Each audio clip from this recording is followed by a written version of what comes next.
Chapter 1. Cover. This e-book is for the use of anyone anywhere in the United States and most other parts of the world at no cost and with almost no restrictions whatsoever.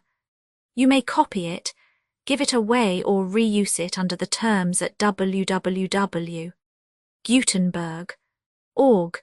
If you are not located in the United States, you will have to check the laws of the country where you are located before using this e-book. Title: The Letters of Jane Austen. Author: Jane Austen. Compiler: Susan Coolidge. Release date: February 12, 2013. E-book #42078. Most recently updated October 23, 2024. Language: English. Other information and formats: www.gutenberg.org/ebook/42078. Credits: produced by Suzanne Schell, Emmy, and the online distributed proofreading team at http://www.pgdp.net. This file was produced from images generously made available by the Internet Archive/American Libraries.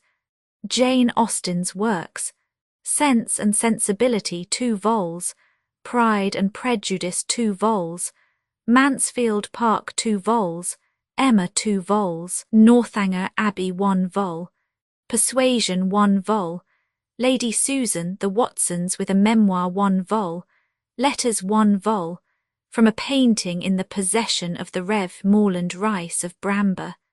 The Letters of Jane Austen, selected from the compilation of her great-nephew Edward, Lord Bradbourne, by Sarah Chauncey Woolsey. Boston, Little, Brown and Company, 1908. Transcriber's note: while the title page gives credit to Lord Bradbourne, the actual title of Edward was Lord Brabourne. Copyright 1892 by Roberts Brothers. Printers S. J. Parkhill and Co., Boston, USA. Preface: the recent cult for Miss Austen, which has resulted in no less than 10 new editions of her novels within a decade and 3 memoirs by different hands within as many years, have made the facts of her life familiar to most readers. It was a short life, and an uneventful one as viewed from the standpoint of our modern times, when steam and electricity have linked together the ends of the earth, and the very air seems teeming with news, agitations, discussions. We have barely time to recover our breath between post and post, and the morning paper, with its statements of disaster and its hints of still greater evils to be, is scarcely outlived, when lo! in comes the evening issue, contradicting the news of the morning, to be sure, but full of omens and auguries of its own to strew our pillows with the seed of wakefulness. To us, publications come hot and hot from the press. Telegraphic wires like the intricate and incalculable zigzags of the lightning ramify above our heads, and who can tell at what moment their darts may strike? In Miss Austen's day, the tranquil, drowsy, decorous English day of a century since, all was different. News travelled then from hand to hand, carried in creaking post wagons, or in cases of extreme urgency by men on horseback. When a gentleman journeying in his own chaise took 3 days in going from Exeter to London, a distance now covered in 3 hours of railroad, there was little chance of frequent surprises. Love, sorrow, and death were in the world then as now, and worked their will upon the sons of men, but people did not expect happenings every day or even every year. No doubt they lived the longer for this exemption from excitement, and kept their nerves in a state of wholesome repair. But it goes without saying that the events of which they knew so little did not stir them deeply. Miss Austen's life coincided with 2 of the momentous epochs of history: the American struggle for independence and the French Revolution, but there is scarcely an allusion to either in her letters. She was interested in the fleet and its victories because 2 of her brothers were in the Navy, and had promotion and prize money to look forward to. In this connection, she mentions Trafalgar and the Egyptian expedition and generously remarks that she would read Southey's Life of Nelson if there was anything in it about her brother Frank.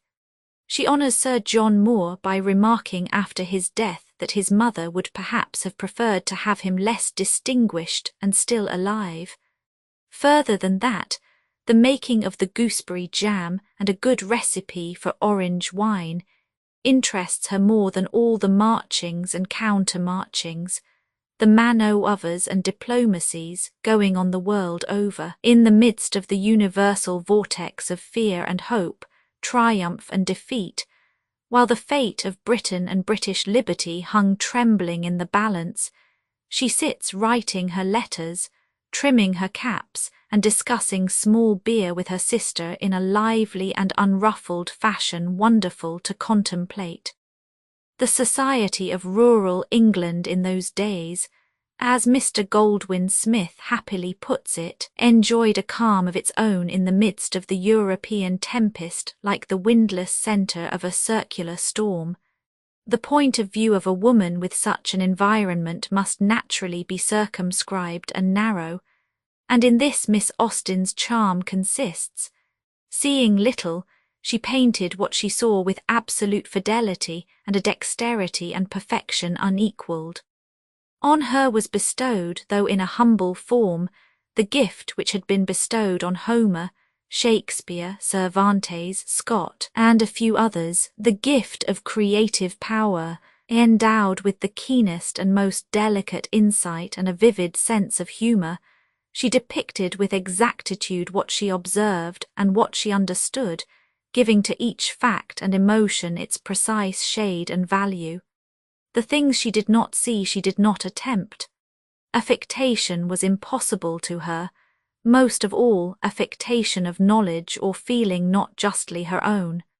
She held the mirror up to her time with an exquisite sincerity and fidelity, and the closeness of her study brought her intimately near to those hidden springs which underlie all human nature. This is the reason why, for all their skimp skirts, leg-of-mutton sleeves and bygone impossible bonnets, her characters do not seem to us old-fashioned. Minds and hearts are made pretty much after the same pattern from century to century, and given a modern dress and speech, Emma or Elizabeth or dear Anne Elliot could enter a drawing-room today and excite no surprise, except by so closely resembling the people whom they would find there. Miss Austen's novels are dateless things, Mr. Augustine Birrell tells us. Nobody in his senses would speak of them as old novels. John Inglesant is an old novel, so is Jinx's Baby. But Emma is quite new and, like a wise woman, affords few clues to her age. We allude with a special touch of affection to Anne Elliot.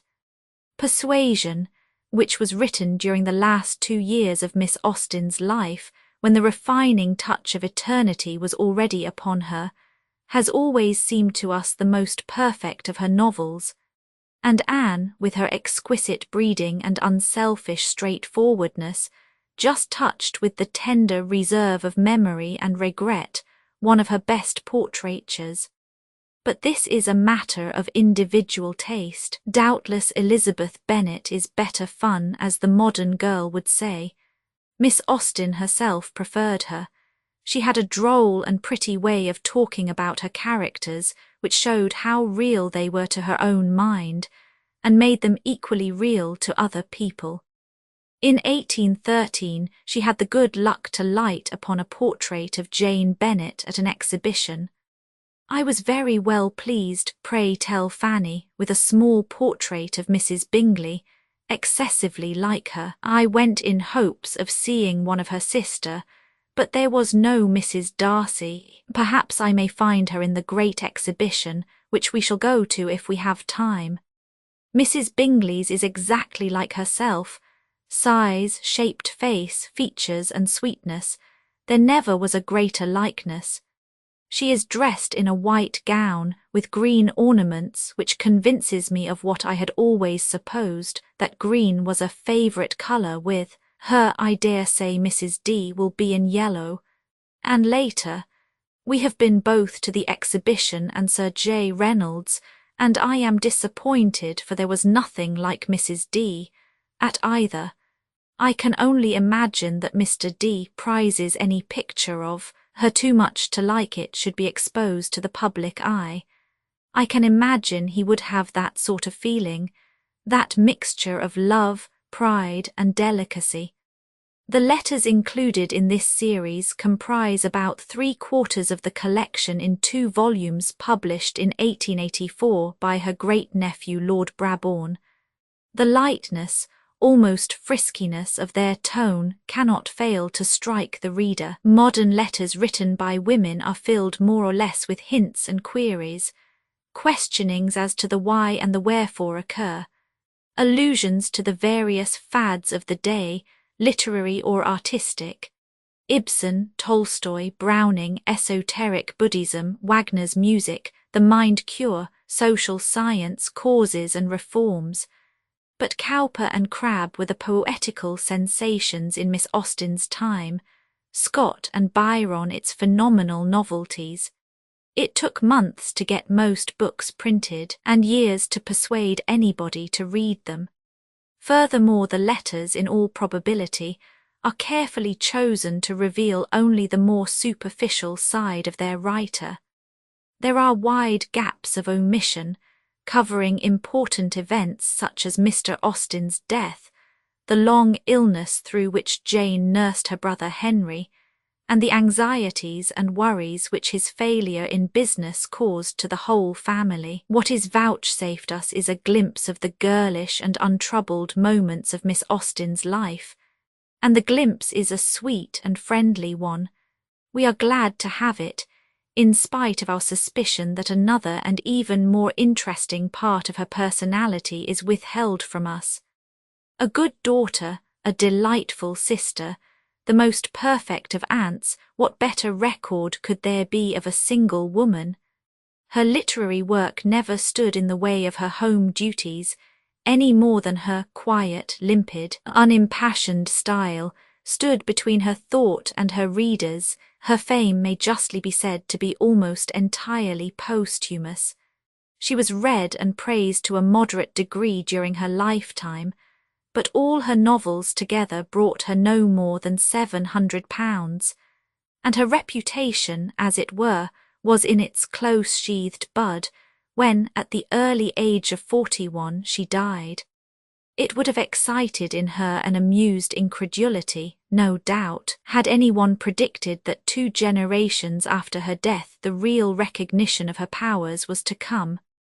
Time, which like desert sands has effaced the footprints of so many promising authors, has with her served as the desert wind to blow aside those dusts of the commonplace which for a while concealed her true proportions.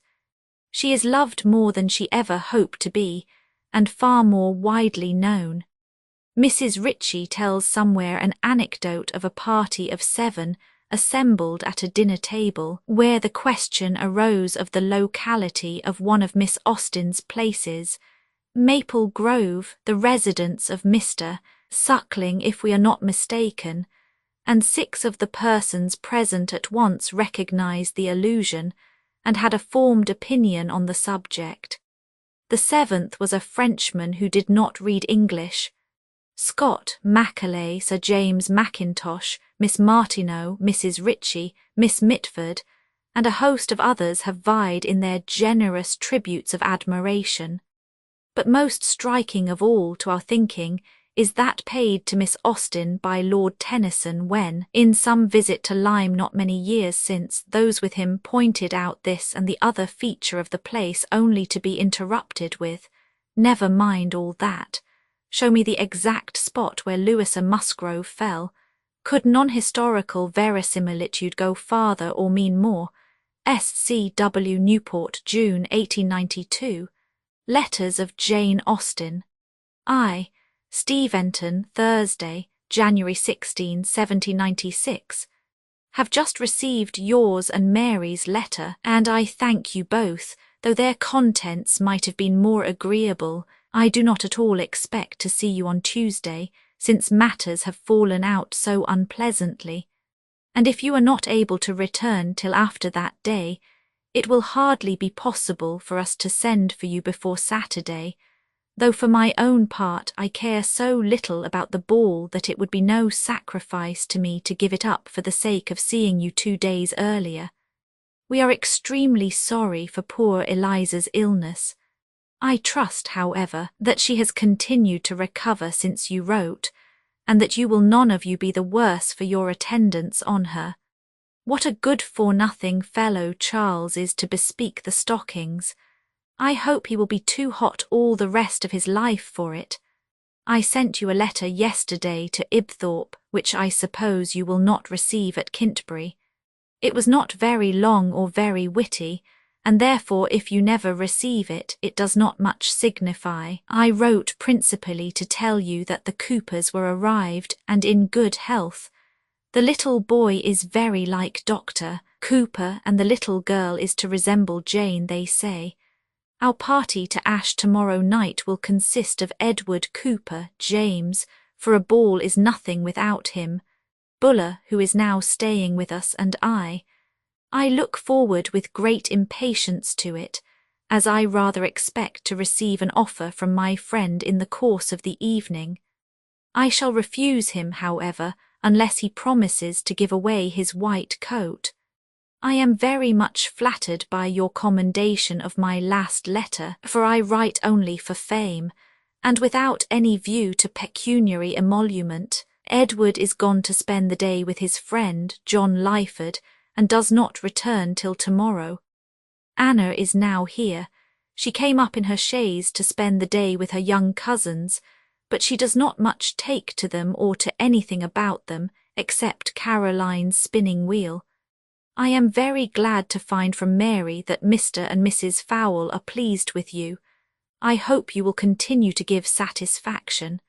How impertinent you are to write to me about Tom, as if I had not opportunities of hearing from him myself. The last letter that I received from him was dated on Friday 8th, and he told me that if the wind should be favourable on Sunday, which it proved to be, they were to sail from Falmouth on that day. By this time, therefore, they are at Barbadoes, I suppose. The Rivers are still at Manidown, and are to be at Ash tomorrow. I intended to call on the Miss Biggs yesterday had the weather been tolerable. Caroline, Anna, and I have just been devouring some cold souse, and it would be difficult to say which enjoyed it most. Tell Mary that I make over Mr. Hartley and all his estate to her for her sole use and benefit in future, and not only him, but all my other admirers into the bargain wherever she can find them, even the kiss which C. Powlett wanted to give me, as I mean to confine myself in future to Mr. Tom Lefroy, for whom I don't care sixpence. Assure her also, as a last and indubitable proof of Warren's indifference to me, that he actually drew that gentleman's picture for me and delivered it to me without a sigh. Friday. At length the day is come on which I am to flirt my last with Tom Lefroy, and when you receive this it will be over. My tears flow as I write at the melancholy idea. W.M. Shute called here yesterday. I wonder what he means by being so civil. There is a report that Tom is going to be married to a Lichfield lass. John Lyford and his sister bring Edward home today, dine with us, and we shall all go together to Ash. I understand that we are to draw for partners. I shall be extremely impatient to hear from you again, that I may know how Eliza is and when you are to return. With best love, etc., I am affectionately yours, J. Austen. Miss Austen, the Rev. Mr. Fowles, Kintbury, Newbury, Roman 2, Cork Street, Tuesday morn, August 1796. My dear Cassandra, here I am once more in this scene of dissipation and vice, and I begin already to find my morals corrupted. We reached Staines yesterday, I do not know when, without suffering so much from the heat as I had hoped to do. We set off again this morning at 7 o'clock and had a very pleasant drive, as the morning was cloudy and perfectly cool. I came all the way in the chaise from Hertford Bridge. Edward 1 and Frank 2 are both gone out to seek their fortunes. The latter is to return soon and help us seek ours. The former we shall never see again. We are to be at Astley's tonight, which I am glad of. Edward has heard from Henry this morning. He has not been at the races at all unless his driving Miss Pearson over to Rowling one day can be so called. We shall find him there on Thursday. I hope you are all alive after our melancholy parting yesterday, and that you pursued your intended avocation with success. God bless you. I must leave off, for we are going out. Yours very affectionately, J. Austen, everybody's love. Footnotes 1 Miss Austen's second brother. 2 Francis, afterward Sir Francis Austen, Senior Admiral of the Fleet and K.C.B. Roman 3, Rowling, Monday, September 5. My dear Cassandra, I shall be extremely anxious to hear the event of your ball, and shall hope to receive so long and minute an account of every particular that I shall be tired of reading it. Let me know how many, besides their 14 selves and Mr. and Mrs. Wright, Michael will contrive to place about their coach, and how many of the gentlemen, musicians, and waiters he will have persuaded to come in their shooting jackets. I hope John Lovett's accident will not prevent his attending the ball, as you will otherwise be obliged to dance with Mr. Tinkton the whole evening. Let me know how J. Harwood deports himself without the Miss Biggs, and which of the Marys will carry the day with my brother James. We were at a ball on Saturday, I assure you. We dined at Goodnestone, and in the evening danced 2 country dances and the Boulangeries. I opened the ball with Edward Bridges. The other couples were Lewis Cage and Harriet, Frank and Louisa, Fanny and George. Elizabeth played 1 country dance, Lady Bridges the other, which she made Henry dance with her, and Miss Finch played the Boulangeries. In reading over the last 3 or 4 lines, I am aware of my having expressed myself in so doubtful a manner that if I did not tell you to the contrary, you might imagine it was Lady Bridges who made Henry dance with her at the same time that she was playing, which, if not impossible, must appear a very improbable event to you. But it was Elizabeth who danced. We supped there and walked home at night under the shade of 2 umbrellas. Today the Goodnestone party begins to disperse and spread itself abroad. Mr. and Mrs. Cage and George repair to Hythe. Lady Waltham, Miss Bridges, and Miss Mary Finch to Dover for the health of the 2 former. I have never seen Marian at all. On Thursday Mr. and Mrs. Bridges return to Danbury.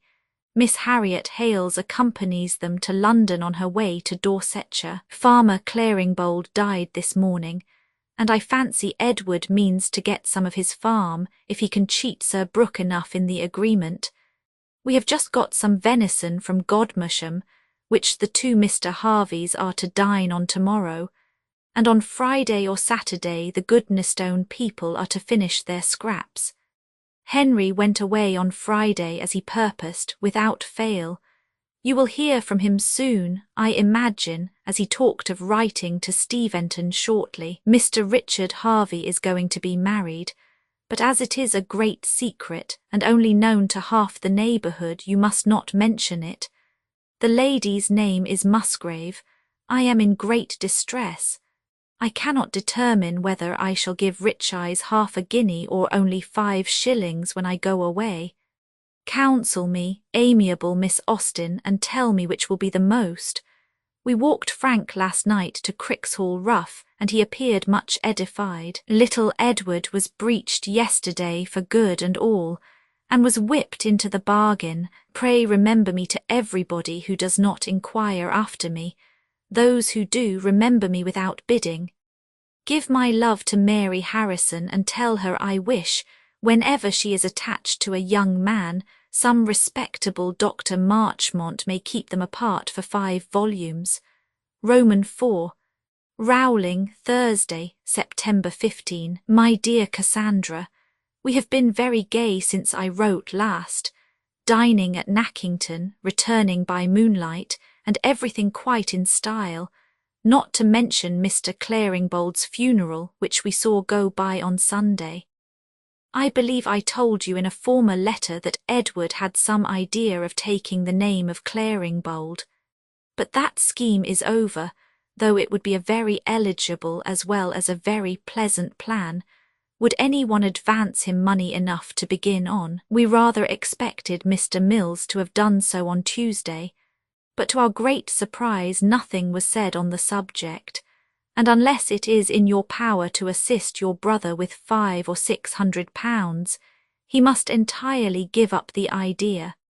At Nackington we met Lady Son's picture over the mantelpiece in the dining-room, and the pictures of her 3 children in an ante-room, besides Mr. Scott, Miss Fletcher, Mr. Toke, Mr. J. Toke, and the Archdeacon Lynch. Miss Fletcher and I were very thick, but I am the thinnest of the 2. She wore her purple muslin, which is pretty enough, though it does not become her complexion. There are 2 traits in her character which are pleasing, namely, she admires Camilla and drinks no cream in her tea. If you should ever see Lucy, you may tell her that I scolded Miss Fletcher for her negligence in writing, as she desired me to do, but without being able to bring her to any proper sense of shame, that Miss Fletcher says in her defence that as everybody whom Lucy knew when she was in Canterbury has now left it, she has nothing at all to write to her about. By everybody I suppose Miss Fletcher means that a new set of officers have arrived there, but this is a note of my own. Mrs. Mills, Mr. John Toke, and in short everybody of any sensibility inquired in tender strains after you, and I took an opportunity of assuring Mr. J.T. that neither he nor his father need longer keep themselves single for you. We went in our 2 carriages to Nackington, but how we divided I shall leave you to surmise, merely observing that as Elizabeth and I were without either hat or bonnet, it would not have been very convenient for us to go in the chaise. We went by Biffrons, and I contemplated with a melancholy pleasure the abode of him on whom I once fondly doted. We dined to-day at Goodnestone, to meet my Aunt Fielding from Margate and a Mr. Clayton, her professed admirer. At least, so I imagine. Lady Bridges has received very good accounts of Marian, who is already certainly the better for her bathing. So His Royal Highness Sir Thomas Williams has at length sailed, the papers say on a cruise. But I hope they are gone to Cork, or I shall have written in vain. Give my love to Jane as she arrived at Steventon yesterday, I dare say. I sent a message to Mr. Digweed from Edward in a letter to Mary Lloyd which she ought to receive to-day, but as I know that the Harwoods are not very exact as to their letters, I may as well repeat it to you. Mr. Digweed is to be informed that illness has prevented Seward's coming over to look at the repairs intended at the farm, but that he will come as soon as he can. Mr. Digweed may also be informed, if you think proper, that Mr. and Mrs. Mills are to dine here tomorrow, and that Mrs. Joan Knatchbull is to be asked to meet them. Mr. Richard Harvey's match is put off till he has got a better Christian name, of which he has great hopes. Mr. Children's 2 sons are both going to be married, John and George. They are to have 1 wife between them, a Miss Holwell, who belongs to the Black Hole at Calcutta. I depend on hearing from James very soon. He promised me an account of the ball, and by this time he must have collected his ideas enough after the fatigue of dancing to give me one. Edward and Fly went out yesterday very early in a couple of shooting jackets, and came home like a couple of bad shots, for they killed nothing at all. They are out again to-day and are not yet returned. Delightful sport, They are just come home, Edward with his 2 brace, Frank with his 2.5. What amiable young men. Friday. Your letter and one from Henry are just come, and the contents of both accord with my scheme more than I had dared expect. In one particular I could wish it otherwise, for Henry is very indifferent indeed. You must not expect us quite so early, however, as Wednesday the 20th. On that day se'nnight, according to our present plan, we may be with you. Frank had never any idea of going away before Monday the 26th. I shall write to Miss Mason immediately and press her returning with us, which Henry thinks very likely and particularly eligible. Buy Mary Harrison's gown by all means. You shall have mine for ever so much money, though. If I am tolerably rich when I get home, I shall like it very much myself. As to the mode of our travelling to town, I want to go in a stage-coach, but Frank will not let me. As you are likely to have the Williams and Lloyds with you next week, you would hardly find room for us then. If anyone wants anything in town, they must send their commissions to Frank, as I shall merely pass through it. The Tallout Chandler is Penlington, at the Crown and Beehive, Charles Street, Covent Garden.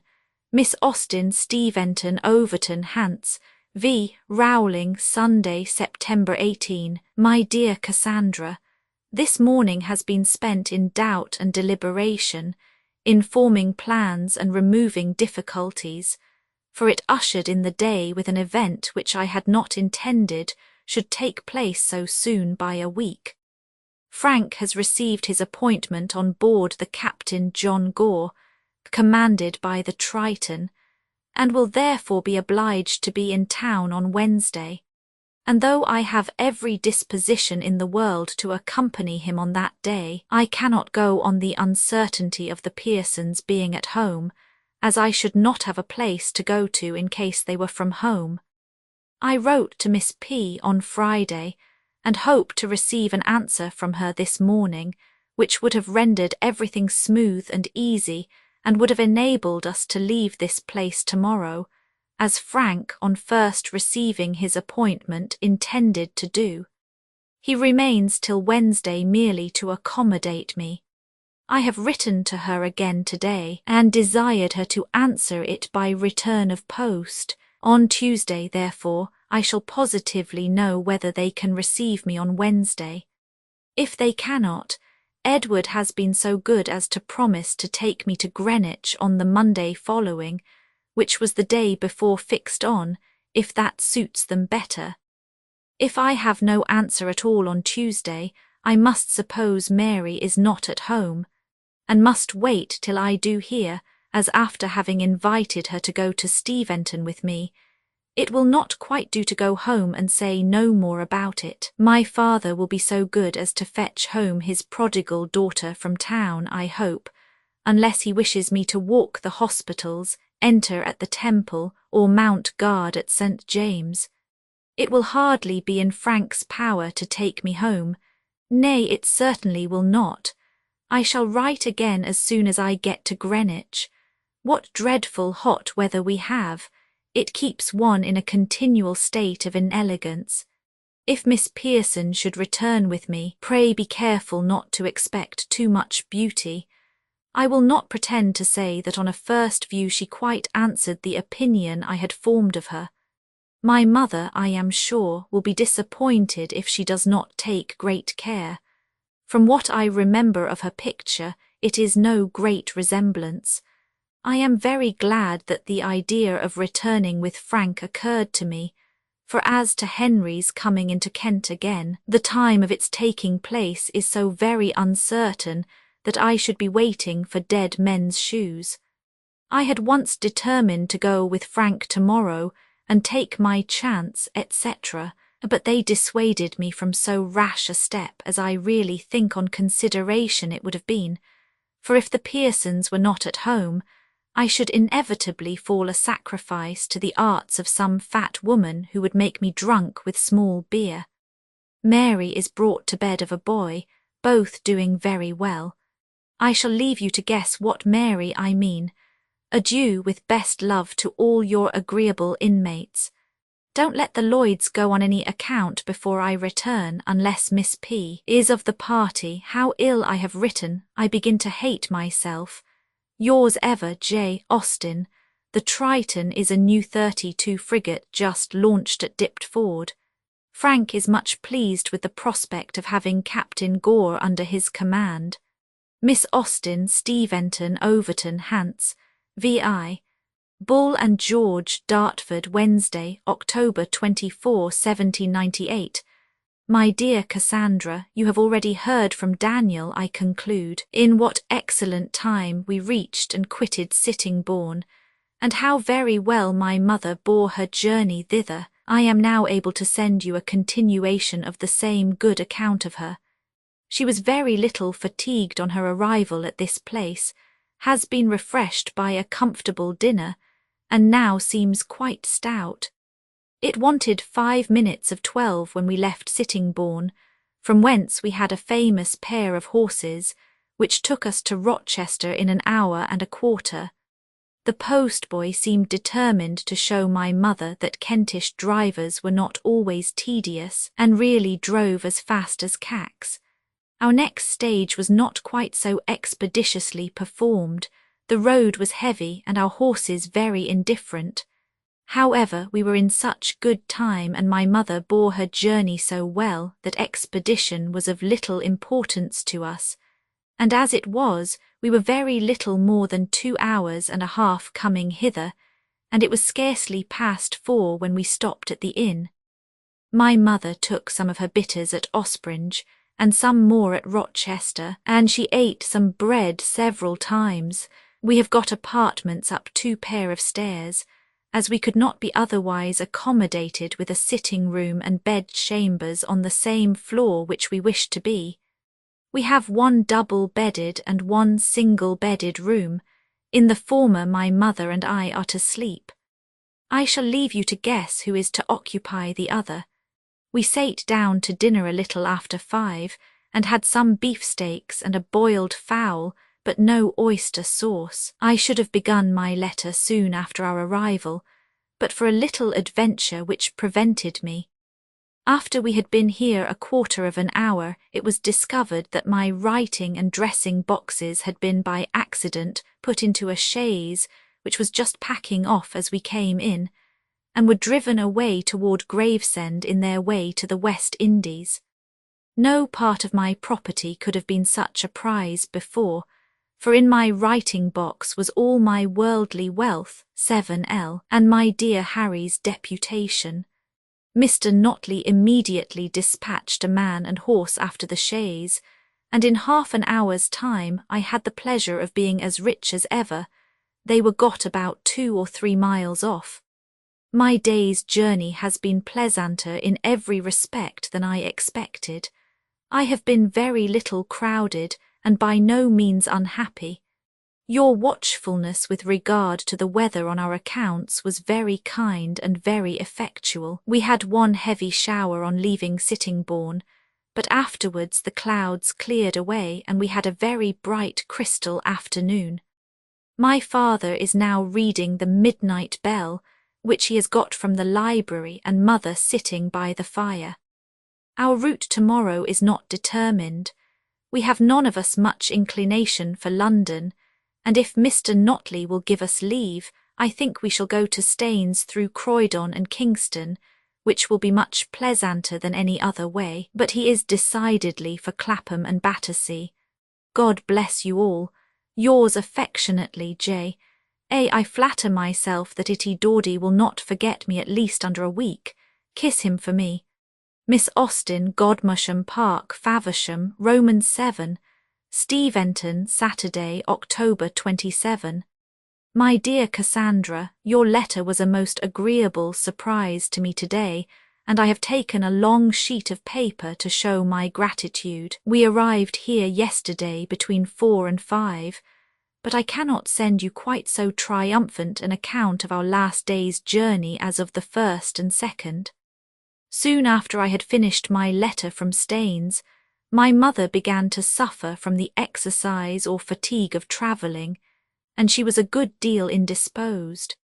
She had not a very good night at Staines, but bore her journey better than I had expected, and at Basingstoke, where we stopped more than half an hour, received much comfort from a mess of broth and the sight of Mr. Lyford, who recommended her to take 12 drops of laudanum when she went to bed as a composer, which she accordingly did. James called on us just as we were going to tea, and my mother was well enough to talk very cheerfully to him before she went to bed. James seems to have taken to his old trick of coming to Steventon in spite of Mary's reproaches, for he was here before breakfast and is now paying us a second visit. They were to have dined here today, but the weather is too bad. I have had the pleasure of hearing that Martha is with them. James fetched her from Ibthorp on Thursday, and she will stay with them till she removes to Kintbury. We met with no adventures at all in our journey yesterday, except that our trunk had once nearly slipped off, and we were obliged to stop at Hartley to have our wheels greased. Whilst my mother and Mr. Lyford were together, I went to Mrs. Ryder's and bought what I intended to buy, but not in much perfection. There were no narrow braces for children and scarcely any knotting silk, but Miss Wood, as usual, is going to town very soon and will lay in a fresh stock. I gave 2s, 3d, a yard for my flannel, and I fancy it is not very good, but it is so disgraceful and contemptible an article in itself that its being comparatively good or bad is of little importance. I bought some Japan ink likewise, and next week shall begin my operations on my hat, on which you know my principal hopes of happiness depend. I am very grand indeed. I had the dignity of dropping out my mother's laudanum last night. I carry about the keys of the wine and closet, and twice since I began this letter have had orders to give in the kitchen. Our dinner was very good yesterday, and the chicken boiled perfectly tender. Therefore I shall not be obliged to dismiss Nanny on that account. Almost everything was unpacked and put away last night. Nanny chose to do it, and I was not sorry to be busy. I have unpacked the gloves and placed yours in your drawer. Their colour is light and pretty, and I believe exactly what we fixed on. Your letter was chaperoned here by one from Mrs. Cook, in which she says that Battleridge is not to come out before January, and she is so little satisfied with Cawthorne's dilatoriness that she never means to employ him again. Mrs. Hall, of Sherborne, was brought to bed yesterday of a dead child, some weeks before she expected, owing to a fright. I suppose she happened unawares to look at her husband. There has been a great deal of rain here for this last fortnight, much more than in Kent, and indeed we found the roads all the way from Staines most disgracefully dirty. Steventon Lane has its full share of it, and I don't know when I shall be able to get to Deane. I hear that Martha is in better looks and spirits than she has enjoyed for a long time, and I flatter myself she will now be able to jest openly about Mr. W. The spectacles which Molly found are my mother's, the scissors my father's. We are very glad to hear such a good account of your patients, little and great. My dear Itty Dawdy's remembrance of me is very pleasing to me, foolishly pleasing, because I know it will be over so soon. My attachment to him will be more durable. I shall think with tenderness and delight on his beautiful and smiling countenance and interesting manner, until a few years have turned him into an ungovernable, ungracious fellow. The books from Winton are all unpacked and put away. The binding has compressed them most conveniently, and there is now very good room in the bookcase for all that we wish to have there.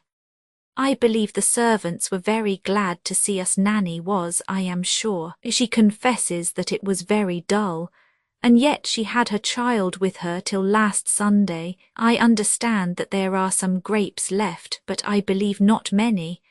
They must be gathered as soon as possible, or this rain will entirely rot them. I am quite angry with myself for not writing closer. Why is my alphabet so much more sprawly than yours? Dame Tilbury's daughter has lain in.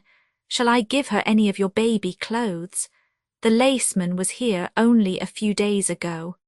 How unfortunate for both of us that he came so soon. Dame Bushell washes for us only 1 week more, as Suki has got a place. John Stephen's wife undertakes our purification. She does not look as if anything she touched would ever be clean, but who knows? We do not seem likely to have any other maidservant at present, but Dame Staples will supply the place of one. Mary has hired a young girl from Ash who has never been out to service to be her scrub, but James fears her not being strong enough for the place. Earl Harwood has been to Dean lately, as I think Mary wrote us word, and his family then told him that they would receive his wife if she continued to behave well for another year. He was very grateful, as well he might. Their behaviour throughout the whole affair has been particularly kind. Earl and his wife live in the most private manner imaginable at Portsmouth, without keeping a servant of any kind. What a prodigious innate love of virtue she must have to marry under such circumstances. It is now Saturday evening, but I wrote the chief of this in the morning. My mother has not been down at all today. The laudanum made her sleep a good deal, and upon the whole I think she is better. My father and I dined by ourselves. How strange! He and John Bond are now very happy together, for I have just heard the heavy step of the latter along the passage. James Digweed called today, and I gave him his brother's deputation. Charles Harwood, too, has just called to ask how we are in his way from Dummer, whither he has been conveying Miss Garrett, who is going to return to her former residence in Kent. I will leave off, or I shall not have room to add a word tomorrow. Sunday. My mother has had a very good night and feels much better today. I have received my aunt's letter and thank you for your scrap. I will write to Charles soon. Pray give Fanny and Edward a kiss from me and ask George if he has got a new song for me. 'Tis really very kind of my aunt to ask us to Bath again, a kindness that deserves a better return than to profit by it. Yours ever, J. A. Miss Austen, Godmersham Park, Faversham, Kent, Roman 8. Steventon, December 1. My dear Cassandra, I am so good as to write to you again thus speedily, to let you know that I have just heard from Frank. He was at Cadiz, alive and well, on October 19, and had then very lately received a letter from you, written as long ago as when the London was at St. Helens. But his Raleigh latest intelligence of us was in one from me of September 1, which I sent soon after we got to Godmersham. He had written a packet full for his dearest friends in England early in October to go by the Excellent, but the Excellent was not sailed, nor likely to sail, when he dispatched this to me. It comprehended letters for both of us, for Lord Spencer, Mr. Daysh, and the East India directors. Lord St. Vincent had left the fleet when he wrote, and was gone to Gibraltar, it was said, to superintend the fitting out of a private expedition from thence against some of the enemy's ports. Minorca or Malta were conjectured to be the objects. Frank writes in good spirits, but says that our correspondence cannot be so easily carried on in future as it has been, as the communication between Cadiz and Lisbon is less frequent than formerly. You and my mother, therefore, must not alarm yourselves at the long intervals that may divide his letters. I address this advice to you too, as being the most tender-hearted of the family. My mother made her entree into the dressing-room through crowds of admiring spectators yesterday afternoon, and we all drank tea together for the first time these 5 weeks. She has had a tolerable night, and bids fair for a continuance in the same brilliant course of action today. Mr. Lyford was here yesterday. He came while we were at dinner and partook of our elegant entertainment. I was not ashamed at asking him to sit down to table, for we had some peas soup, a sparerib and a pudding. He wants my mother to look yellow and to throw out a rash, but she will do neither. I was at Dean yesterday morning. Mary was very well, but does not gain bodily strength very fast. When I saw her so stout on the 3rd and 6th days, I expected to have seen her as well as ever by the end of a fortnight. James went to Ibthorp yesterday to see his mother and child. Letty is with Mary 3 at present, of course exceedingly happy, and in raptures with the child. Mary does not manage matters in such a way as to make me want to lay in myself. She is not tidy enough in her appearance. She has no dressing gown to sit up in. Her curtains are all too thin, and things are not in that comfort and style about her which are necessary to make such a situation an enviable one. Elizabeth was really a pretty object, with her nice clean cap put on so tidily and her dress so uniformly white and orderly. We live entirely in the dressing-room now, which I like very much.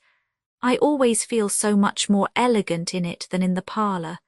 No news from Kintbury yet. Eliza sports with our impatience. She was very well last Thursday. Who is Miss Maria Montresor going to marry, and what is to become of Miss Mulcaster? I find great comfort in my stuff gown, but I hope you do not wear yours too often. I have made myself 2 or 3 caps to wear of evenings since I came home, and they save me a world of torment as to hairdressing, which at present gives me no trouble beyond washing and brushing, for my long hair is always plaited up out of sight, and my short hair curls well enough to want no papering. I have had it cut lately by Mr. Butler. There is no reason to suppose that Miss Morgan is dead after all.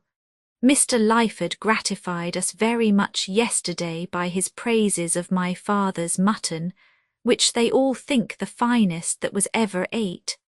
John Bond begins to find himself grow old, which John Bonds ought not to do, and unequal to much hard work. A man is therefore hired to supply his place as to labour, and John himself is to have the care of the sheep. There are not more people engaged than before, I believe, only men instead of boys. I fancy so at least, but you know my stupidity as to such matters. Lizzie Bond is just apprenticed to Miss Small, so we may hope to see her able to spoil gowns in a few years. My father has applied to Mr. May for an ale-house for Robert, at his request, and to Mr. Dean of Winchester likewise. This was my mother's idea, who thought he would be proud to oblige a relation of Edward in return for Edward's accepting his money. He sent a very civil answer indeed, but has no house vacant at present.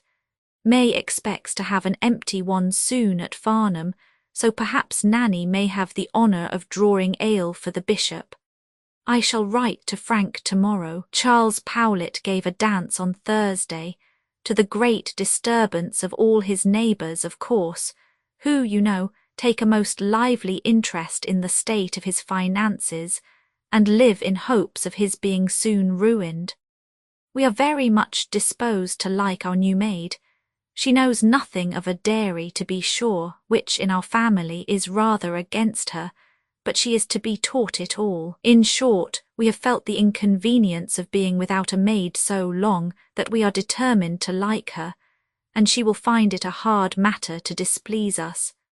As yet she seems to cook very well, is uncommonly stout, and says she can work well at her needle. Sunday.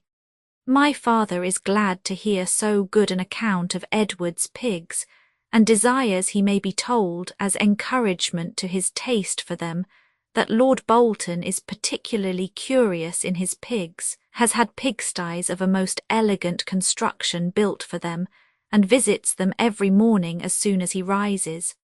Affectionately yours, J. A. Miss Austen, Godmersham Park, Faversham. #3 Mrs. James Austen, Roman 9, Steventon, Tuesday, December 18. My dear Cassandra, your letter came quite as soon as I expected, and so your letters will always do, because I have made it a rule not to expect them till they come, in which I think I consult the ease of us both. It is a great satisfaction to us to hear that your business is in a way to be settled, and so settled as to give you as little inconvenience as possible. You are very welcome to my father's name, and to his services if they are ever required in it. I shall keep my £10 too, to wrap myself up in next winter. I took the liberty a few days ago of asking your black velvet bonnet to lend me its caul, which it very readily did, and by which I have been enabled to give a considerable improvement of dignity to cap, which was before too nidgety to please me. I shall wear it on Thursday, but I hope you will not be offended with me for following your advice as to its ornaments only in part. I still venture to retain the narrow silver round it, put twice round without any bow, and instead of the black military feather shall put in the coquelicot one as being smarter, and besides coquelicot is to be all the fashion this winter.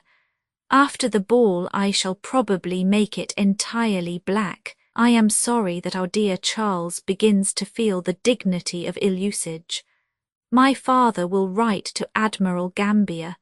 He must have already received so much satisfaction from his acquaintance and patronage of Frank, that he will be delighted, I dare say, to have another of the family introduced to him.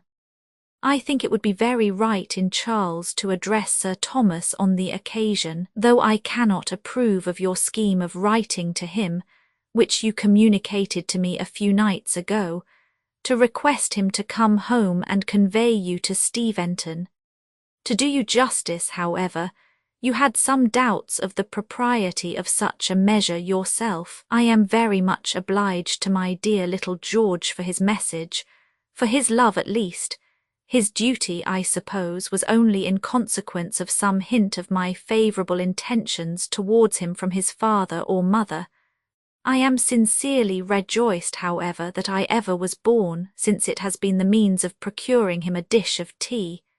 Give my best love to him. Wednesday. I have changed my mind, and changed the trimmings of my cap this morning. They are now such as you suggested. I felt as if I should not prosper if I strayed from your directions, and I think it makes me look more like Lady Conyngham now than it did before, which is all that one lives for now.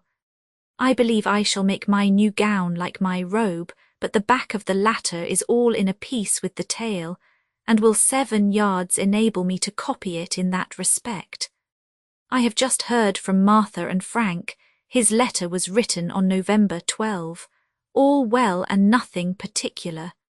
J.A. Miss Austen, Godmersham Park, Faversham, X. Steventon, Monday night, December 24. My dear Cassandra, I have got some pleasant news for you which I am eager to communicate, and therefore begin my letter sooner, though I shall not send it sooner than usual. Admiral Gambier, in reply to my father's application, writes as follows. As it is usual to keep young officers in small vessels, it being most proper on account of their inexperience, and it being also a situation where they are more in the way of learning their duty, your son has been continued in the Scorpion. But I have mentioned to the Board of Admiralty his wish to be in a frigate, and when a proper opportunity offers, and it is judged that he has taken his turn in a small ship, I hope he will be removed. With regard to your son now in the London, I am glad. I can give you the assurance that his promotion is likely to take place very soon, as Lord Spencer has been so good as to say he would include him in an arrangement that he proposes making in a short time relative to some promotions in that quarter. There, I may now finish my letter and go and hang myself, for I am sure I can neither write nor do anything which will not appear insipid to you after this. Now I really think he will soon be made, and only wish we could communicate our foreknowledge of the event to him whom it principally concerns. My father has written to Daish to desire that he will inform us if he can, when the commission is sent. Your chief wish is now ready to be accomplished, and could Lord Spencer give happiness to Martha at the same time, what a joyful heart he would make of yours. I have sent the same extract of the sweets of Gambia to Charles, who, poor fellow, though he sinks into nothing but an humble attendant on the hero of the piece, will, I hope, be contented with the prospect held out to him. By what the Admiral says, it appears as if he had been designedly kept in the Scorpion, but I will not torment myself with conjectures and suppositions. Facts shall satisfy me. Frank had not heard from any of us for 10 weeks when he wrote to me on November 12, in consequence of Lord St. Vincent being removed to Gibraltar. When his commission is sent, however, it will not be so long on its road as our letters, because all the government dispatches are forwarded by land to his lordship from Lisbon with great regularity. I returned from Manidown this morning and found my mother certainly in no respect worse than when I left her. She does not like the cold weather, but that we cannot help.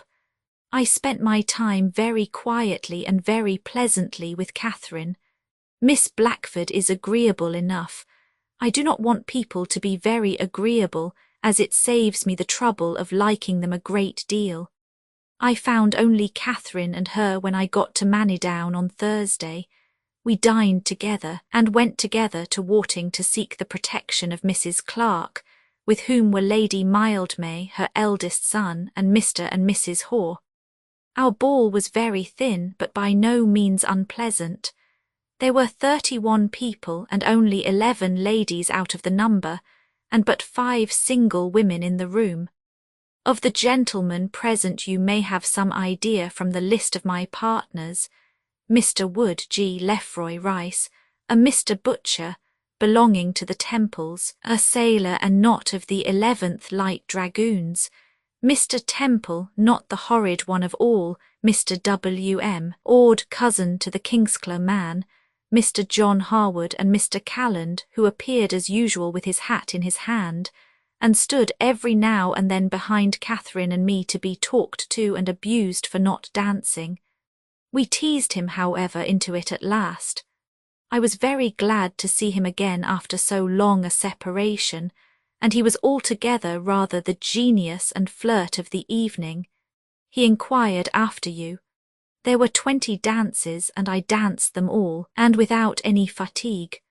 I was glad to find myself capable of dancing so much, and with so much satisfaction as I did, from my slender enjoyment of the Ashford balls as assemblies for dancing.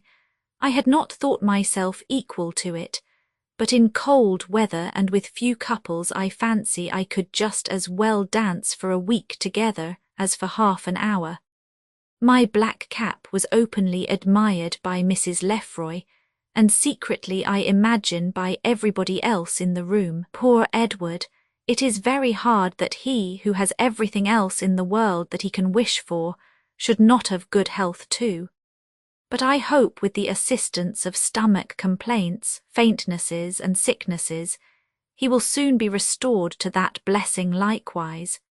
If his nervous complaint proceeded from a suppression of something that ought to be thrown out, which does not seem unlikely, the first of these disorders may really be a remedy, and I sincerely wish it may, for I know no one more deserving of happiness without alloy than Edward is.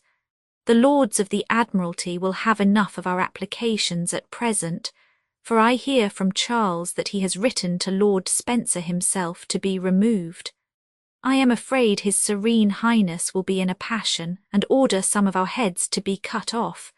You deserve a longer letter than this, but it is my unhappy fate seldom to treat people so well as they deserve. God bless you. Yours affectionately, Jane Austen. Wednesday. The snow came to nothing yesterday, so I did go to Deane and returned home at 9 o'clock at night in the little carriage. and without being very cold. Miss Austen, Godmersham Park, Faversham, Kent, Roman 11. Steventon, Friday, December 28. My dear Cassandra, Frank is made. He was yesterday raised to the rank of commander and appointed to the Petrel sloop now at Gibraltar. A letter from Daysh has just announced this, and as it is confirmed by a very friendly one from Mr. Matthew to the same effect, transcribing one from Admiral Gambier to the General, we have no reason to suspect the truth of it. As soon as you have cried a little for joy, you may go on, and learn further that the India House have taken Captain Austen's petition into consideration. This comes from Daysh, and likewise that Lieutenant Charles John Austen is removed to the Tamar frigate. This comes from the Admiral. We cannot find out where the Tamar is, but I hope we shall now see Charles here at all events. This letter is to be dedicated entirely to good news. If you will send my father an account of your washing and letter expenses, etc., he will send you a draft for the amount of it, as well as for your next quarter and for Edward's rent, if you don't buy a muslin gown now on the strength of this money and Frank's promotion, I shall never forgive you. Mrs. Lefroy has just sent me word that Lady Dorchester meant to invite me to her ball on January 8, which, though an humble blessing compared with what the last page records, I do not consider as any calamity. I cannot write any more now, but I have written enough to make you very happy and therefore may safely conclude. Yours affectionately, Jane. Miss Austen, Godmersham Park, Roman 12, Steventon, Tuesday, January 8, 1799. My dear Cassandra, you must read your letters over 5 times in future before you send them, and then perhaps you may find them as entertaining as I do. I laughed at several parts of the one which I am now answering. Charles is not come yet, but he must come this morning, or he shall never know what I will do to him. The ball at Kempshott is this evening, and I have got him an invitation, though I have not been so considerate as to get him a partner, but the cases are different between him and Eliza Bailey, for he is not in a dying way, and may therefore be equal to getting a partner for himself. I believe I told you that Monday was to be the ball night, for which, and for all other errors into which I may ever have led you, I humbly ask your pardon. Elizabeth is very cruel about my writing music, and as a punishment for her, I should insist upon always writing out all hers for her in future, if I were not punishing myself at the same time. I am tolerably glad to hear that Edward's income is so good a one, as glad as I can be at anybody's being rich except you and me, and I am thoroughly rejoiced to hear of his present to you. I am not to wear my white satin cap tonight after all. I am to wear a mamalone cap instead, which Charles Fowle sent to Mary and which she lends me. It is all the fashion now, worn at the opera and by Lady Mildmays at Hackwood balls. I hate describing such things, and I dare say you will be able to guess what it is like. I have got over the dreadful epocha of mantua-making much better than I expected. My gown is made very much like my blue one, which you always told me sat very well with only these variations. The sleeves are short, the wrap fuller, the apron comes over it, and a band of the same completes the whole. I assure you that I dread the idea of going to Brighton as much as you do, but I am not without hopes that something may happen to prevent it. F has lost his election at B, and perhaps they may not be able to see company for some time. They talk of going to Bath too in the spring, and perhaps they may be overturned in their way down and all laid up for the summer. Wednesday. I have had a cold and weakness in one of my eyes for some days, which makes writing neither very pleasant nor very profitable, and which will probably prevent my finishing this letter myself. My mother has undertaken to do it for me, and I shall leave the Kempshott ball for her. You express so little anxiety about my being murdered under Ash Park copse by Mrs. Hulbert's servant, that I have a great mind not to tell you whether I was or not, and shall only say that I did not return home that night or the next, as Martha kindly made room for me in her bed, which was the shut-up one in the new nursery. Nurse and the child slept upon the floor, and there we all were in some confusion and great comfort. The bed did exceedingly well for us, both to lie awake in and talk till 2 o'clock, and to sleep in the rest of the night. I love Martha better than ever, and I mean to go and see her if I can when she gets home. We all dined at the Harwoods on Thursday, and the party broke up the next morning. This complaint in my eye has been a sad bore to me, for I have not been able to read or work in any comfort since Friday, but one advantage will be derived from it, for I shall be such a proficient in music by the time I have got rid of my cold, that I shall be perfectly qualified in that science at least to take Mr. Roop's office at Eastwell next summer, and I am sure of Elizabeth's recommendation, be it only on Harriet's account. Of my talent in drawing I have given specimens in my letters to you, and I have nothing to do but to invent a few hard names for the stars. Mary grows rather more reasonable about her child's beauty, and says that she does not think him really handsome, but I suspect her moderation to be something like that of W.S. Mamma. Perhaps Mary has told you that they are going to enter more into dinner parties. The Biggs and Mr. Holder dine there tomorrow, and I am too. Meet them, I shall sleep there. Catherine has the honour of giving her name to a set, which will be composed of 2 Withers, 2 Heathcotes, a Blackford, and no Big except herself. She congratulated me last night on Frank's promotion as if she really felt the joy she talked of. My sweet little George, I am delighted to hear that he has such an inventive genius as to face-making. I admired his yellow wafer very much, and hope he will choose the wafer for your next letter. I wore my green shoes last night and took my white fan with me. I am very glad he never threw it into the river. Mrs. Knight giving up the Godmersham estate to Edward was no such prodigious act of generosity after all, it seems, for she has reserved herself an income out of it still. This ought to be known, that her conduct may not be overrated. I rather think Edward shows the most magnanimity of the 2 in accepting her resignation with such encumbrances. The more I write, the better my eye gets, so I shall at least keep on till it is quite well before I give up my pen to my mother. Mrs. Bramston's little movable apartment was tolerably filled last night by herself, Mrs. H. Blackstone, her 2 daughters, and me. I do not like the Miss Blackstones.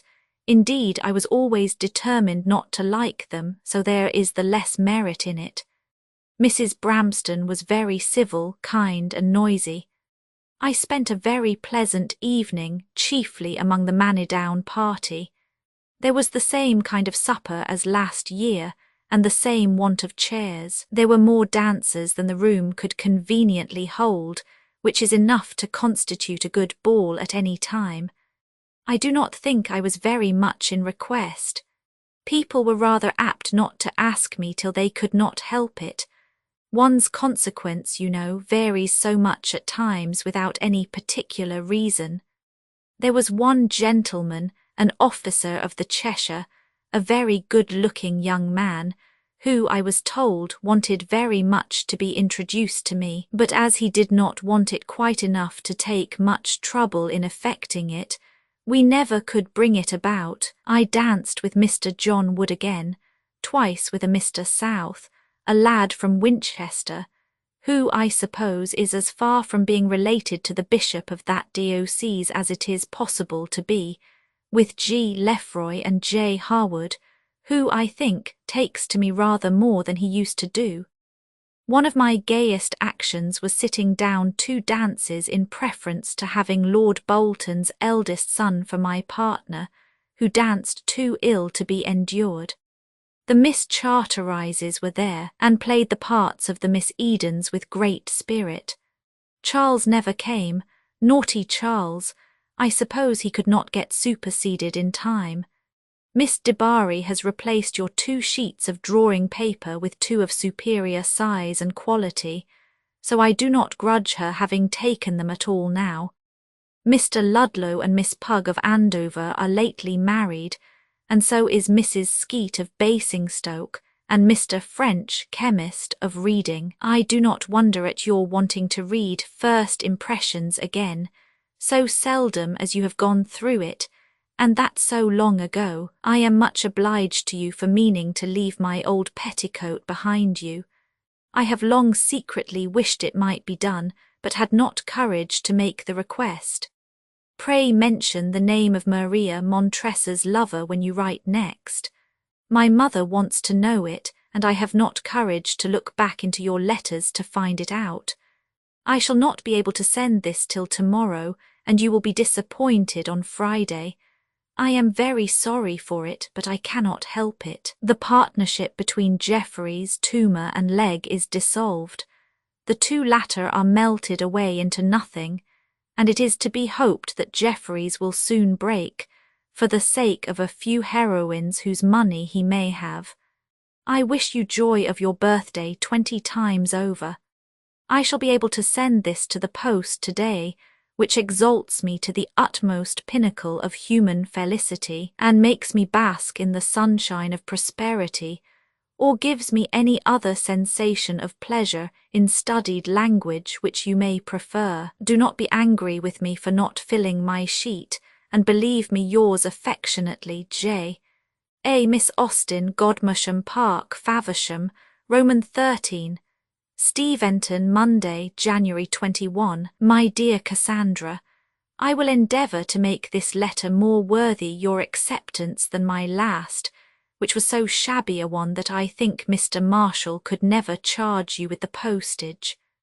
My eyes have been very indifferent since it was written, but are now getting better once more, keeping them so many hours open on Thursday night, as well as the dust of the ballroom, injured them a good deal. I use them as little as I can, but you know, and Elizabeth knows, and everybody who ever had weak eyes knows, how delightful it is to hurt them by employment, against the advice and entreaty of all one's friends. Charles leaves us tonight. The Tamar is in the Downs, and Mr. Daysh advises him to join her there directly, as there is no chance of her going to the westward. Charles does not approve of this at all, and will not be much grieved if he should be too late for her before she sails, as he may then hope to get into a better station. He attempted to go to town last night, and got as far on his road thither as Dean Gate, but both the coaches were full, and we had the pleasure of seeing him back again. He will call on Daysh tomorrow to know whether the Tamar has sailed or not, and if she is still at the Downs, he will proceed in one of the night coaches to Deal. I want to go with him, that I may explain the country to him properly between Canterbury and Rowling, but the unpleasantness of returning by myself deters me. I should like to go as far as Ospringe with him very much indeed, that I might surprise you at Godmersham. Martha writes me word that Charles was very much admired at Kintbury, and Mrs. Lefroy never saw anyone so much improved in her life, and thinks him handsomer than Henry. He appears to far more advantage here than he did at Godmersham, not surrounded by strangers, and neither oppressed by a pain in his face or powder in his hair. James christened Elizabeth Caroline on Saturday morning, and then came home.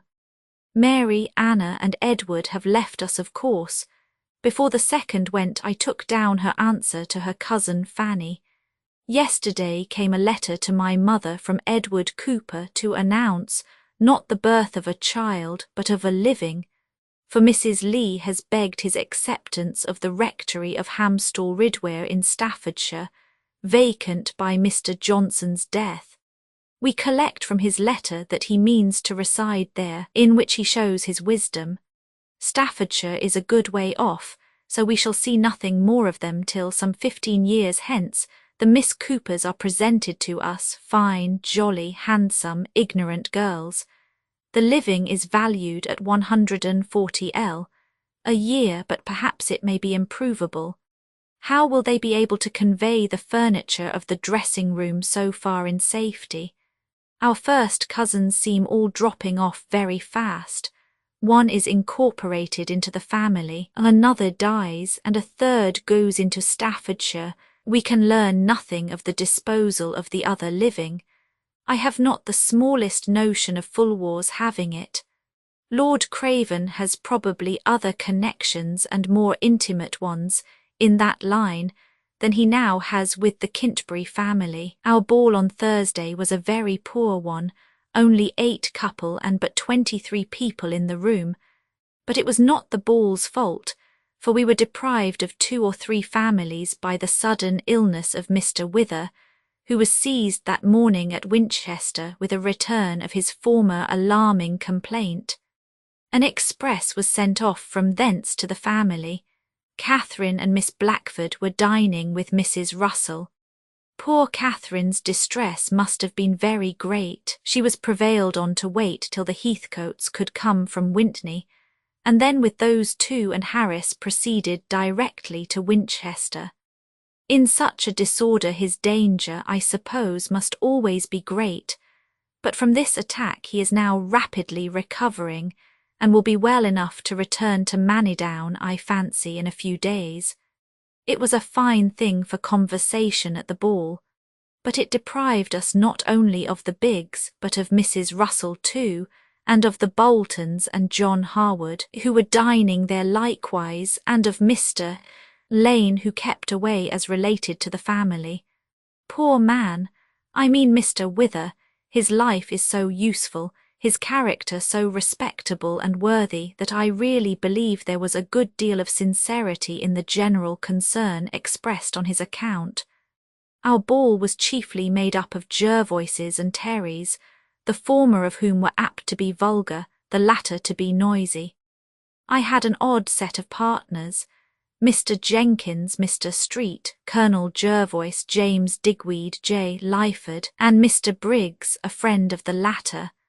I had a very pleasant evening, however, though you will probably find out that there was no particular reason for it, but I do not think it worth while to wait for enjoyment until there is some real opportunity for it.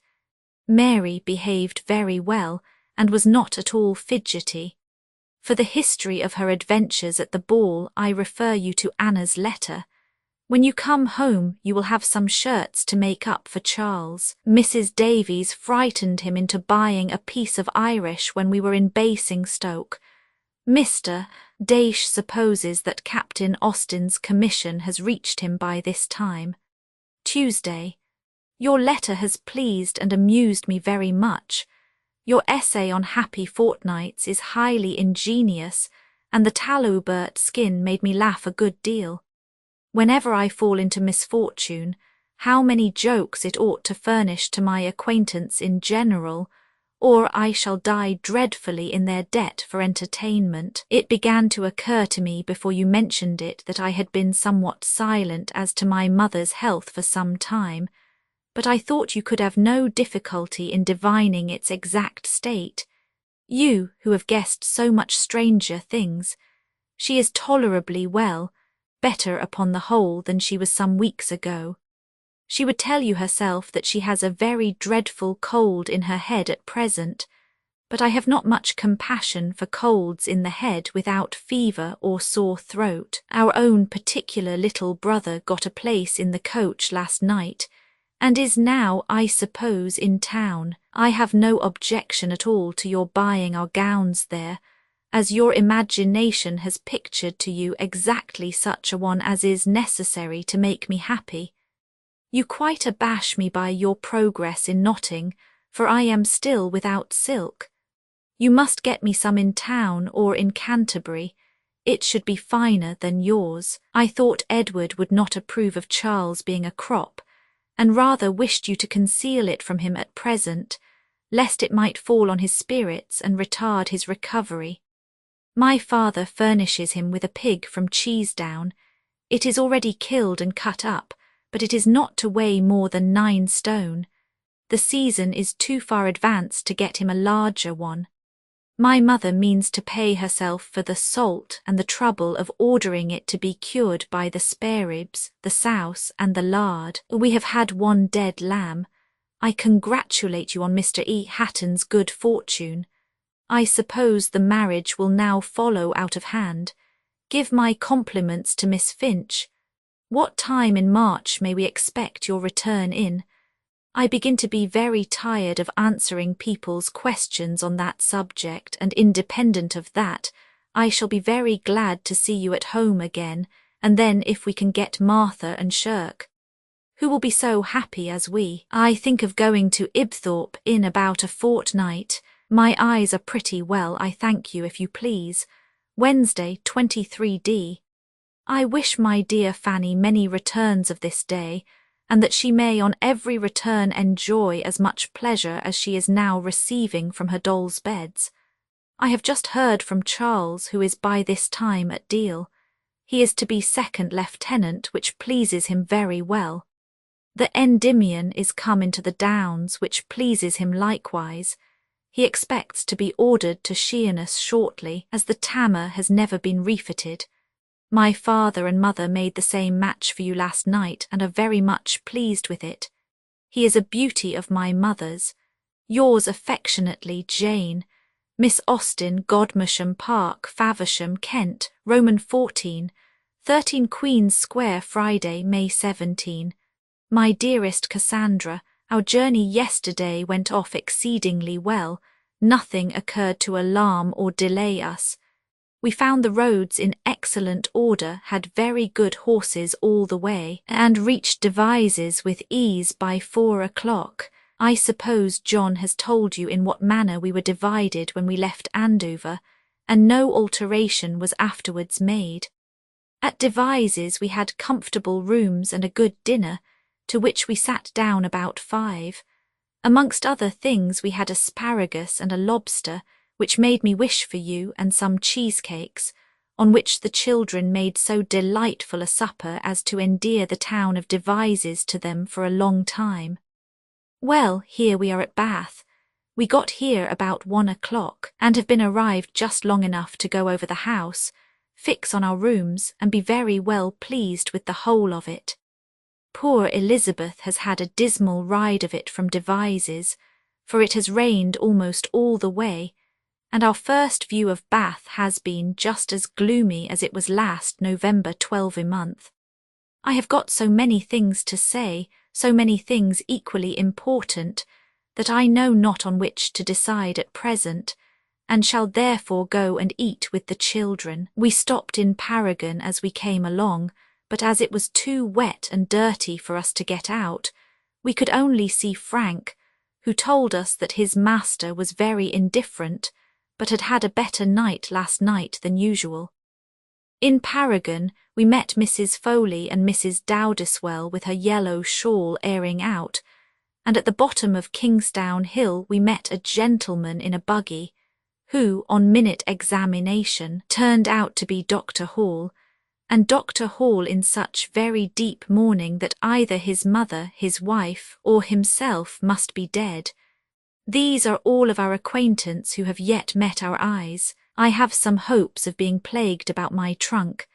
I had more a few hours ago, for it was too heavy to go by the coach which brought Thomas and Rebecca from Devizes. There was reason to suppose that it might be too heavy likewise for any other coach, and for a long time we could hear of no waggon to convey it. At last, however, we unluckily discovered that one was just on the point of setting out for this place, but at any rate the trunk cannot be here till tomorrow. So far we are safe, and who knows what may not happen to procure a further delay. I put Mary's letter into the post office at Andover with my own hand. We are exceedingly pleased with the house. The rooms are quite as large as we expected. Mrs. Bromley is a fat woman in mourning, and a little black kitten runs about the staircase. Elizabeth has the apartment within the drawing-room. She wanted my mother to have it, but as there was no bed in the inner one, and the stairs are so much easier of ascent, or my mother so much stronger than in Paragon as not to regard the double flight, it is settled for us to be above, where we have 2 very nice-sized rooms, with dirty quilts and everything comfortable. I have the outward and larger apartment, as I ought to have, which is quite as large as our bedroom at home, and my mother's is not materially less. The beds are both as large as any at Steventon, and I have a very nice chest of drawers and a closet full of shelves, so full indeed that there is nothing else in it, and it should therefore be called a cupboard rather than a closet, I suppose.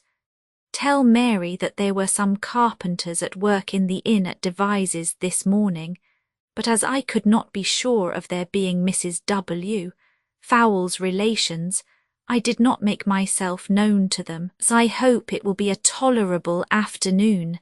When first we came, all the umbrellas were up, but now the pavements are getting very white again. My mother does not seem at all the worse for her journey, nor are any of us, I hope, though Edward seemed rather fagged last night and not very brisk this morning. But I trust the bustle of sending for tea, coffee and sugar, etc., and going out to taste a cheese himself will do him good. There was a very long list of arrivals here in the newspaper yesterday, so that we need not immediately dread absolute solitude, and there is a public breakfast in Sydney Gardens every morning, so that we shall not be wholly starved. Elizabeth has just had a very good account of the 3 little boys. I hope you are very busy and very comfortable. I find no difficulty in closing my eyes. I like our situation very much. It is far more cheerful than Paragon, and the prospect from the drawing-room window at which I now write is rather picturesque, as it commands a prospective view of the left side of Brock Street, broken by 3 Lombardy poplars in the garden of the last house in Queen's Parade.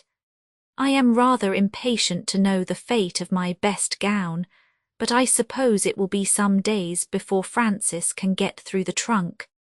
In the meantime I am, with many thanks for your trouble in making it as well as marking my silk stockings, yours very affectionately, Jane. A great deal of love from everybody. Miss Austen, Steventon, Overton, Hants, Roman 15, 13 Queen Square, Sunday, June 2. My dear Cassandra, I am obliged to you for 2 letters, one from yourself and the other from Mary, for of the latter I knew nothing till on the receipt of yours yesterday, when the pigeon basket was examined, and I received my due. As I have written to her since the time which ought to have brought me hers, I suppose she will consider herself, as I choose to consider her, still in my debt. I will lay out all the little judgment I have in endeavouring to get such stockings for Anna as she will approve, but I do not know that I shall execute Martha's commission at all, for I am not fond of ordering shoes, and at any rate they shall all have flat heels. What must I tell you of Edward, truth or falsehood? I will try the former, and you may choose for yourself another time. He was better yesterday than he had been for 2 or 3 days before, about as well as while he was at Steventon. He drinks at the Hetterling pump, is to bathe tomorrow and try electricity on Tuesday. He proposed the latter himself to Dr. Fellows, who made no objection to it, but I fancy we are all unanimous in expecting no advantage from it. At present I have no great notion of our staying here beyond the month. I heard from Charles last week they were to sail on Wednesday. My mother seems remarkably well. My uncle overwalked himself at first and can now only travel in a chair, but is otherwise very well. My cloak is come home. I like it very much, and can now exclaim with delight like J. Bond at hay harvest, "This is what I have been looking for these 3 years." I saw some gauzes in a shop in Bath Street yesterday at only 4d a yard, but they were not so good or so pretty as mine. Flowers are very much worn, and fruit is still more the thing. Elizabeth has a bunch of strawberries, and I have seen grapes, cherries, plums, and apricots. There are likewise almonds and raisins, French plums, and tamarinds at the grocer's, but I have never seen any of them in hats. A plum or green gage would cost 3 shillings, cherries and grapes about 5, I believe, but this is at some of the dearest shops. My aunt has told me of a very cheap one near Walcot Church, to which I shall go in quest of something for you. I have never seen an old woman at the pump room. Elizabeth has given me a hat, and it is not only a pretty hat, but a pretty style of hat too. It is something like Eliza's, only instead of being all straw, half of it is narrow purple ribbon. I flatter myself, however, that you can understand very little of it from this description. Heaven forbid that I should ever offer such encouragement to explanations as to give a clear one on any occasion myself. But I must write no more of this. I spent Friday evening with the Mapletons, and was obliged to submit to being pleased in spite of my inclination. We took a very charming walk from 6 to 8 up Beacon Hill, and across some fields to the village of Charlecombe, which is sweetly situated in a little green valley, as a village with such a name ought to be. Marian is sensible and intelligent, and even Jane, considering how fair she is not unpleasant. We had a Miss North and a Mr. Good of our party. The latter walked home with me after tea. He is a very young man, just entered Oxford, wears spectacles, and has heard that Evelina was written by Dr. Johnson. I am afraid I cannot undertake to carry Martha's shoes home, for though we had plenty of room in our trunks when we came, we shall have many more things to take back, and I must allow besides for my packing. There is to be a grand gala on Tuesday evening in Sydney Gardens, a concert, with illuminations and fireworks. To the latter Elizabeth and I look forward with pleasure, and even the concert will have more than its usual charm for me, as the gardens are large enough for me to get pretty well beyond the reach of its sound. In the morning Lady Willoughby is to present the colours to some corps or yeomanry or other in the Crescent, and that such festivities may have a proper commencement, we think of going to. I am quite pleased with Martha and Mrs. Lefroy for wanting the pattern of our caps, but I am not so well pleased with your giving it to them. Some prevailing wish is necessary to the animation of everybody's mind, and in gratifying this you leave them to form some other which will not probably be half so innocent. I shall not forget to write to Frank. Duty and love, etc. Yours affectionately, Jane. My uncle is quite surprised at my hearing from you so often, but as long as we can keep the frequency of our correspondence from Martha's uncle, we will not fear our own. Miss Austen, Steventon, Roman 16, 13 Queen Square, Tuesday, June 11. My dear Cassandra, your letter yesterday made me very happy. I am heartily glad that you have escaped any share in the impurities of Dean, and not sorry, as it turns out, that our stay here has been lengthened. I feel tolerably secure of our getting away next week, though it is certainly possible that we may remain till Thursday the 27th. I wonder what we shall do with all our intended visits this summer. I should like to make a compromise with Addlestrop, Harden and Bookham, that Martha's spending the summer at Steventon should be considered as our respective visits to them all.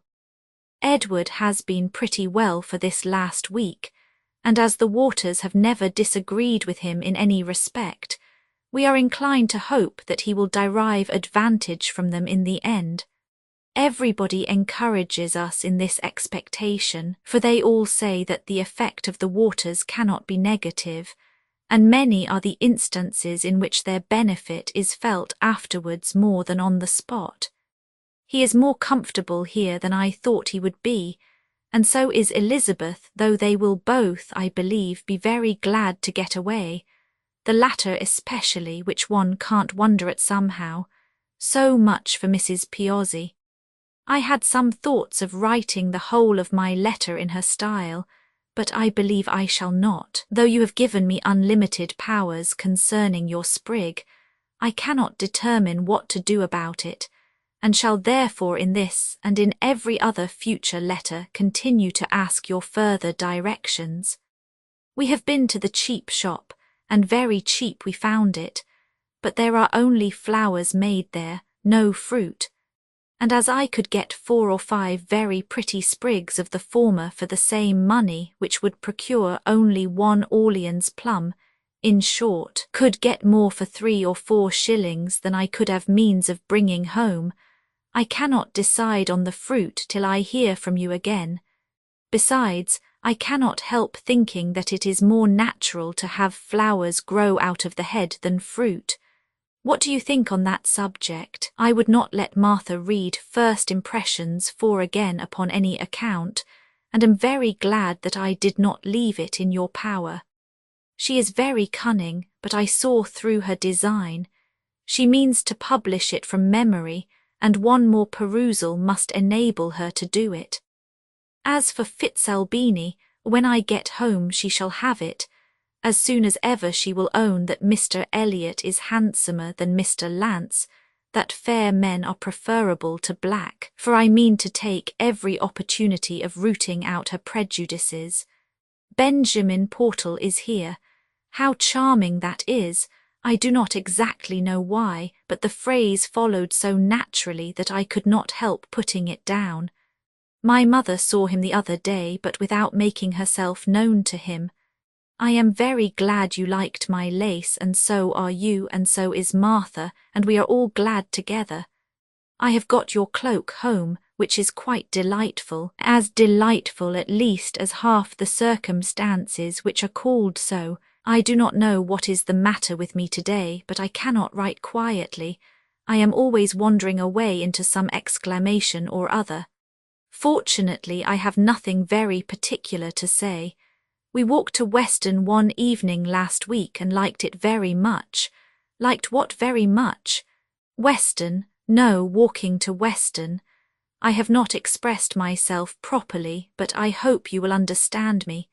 We have not been to any public place lately, nor performed anything out of the common daily routine of No. 13 Queen Square, Bath. But today we were to have dashed away at a very extraordinary rate by dining out, had it not so happened that we did not go. Edward renewed his acquaintance lately with Mr. Evelyn, who lives in the Queen's Parade, and was invited to a family dinner, which I believe at first Elizabeth was rather sorry at his accepting. But yesterday Mrs. Evelyn called on us, and her manners were so pleasing that we liked the idea of going very much. The Biggs would call her a nice woman, but Mr. Evelyn, who was indisposed yesterday, is worse today, and we are put off. It is rather impertinent to suggest any household care to a housekeeper, but I just venture to say that the coffee mill will be wanted every day while Edward is at Steventon, as he always drinks coffee for breakfast. Fanny desires her love to you, her love to grandpapa, her love to Anna, and her love to Hannah. The latter is particularly to be remembered. Edward desires his love to you, to grandpapa, to Anna, to little Edward, to Aunt James and Uncle James, and he hopes all your turkeys and ducks and chicken and guinea fowls are very well, and he wishes you very much to send him a printed letter, and so does Fanny, and they both rather think they shall answer it. Dr. Gardiner was married yesterday to Mrs. Percy and her 3 daughters.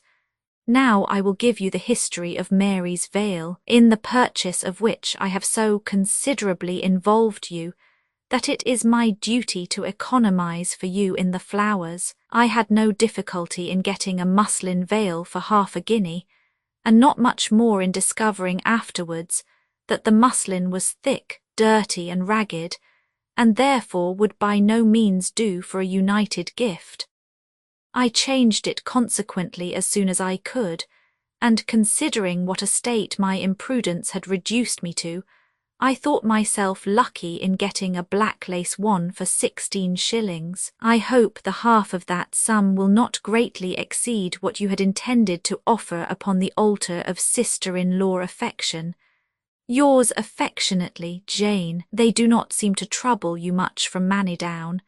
I have long wanted to quarrel with them, and I believe I shall take this opportunity. There is no denying that they are very capricious, for they like to enjoy their elder sister's company when they can. Miss Austen, Steventon, Overton, Hants. Footnotes, for the title first chosen for Pride and Prejudice. Romans 17. Steventon, Thursday, November 20, 1800. My dear Cassandra, your letter took me quite by surprise this morning. You are very welcome, however, and I am very much obliged to you. I believe I drank too much wine last night at Hurstbourne. I know not how else to account for the shaking of my hand today. You will kindly make allowance, therefore, for any indistinctness of writing, by attributing it to this venial error. Naughty Charles did not come on Tuesday, but good Charles came yesterday morning, and about 2 o'clock he walked in on a Gosport hack. His feeling equal to such a fatigue is a good sign, and his feeling no fatigue in it a still better. He walked down to Dean to dinner. He danced the whole evening, and today is no more tired than a gentleman ought to be. Your desiring to hear from me on Sunday will, perhaps, bring you a more particular account of the ball than you may care for, because one is prone to think much more of such things the morning after they happen than when time has entirely driven them out of one's recollection. It was a pleasant evening.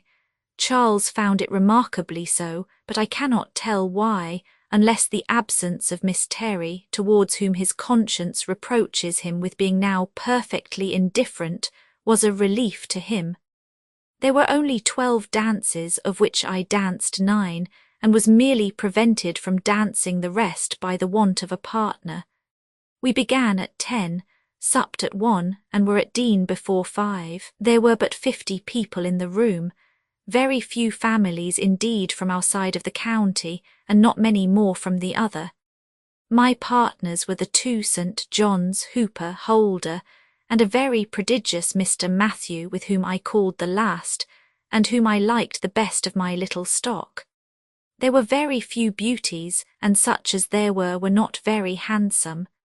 Miss Iremonger did not look well, and Mrs. Blount was the only one much admired. She appeared exactly as she did in September, with the same broad face, diamond bandeau, white shoes, pink husband, and fat neck. The 2 Miss Coxes were there. I traced in one the remains of the vulgar, broad-featured girl who danced at Enam 8 years ago. The other is refined into a nice, composed-looking girl like Catherine Bigg. I looked at Sir Thomas Champneys and thought of poor Rosalie. I looked at his daughter and thought her a queer animal with a white neck. Mrs. Warren I was constrained to think a very fine young woman, which I much regret. She danced away with great activity. Her husband is ugly enough, uglier even than his cousin John, but he does not look so very old. The Miss Maitlands are both prettyish, very like Anne, with brown skins, large dark eyes, and a good deal of nose. The General has got the gout, and Mrs. Maitland the jaundice. Miss Debarry, Susan, and Sally, all in black, but without any statues, made their appearance, and I was as civil to them as circumstances would allow me. Mary said that I looked very well last night. I wore my aunt's gown and handkerchief, and my hair was at least tidy, which was all my ambition. I will now have done with the ball, and I will moreover go and dress for dinner. Farewell. Charles sends you his best love, and Edward his worst. If you think the distinction improper, you may take the worst yourself. He will write to you when he gets back to his ship, and in the meantime desires that you will consider me as your affectionate sister, J.A. Friday. I have determined to go on Thursday, but of course not before the post comes in. Charles is in very good looks indeed. I had the comfort of finding out the other evening who all the fat girls with long noses were that disturbed me at the first H ball. They all proved to be Miss Atkinsons of N. Illegible. I rejoice to say that we have just had another letter from our dear Frank. It is to you, very short, written from Larnaca in Cyprus, and so lately as October too. He came from Alexandria, and was to return there in 3 or 4 days, knew nothing of his promotion, and does not write above 20 lines, from a doubt of the letters ever reaching you, and an idea of all letters being opened at Vienna. He wrote a few days before to you from Alexandria by the Mercury, sent with dispatches to Lord Keith. Another letter must be owing to us besides this, 1 if not 2, because none of these are to me. Henry comes tomorrow, for 1 night only. My mother has heard from Mrs. E. Lee. Lady Say and Seal and her daughter are going to remove to Bath. Mrs. Estwick is married again to a Mr. Sloane, a young man under age, without the knowledge of either family. He bears a good character, however. Miss Austen, Godmersham Park, Faversham, Kent, Roman 18. Steventon, Saturday, January 3, 1801. My dear Cassandra, as you have by this time received my last letter, it is fit that I should begin another. And I begin with the hope which is at present uppermost in my mind, that you often wore a white gown in the morning at the time of all the gay parties being with you. Our visit at Ash Park last Wednesday went off in a come-car way. We met Mr. Lefroy and Tom Shute, played at cards and came home again. James and Mary dined here on the following day, and at night Henry set off in the mail for London. He was as agreeable as ever during his visit, and has not lost anything in Miss Lloyd's estimation. Yesterday we were quite alone, only our 4 selves, but today the scene is agreeably varied by Mary's driving Martha to Basingstoke, and Martha's afterwards dining at Deane. My mother looks forward with as much certainty as you can do to our keeping 2 maids. My father is the only one not in the secret. We plan having a steady cook and a young giddy housemaid, with a sedate middle-aged man, who is to undertake the double office of husband to the former and sweetheart to the latter. No children, of course, to be allowed on either side. You feel more for John Bond than John Bond deserves. I am sorry to lower his character, but he is not ashamed to own himself that he has no doubt at all of getting a good place, and that he had even an offer many years ago from a farmer Payne of taking him into his service whenever he might quit my father's. There are 3 parts of Bath which we have thought of as likely to have houses in them: Westgate Buildings, Charles Street, and some of the short streets leading from Laura Place or Pulteney Street. Westgate Buildings, though quite in the lower part of the town, are not badly situated themselves. The street is broad and has rather a good appearance. Charles Street, however, I think is preferable. The buildings are new, and its nearness to Kingsmead Fields would be a pleasant circumstance. Perhaps you may remember, or perhaps you may forget, that Charles Street leads from the Queen Square Chapel to the 2 Green Park streets. The houses in the streets near Laura Place I should expect to be above our price. Gay Street would be too high, except only the lower house on the left-hand side as you ascend. Towards that my mother has no disinclination. It used to be lower rented than any other house in the row, from some inferiority in the apartments. But above all others her wishes are at present fixed on the corner house in Chapel Row, which opens into Prince's Street. Her knowledge of it, however, is confined only to the outside. and therefore she is equally uncertain of its being really desirable as of its being to be had. In the meantime, she assures you that she will do everything in her power to avoid Trim Street, although you have not expressed the fearful presentiment of it which was rather expected. We know that Mrs. Perrott will want to get us into Oxford Buildings, but we all unite in particular dislike of that part of the town, and therefore hope to escape. Upon all these different situations you and Edward may confer together, and your opinion of each will be expected with eagerness. As to our pictures, the Battle Piece, Mr. Nibbs, Sir William East, and all the old heterogeneous miscellany, manuscript, scriptural pieces dispersed over the house, are to be given to James. Your own drawings will not cease to be your own, and the 2 paintings on tin will be at your disposal. My mother says that the French agricultural prints in the best bedroom were given by Edward to his 2 sisters. Do you or he know anything about it? She has written to my aunt, and we are all impatient for the answer. I do not know how to give up the idea of our both going to Paragon in May. Your going I consider as indispensably necessary, and I shall not like being left behind.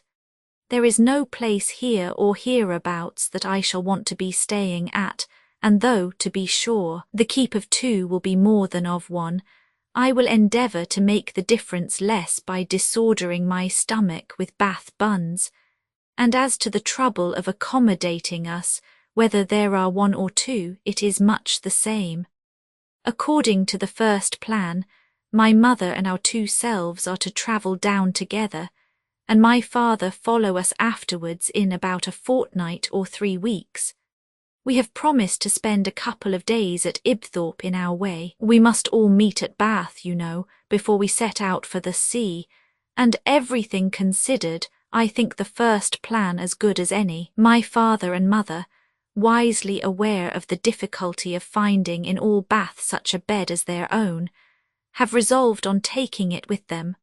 All the beds, indeed, that we shall want are to be removed, namely, besides theirs, our own 2, the best for a spare one, and 2 for servants, and these necessary articles will probably be the only material ones that it would answer to send down. I do not think it will be worth while to remove any of our chests of drawers. We shall be able to get some of a much more commodious sort, made of deal, and painted to look very neat. And I flatter myself that for little comforts of all kinds our apartment will be one of the most complete things of the sort all over Bath, Bristol included. We have thought at times of removing the sideboard, or a Pembroke table, or some other piece of furniture, but upon the whole it has ended in thinking that the trouble and risk of the removal would be more than the advantage of having them at a place where everything may be purchased. Pray send your opinion. Martha has as good as promised to come to us again in March. Her spirits are better than they were. My mother bargains for having no trouble at all in furnishing our house in Bath, and I have engaged for your willingly undertaking to do it all. I get more and more reconciled to the idea of our removal. We have lived long enough in this neighbourhood. The Basingstoke balls are certainly on the decline. There is something interesting in the bustle of going away, and the prospect of spending future summers by the sea or in Wales is very delightful. For a time, we shall now possess many of the advantages which I have often thought of with envy in the wives of sailors or soldiers. It must not be generally known, however, that I am not sacrificing a great deal in quitting the country, or I can expect to inspire no tenderness, no interest in those we leave behind. Yours affectionately, J. A. Miss Austen, Godmersham Park, Faversham, Kent, Roman 19. Steventon, Thursday, January 8. My dear Cassandra, the perhaps which concluded my last letter being only a perhaps, will not occasion your being overpowered with surprise, I dare say, if you should receive this before Tuesday, which, unless circumstances are very perverse, will be the case. I received yours with much general philanthropy and still more peculiar goodwill 2 days ago, and I suppose I need not tell you that it was very long, being written on a foolscap sheet, and very entertaining, being written by you. Mr. Payne has been dead long enough for Henry to be out of mourning for him before his last visit, though we knew nothing of it till about that time. Why he died, or of what complaint, or to what noblemen he bequeathed his 4 daughters in marriage, we have not heard.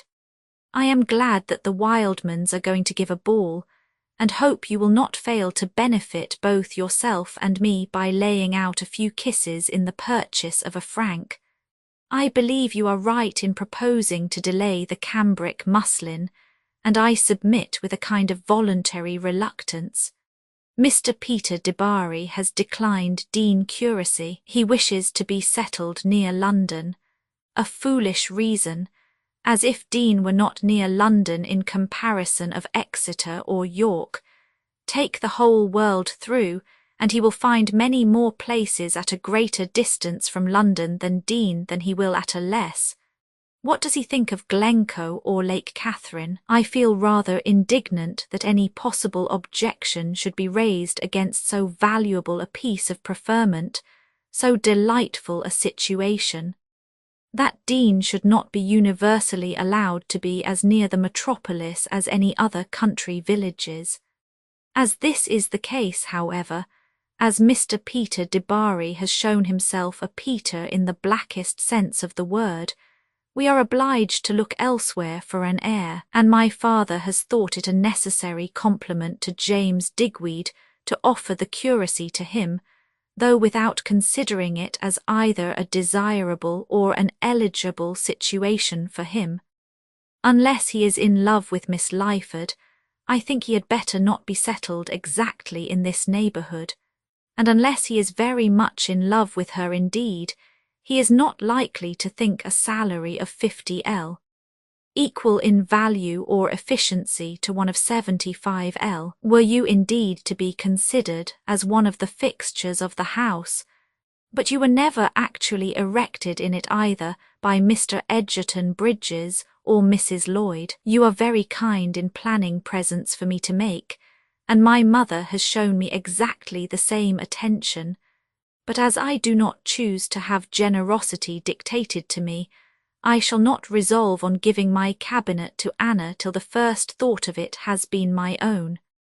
Sidmouth is now talked of as our summer abode. Get all the information, therefore, about it that you can from Mrs. C. Cage.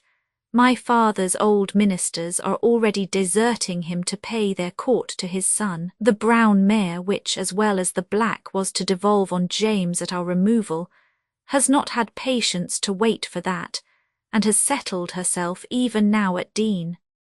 The death of Hugh Capet, which, like that of Mr. Skipsey, though undesired, was not wholly unexpected, being purposely effected, has made the immediate possession of the mare very convenient, and everything else, I suppose, will be seized by degrees in the same manner. Martha and I work at the books every day. Yours affectionately, J.A. Miss Austen, Godmersham Park, Faversham, Kent, Roman 20. Steventon, Wednesday, January 14. Poor Miss Austen, it appears to me that I have rather oppressed you of late by the frequency of my letters. You had hoped not to hear from me again before Tuesday, but Sunday showed you with what a merciless sister you had to deal. I cannot recall the past, but you shall not hear from me quite so often in future. Your letter to Mary was duly received before she left Dean with Martha yesterday morning, and it gives us great pleasure to know that the Chilham ball was so agreeable, and that you danced 4 dances with Mr. Kemble. Desirable, however, as the latter circumstance was, I cannot help wondering at its taking place.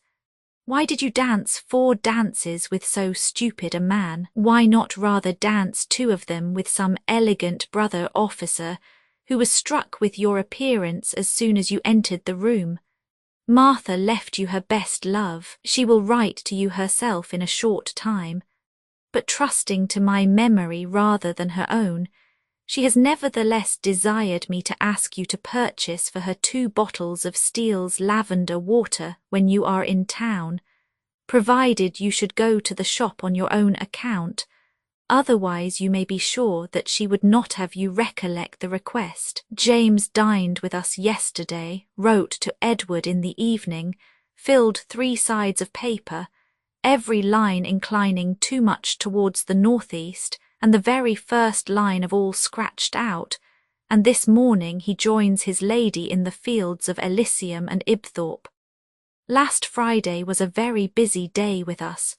We were visited by Miss Lyford and Mr. Bale.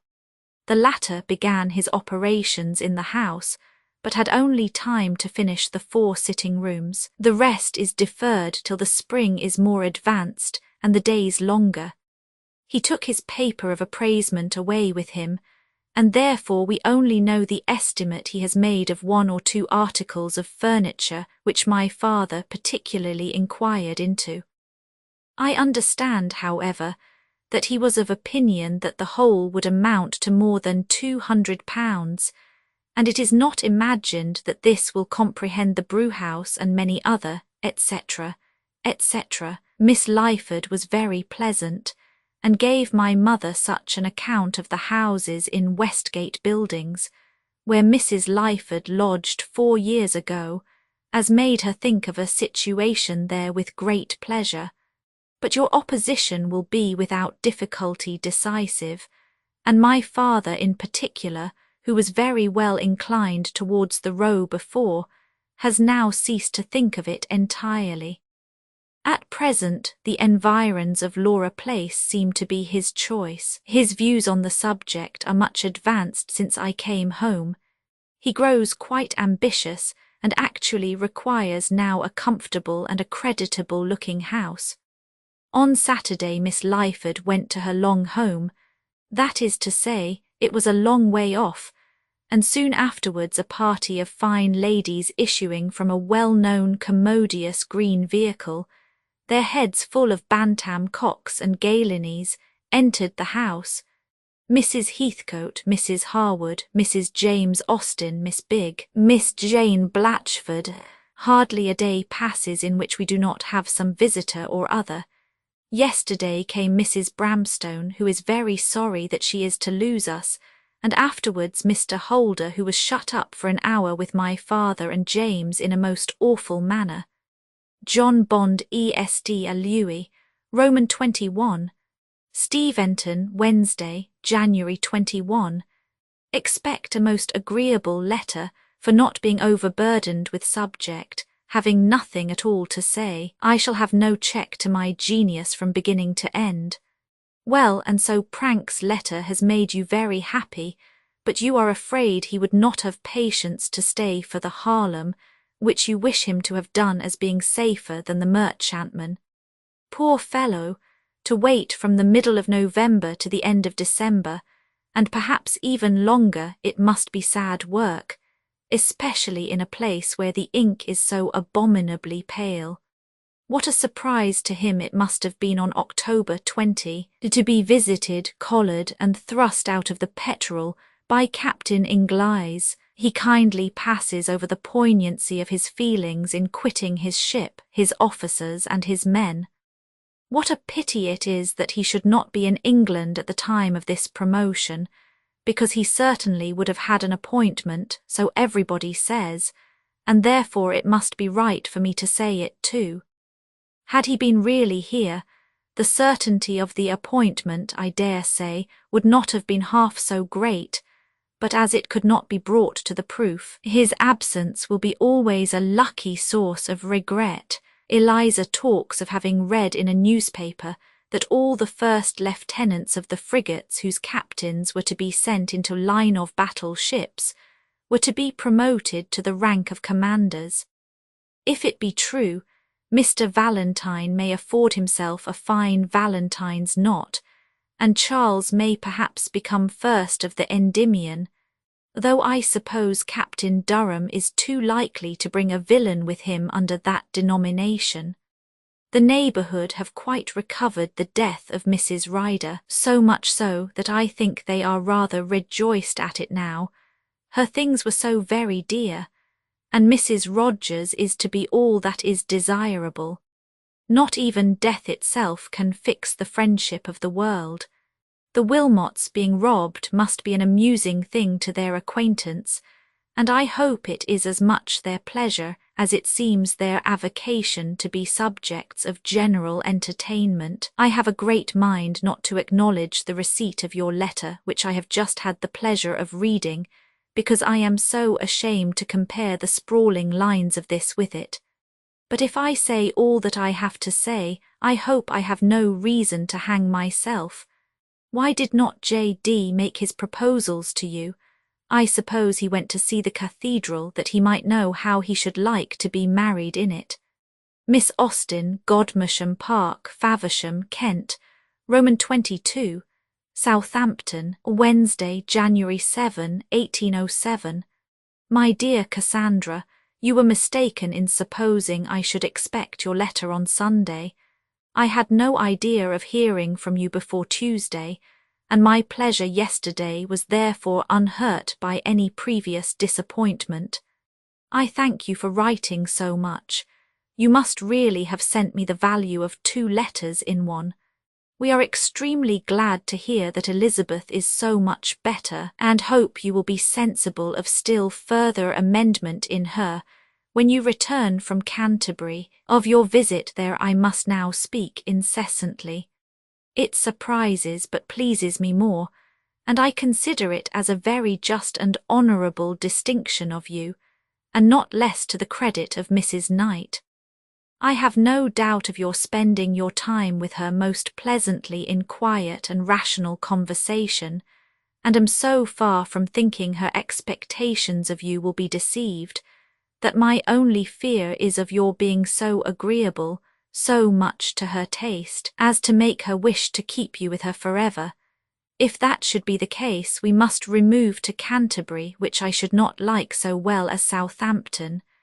When you receive this, our guests will be all gone or going, and I shall be left to the comfortable disposal of my time, to ease of mind from the torments of rice puddings and apple dumplings, and probably to regret that I did not take more pains to please them all. Mrs. J. Austen has asked me to return with her to Steventon. I need not give my answer, and she has invited my mother to spend there the time of Mrs. F. A.'s confinement, which she seems half inclined to do. A few days ago I had a letter from Miss Irvine, and as I was in her debt, you will guess it to be a remonstrance, not a very severe one, however.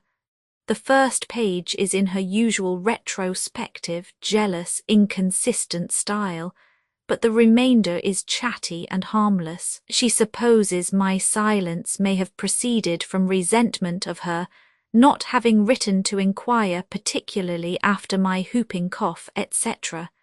She is a funny one. I have answered her letter, and have endeavoured to give something like the truth with as little incivility as I could, by placing my silence to the want of subject in the very quiet way in which we live. Phoebe has repented and stays. I have also written to Charles, and I answered Miss Buller's letter by return of post, as I intended to tell you in my last. 2 or 3 things I recollected when it was too late, that I might have told you. One is that the Welbys have lost their eldest son by a putrid fever at Eton, and another that Tom Chute is going to settle in Norfolk. You have scarcely ever mentioned Lizzie since your being at Godmersham. I hope it is not because she is altered for the worse. I cannot yet satisfy Fanny as to Mrs. Foot's baby's name, and I must not encourage her to expect a good one, as Captain Foot is a professed adversary to all but the plainest. He likes only Mary, Elizabeth, Anne, etc. Our best chance is of Caroline, which in compliment to a sister seems the only exception. He dined with us on Friday, and I fear will not soon venture again, for the strength of our dinner was a boiled leg of mutton, underdone even for James. and Captain Foot has a particular dislike to underdone mutton, but he was so good-humoured and pleasant that I did not much mind his being starved. He gives us all the most cordial invitation to his house in the country, saying just what the Williams ought to say to make us welcome. Of them we have seen nothing since you left us, and we hear that they are just gone to Bath again, to be out of the way of further alterations at Brooklands. Mrs. F.A. has had a very agreeable letter from Mrs. Dixon, who was delighted with the purse, and desires her not to provide herself with a christening dress, which is exactly what her young correspondent wanted, and she means to defer making any of the caps as long as she can, in hope of having Mrs. D.'s present in time to be serviceable as a pattern. She desires me to tell you that the gowns were cut out before your letter arrived, but that they are long enough for Caroline. The beds, as I believe they are called, have fallen to Frank's share to continue, and of course are cut out to admiration. Alpensine did not do. We were disgusted in 20 pages, as, independent of a bad translation, it has indelicacies which disgrace a pen hitherto so pure, and we changed it for the female Quixote, which now makes our evening amusement, to me a very high one, as I find the work quite equal to what I remembered it. Mrs. F.A., to whom it is new, enjoys it as one could wish. The other Mary, I believe, has little pleasure from that or any other book. My mother does not seem at all more disappointed than ourselves at the termination of the family treaty. She thinks less of that just now than of the comfortable state of her own finances, which she finds on closing her year's accounts beyond her expectation, as she begins the new year with a balance of 30L. In her favour, and when she has written her answer to my aunt, which you know always hangs a little upon her mind, she will be above the world entirely. You will have a great deal of unreserved discourse with Mrs. K., I dare say, upon this subject, as well as upon many other of our family matters. Abuse everybody but me. Thursday. We expected James yesterday, but he did not come. If he comes at all now, his visit will be a very short one, as he must return tomorrow, that Ajax and the chair may be sent to Winchester on Saturday. Caroline's new pelisse depended upon her mother's being able or not to come so far in the chair. How the guinea that will be saved by the same means of return is to be spent I know not. Mrs. J.A. does not talk much of poverty now, though she has no hope of my brother's being able to buy another horse next summer. Their scheme against Warwickshire continues, but I doubt the family's being at Stoneleigh so early as James says he must go, which is May. My mother is afraid I have not been explicit enough on the subject of her wealth. She began 1806 with 68L. She begins 1807 with 99L, and this after 32L. Purchase of stock. Frank, too, has been settling his accounts and making calculations, and each party feels quite equal to our present expenses, but much increase of house rent would not do for either.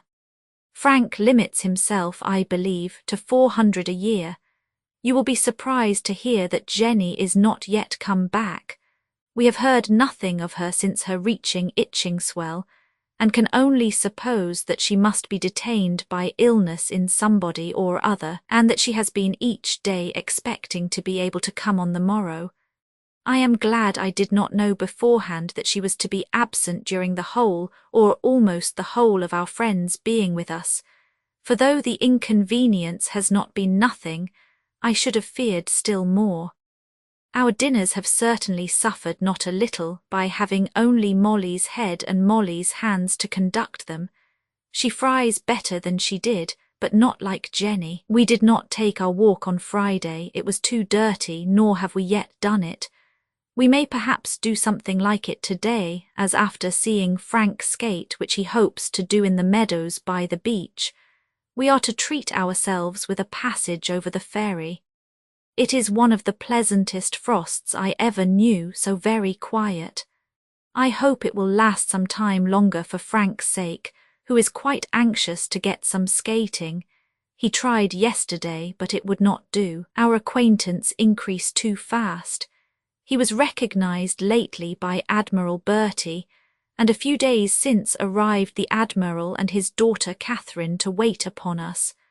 There was nothing to like or dislike in either. To the Berties are to be added the Lances, with whose cards we have been endowed, and whose visit Frank and I returned yesterday. They live about 1.75 miles from S, to the right of the new road to Portsmouth, and I believe their house is one of those which are to be seen almost anywhere among the woods on the other side of the Itchen. It is a handsome building, stands high and in a very beautiful situation. We found only Mrs. Lance at home, and whether she boasts any offspring besides a grand pianoforte did not appear. She was civil and chatty enough, and offered to introduce us to some acquaintance in Southampton, which we gratefully declined. I suppose they must be acting by the orders of Mr. Lance of Netherton in this civility, as there seems no other reason for their coming near us. They will not come often, I dare say. They live in a handsome style and are rich, and she seemed to like to be rich, and we gave her to understand that we were far from being so. She will soon feel, therefore, that we are not worth her acquaintance. You must have heard from Martha by this time. We have had no accounts of Kintbury since her letter to me. Mrs. F.A. has had one fainting fit lately. It came on as usual after eating a hearty dinner, but did not last long. I can recollect nothing more to say. When my letter is gone, I suppose I shall. Yours affectionately, J. A. I have just asked Caroline if I should send her love to her godmamma, to which she answered yes. Miss Austen, Godmersham Park, Faversham, Kent, Roman 23. Southampton, February 8. Our garden is putting in order by a man who bears a remarkably good character, has a very fine complexion, and asks something less than the first. The shrubs which border the gravel walk, he says, are only sweetbriar and roses, and the latter of an indifferent sort. We mean to get a few of a better kind, therefore, and at my own particular desire he procures us some syringas. I could not do without a syringa, if for the sake of Cowper's line. We talk also of a laburnum. The border under the terrace wall is clearing away to receive currants and gooseberry bushes, and a spot is found very proper for raspberries. The alterations and improvements within doors, too, advance very properly, and the offices will be made very convenient indeed. Our dressing table is constructing on the spot out of a large kitchen table belonging to the house, for doing which we have the permission of Mr. Huskett, Lord Lansdowne's painter. Domestic painter, I should call him, for he lives in the castle. Domestic chaplains have given way to this more necessary office, and I suppose whenever the walls want no touching up he is employed about my lady's face. The morning was so wet that I was afraid we should not be able to see our little visitor, but Frank, who alone could go to church, called for her after service, and she is now talking away at my side and examining the treasures of my writing-desk drawers, very happy, I believe, not at all shy. Of course her name is Catherine and her sister's Caroline. She is something like her brother and as short for her age, but not so well-looking. What is become of all the shyness in the world? Moral as well as natural diseases disappear in the progress of time, and new ones take their place. Shyness and the sweating sickness have given way to confidence and paralytic complaints. Evening. Our little visitor has just left us and left us highly pleased with her. She is a nice, natural, open-hearted, affectionate girl, with all the ready civility which one sees in the best children in the present day. So unlike anything that I was myself at her age, that I am often all astonishment and shame. Half her time was spent at Spillikins, which I consider as a very valuable part of our household furniture, and as not the least important benefaction from the family of Knight to that of Austen. But I must tell you a story. Mary has for some time had notice from Mrs. Dixon of the intended arrival of a certain Miss Fowler in this place. Miss F. is an intimate friend of Mrs. D., and a good deal known as such to Mary. On Thursday last she called here while we were out. Mary found on our return her card with only her name on it, and she had left word that she would call again. The particularity of this made us talk, and among other conjectures, Frank said in joke, "I dare say she is staying with the Pearsons." The connection of the names struck Mary, and she immediately recollected Miss Fowler's having been very intimate with persons so called, and upon putting everything together, we have scarcely a doubt of her being actually staying with the only family in the place whom we cannot visit. What a contretemps! In the language of France, what an unluckiness! In that of Madame Duval, the black gentleman has certainly employed one of his menial imps to bring about this complete, though trifling mischief.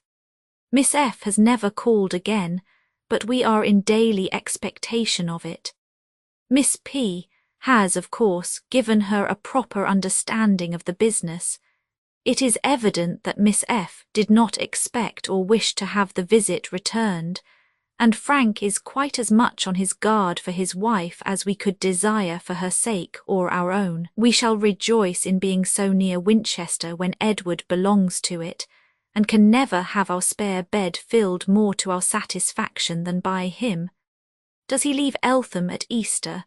We are reading Clarentine, and are surprised to find how foolish it is. I remember liking it much less on a second reading than at the first, and it does not bear a third at all. It is full of unnatural conduct and forced difficulties, without striking merit of any kind. Miss Harrison is going into Devonshire to attend Mrs. Dusantoy as usual. Miss J. is married to young Mr. G. and is to be very unhappy. He swears, drinks, is cross, jealous, selfish, and brutal. The match makes her family miserable and has occasioned his being disinherited. The Browns are added to our list of acquaintance. He commands the sea fencibles here under Sir Thomas, and was introduced at his own desire by the latter when we saw him last week. As yet the gentlemen only have visited as Mrs. B. is ill, but she is a nice-looking woman, and wears one of the prettiest straw bonnets in the place. Monday. The garret beds are made, and ours will be finished today. I had hoped it would be finished on Saturday, but neither Mrs. Hall nor Jenny was able to give help enough for that, and I have as yet done very little and Mary nothing at all. This week we shall do more, and I should like to have all the 5 beds completed by the end of it. There will then be the window curtains, sofa cover, and a carpet to be altered. I should not be surprised if we were to be visited by James again this week. He gave us reason to expect him soon, and if they go to Eversley he cannot come next week. There I flatter myself I have constructed you a smartish letter, considering my want of materials. But like my dear Dr. Johnson, I believe I have dealt more in notions than facts. I hope your cough is gone, and that you are otherwise well, and remain with love yours affectionately, J. A. Miss Austen, Godmersham Park, Faversham, Kent, Roman 24, Godmersham, Wednesday, June 15, 1808. My dear Cassandra, where shall I begin? Which of all my important nothings shall I tell you first? At 7:30 yesterday morning Henry saw us into our own carriage, and we drove away from the Bath Hotel, which, by the by, had been found most uncomfortable quarters, very dirty, very noisy, and very ill provided. James began his journey by the coach at 5. Our first 8 miles were hot. Diptford Hill brought to my mind our hot journey into Kent 14 years ago, but after Blackheath we suffered nothing, and as the day advanced it grew quite cool. At Dartford, which we reached within the 2 hours and 3/4, we went to the Bull, the same inn at which we breakfasted in that said journey, and on the present occasion had about the same bad butter. At 10:30 we were again off, and travelling on without any adventure reached Sittingbourne by 3. Daniel was watching for us at the door of the George, and I was acknowledged very kindly by Mr. and Mrs. Marshall, to the latter of whom I devoted my conversation, while Mary went out to buy some gloves.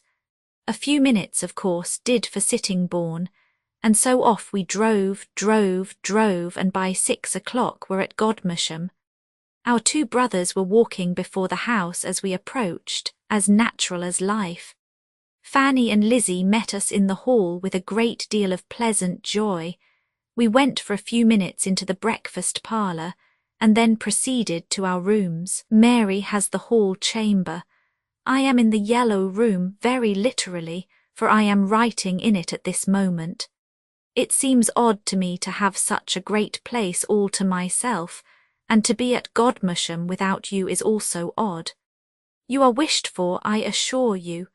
Fanny, who came to me as soon as she had seen her Aunt James to her room, and stayed while I dressed, was as energetic as usual in her longings for you. She is grown both in height and size since last year, but not immoderately, looks very well, and seems as to conduct and manner just what she was, and what one could wish her to continue. Elizabeth, 5, who was dressing when we arrived, came to me for a minute attended by Marian, Charles and Louisa, and you will not doubt gave me a very affectionate welcome. That I had received such from Edward also I need not mention, but I do, you see, because it is a pleasure. I never saw him look in better health, and Fanny says he is perfectly well. I cannot praise Elizabeth's looks, but they are probably affected by a cold. Her little namesake has gained in beauty in the last 3 years, though not all that Marian has lost. Charles is not quite so lovely as he was. Louisa is much as I expected, and Cassandra I find handsomer than I expected, though at present disguised by such a violent breaking out that she does not come down after dinner. She has charming eyes and a nice open countenance, and seems likely to be very lovable. Her size is magnificent. I was agreeably surprised to find Louisa Bridges still here. She looks remarkably well. Legacies are very wholesome diet, and is just what she always was. John is at Sandling. You may fancy our dinner party, therefore, Fanny, of course, belonging to it, and little Edward for that day. He was almost too happy. His happiness at least made him too talkative. It has struck 10. I must go to breakfast. Since breakfast I have had a tete-a-tete with Edward in his room. He wanted to know James's plans and mine, and from what his own now are, I think it already nearly certain that I shall return when they do, though not with them. Edward will be going about the same time to Alton, where he has business with Mr. Trimmer, and where he means his son should join him, and I shall probably be his companion to that place, and get on afterwards somehow or other. I should have preferred a rather longer stay here certainly, but there is no prospect of any later conveyance for me, as he does not mean to accompany Edward on his return to Winchester, from a very natural unwillingness to leave Elizabeth at that time. I shall at any rate be glad not to be obliged to be an encumbrance on those who have brought me here, for as James has no horse, I must feel in their carriage that I am taking his place. We were rather crowded yesterday, though it does not become me to say so, as I and my boa were of the party, and it is not to be supposed but that a child of 3 years of age was fidgety. I need scarcely beg you to keep all this to yourself, lest it should get round by Anna's means. She is very kindly inquired after by her friends here, who all regret her not coming with her father and mother. I left Henry, I hope, free from his tiresome complaint, in other respects well, and thinking with great pleasure of Cheltenham and Stoneleigh, The brewery scheme is quite at an end. At a meeting of the subscribers last week it was by general, and I believe very hearty consent dissolved. The country is very beautiful. I saw as much as ever to admire in my yesterday's journey.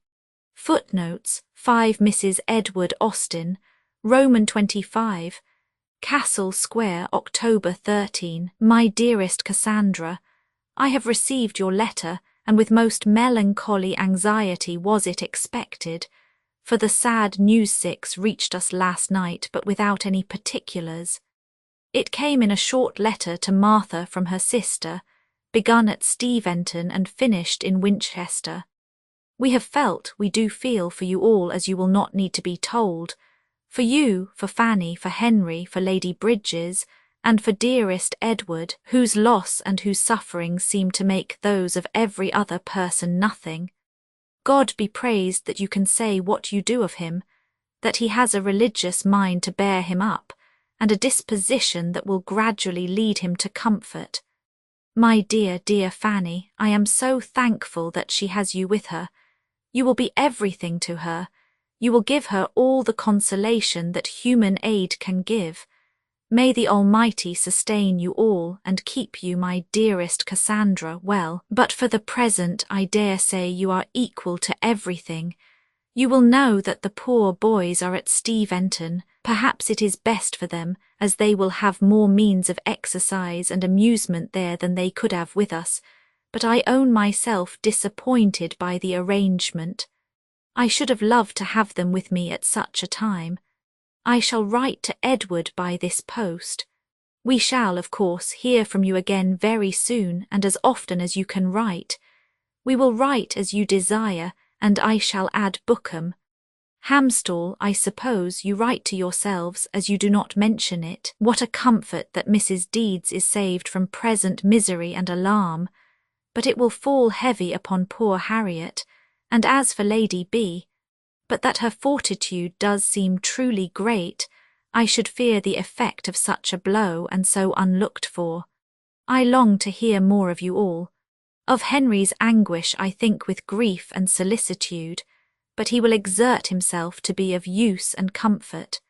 With what true sympathy our feelings are shared by Martha you need not be told. She is the friend and sister under every circumstance. We need not enter into a panegyric on the departed, but it is sweet to think of her great worth, of her solid principles, of her true devotion, her excellence in every relation of life. It is also consolatory to reflect on the shortness of the sufferings which led her from this world to a better. Farewell for the present, my dearest sister. Tell Edward that we feel for him and pray for him. Yours affectionately, J. Austen. I will write to Catherine. Perhaps you can give me some directions about mourning. Miss Austen, Edward Austen's Esq, Godmersham Park, Faversham, Kent. Footnote 6 The death of Mrs. Edward Austen, Roman 26, Castle Square, Saturday night, October 15. My dear Cassandra, your accounts make us as comfortable as we can expect to be at such a time. Edward's loss is terrible and must be felt as such, and these are too early days indeed to think of moderation in grief, either in him or his afflicted daughter, but soon we may hope that our dear Fanny's sense of duty to that beloved father will rouse her to exertion. For his sake, and as the most acceptable proof of love to the spirit of her departed mother, she will try to be tranquil and resigned. Does she feel you to be a comfort to her, or is she too much overpowered for anything but solitude? Your account of Lizzie is very interesting. Poor child! One must hope the impression will be strong, and yet one's heart aches for a dejected mind of 8 years old. I suppose you see the corpse. How does it appear? We are anxious to be assured that Edward will not attend the funeral, but when it comes to the point I think he must feel it impossible. Your parcel shall set off on Monday, and I hope the shoes will fit. Martha and I both tried them on. I shall send you such of your mourning as I think most likely to be useful, reserving for myself your stockings and half the velvet, in which selfish arrangement I know I am doing what you wish. I am to be in bombazine and crepe, according to what we are told is universal here, and which agrees with Martha's previous observation. My mourning, however, will not impoverish me, for by having my velvet pelisse fresh lined and made up, I am sure I shall have no occasion this winter for anything new of that sort. I take my cloak for the lining, and shall send yours on the chance of its doing something of the same for you, though I believe your pelisse is in better repair than mine. One Miss Baker makes my gown and the other my bonnet, which is to be silk covered with crepe. I have written to Edward Cooper, and hope he will not send one of his letters of cruel comfort to my poor brother, and yesterday I wrote to Alethea Bigg in reply to a letter from her. She tells us in confidence that Catherine is to be married on Tuesday se'nnight. Mr. Hill is expected at Manidown in the course of the ensuing week. We are desired by Mrs. Harrison and Miss Austen to say everything proper for them to yourself and Edward on this sad occasion, especially that nothing but a wish of not giving additional trouble where so much is inevitable prevents their writing themselves to express their concern. They seem truly to feel concern. I am glad you can say what you do of Mrs. Knight and of Goodnestone in general. It is a great relief to me to know that the shock did not make any of them ill, but what a task was yours to announce it. Now I hope you are not overpowered with letter writing, as Henry and John can ease you of many of your correspondence. Was Mr. Scudamore in the house at the time? Was any application attempted? And is the seizure at all accounted for? Sunday. As Edward's letter to his son is not come here, we know that you must have been informed as early as Friday of the boys being at Steventon, which I am glad of.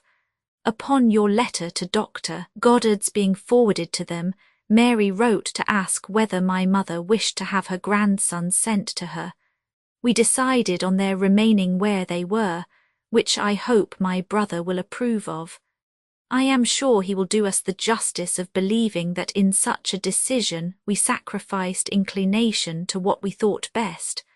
I shall write by the coach tomorrow to Mrs. J.A. and to Edward about their mourning, though this day's post will probably bring directions to them on that subject from yourselves. I shall certainly make use of the opportunity of addressing our nephew on the most serious of all concerns, as I naturally did in my letter to him before. The poor boys are perhaps more comfortable at Steventon than they could be here, but you will understand my feelings with respect to it. Tomorrow will be a dreadful day for you all. Mr. Whitfield's will be a severe duty. 7 glad shall I be to hear that it is over.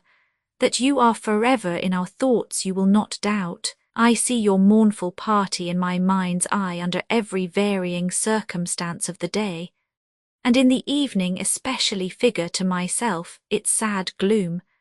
The efforts to talk, the frequent summons to melancholy orders and cares, and poor Edward, restless in misery, going from one room to another, and perhaps not seldom upstairs, to see all that remains of his Elizabeth. Dearest Fanny must now look upon herself as his prime source of comfort, his dearest friend, as the being who is gradually to supply to him to the extent that is possible what he has lost. This consideration will elevate and cheer her. Adieu, you cannot write too often, as I said before. We are heartily rejoiced that the poor baby gives you no particular anxiety. Kiss dear Lizzie for us. Tell Fanny that I shall write in a day or two to Miss Sharp. My mother is not ill. Yours most truly, J. Austen. Tell Henry that a hamper of apples is gone to him from Kintbury, and that Mr. Fowle intended writing on Friday, supposing him in London, to beg that the charts, etc., may be consigned to the care of the Palmers. Mrs. Fowle has also written to Miss Palmer to beg she will send for them. Miss Austen, Edward Austin's Esk, Godmersham Park, Faversham, Kent. Footnote 7. Mr. Whitfield was the rector of Godmersham at this time, having come there in 1778. Roman 27. Castle Square, Monday, October 24. My dear Cassandra, Edward and George came to us soon after 7 on Saturday, very well but very cold, having by choice travelled on the outside, and with no greatcoat but what Mr. Wise, the coachman, good-naturedly spared them of his as they sat by his side. They were so much chilled when they arrived that I was afraid they must have taken cold, but it does not seem at all the case. I never saw them looking better. They behave extremely well in every respect, showing quite as much feeling as one wishes to see, and on every occasion speaking of their father with the liveliest affection. His letter was read over by each of them yesterday, and with many tears. George sobbed aloud. Edward's tears do not flow so easily, but as far as I can judge they are both very properly impressed by what has happened. Miss Lloyd, who is a more impartial judge than I can be, is exceedingly pleased with them. George is almost a new acquaintance to me, and I find him in a different way as engaging as Edward. We do not want amusement. Bilbercatch, at which George is indefatigable, spillikins, paper ships, riddles, conundrums and cards, with watching the flow and ebb of the river, and now and then a stroll out, keep us well employed. And we mean to avail ourselves of our kind papa's consideration, by not returning to Winchester till quite the evening of Wednesday. Mrs. J. A. had not time to get them more than one suit of clothes. Their others are making here, and though I do not believe Southampton is famous for tailoring, I hope it will prove itself better than Basingstoke. Edward has an old black coat, which will save his having a second new one, but I find that black pantaloons are considered by them as necessary, and of course one would not have them made uncomfortable by the want of what is usual on such occasions. Fanny's letter was received with great pleasure yesterday, and her brother sends his thanks and will answer it soon. We all saw what she wrote, and were very much pleased with it. Tomorrow I hope to hear from you, and tomorrow we must think of poor Catherine. Today Lady Bridges is the heroine of our thoughts, and glad shall we be when we can fancy the meeting over. There will then be nothing so very bad for Edward to undergo. The St. Albans, I find, sailed on the very day of my letters reaching Yarmouth, so that we must not expect an answer at present. We scarcely feel, however, to be in suspense, or only enough to keep our plans to ourselves. We have been obliged to explain them to our young visitors in consequence of Fanny's letter, but we have not yet mentioned them to Steventon. We are all quite familiarized to the idea ourselves. My mother only wants Mrs. Seward to go out at midsummer. What sort of a kitchen garden is there? Mrs. J. A. expresses her fear of our settling in Kent, and till this proposal was made we began to look forward to it here. My mother was actually talking of a house at Y. It will be best, however, as it is. Anne has just given her mistress warning. She is going to be married. I wish she would stay her year. On the subject of matrimony, I must notice a wedding in the Salisbury paper, which has amused me very much, Dr. Philot to Lady Frances St. Lawrence. She wanted to have a husband, I suppose, once in her life, and he a Lady Frances. I hope your sorrowing party were at church yesterday, and have no longer that to dread. Martha was kept at home by a cold, but I went with my 2 nephews, and I saw Edward was much affected by the sermon, which indeed I could have supposed purposely addressed to the afflicted, if the text had not naturally come in the course of Dr. Mant's observations on the litany.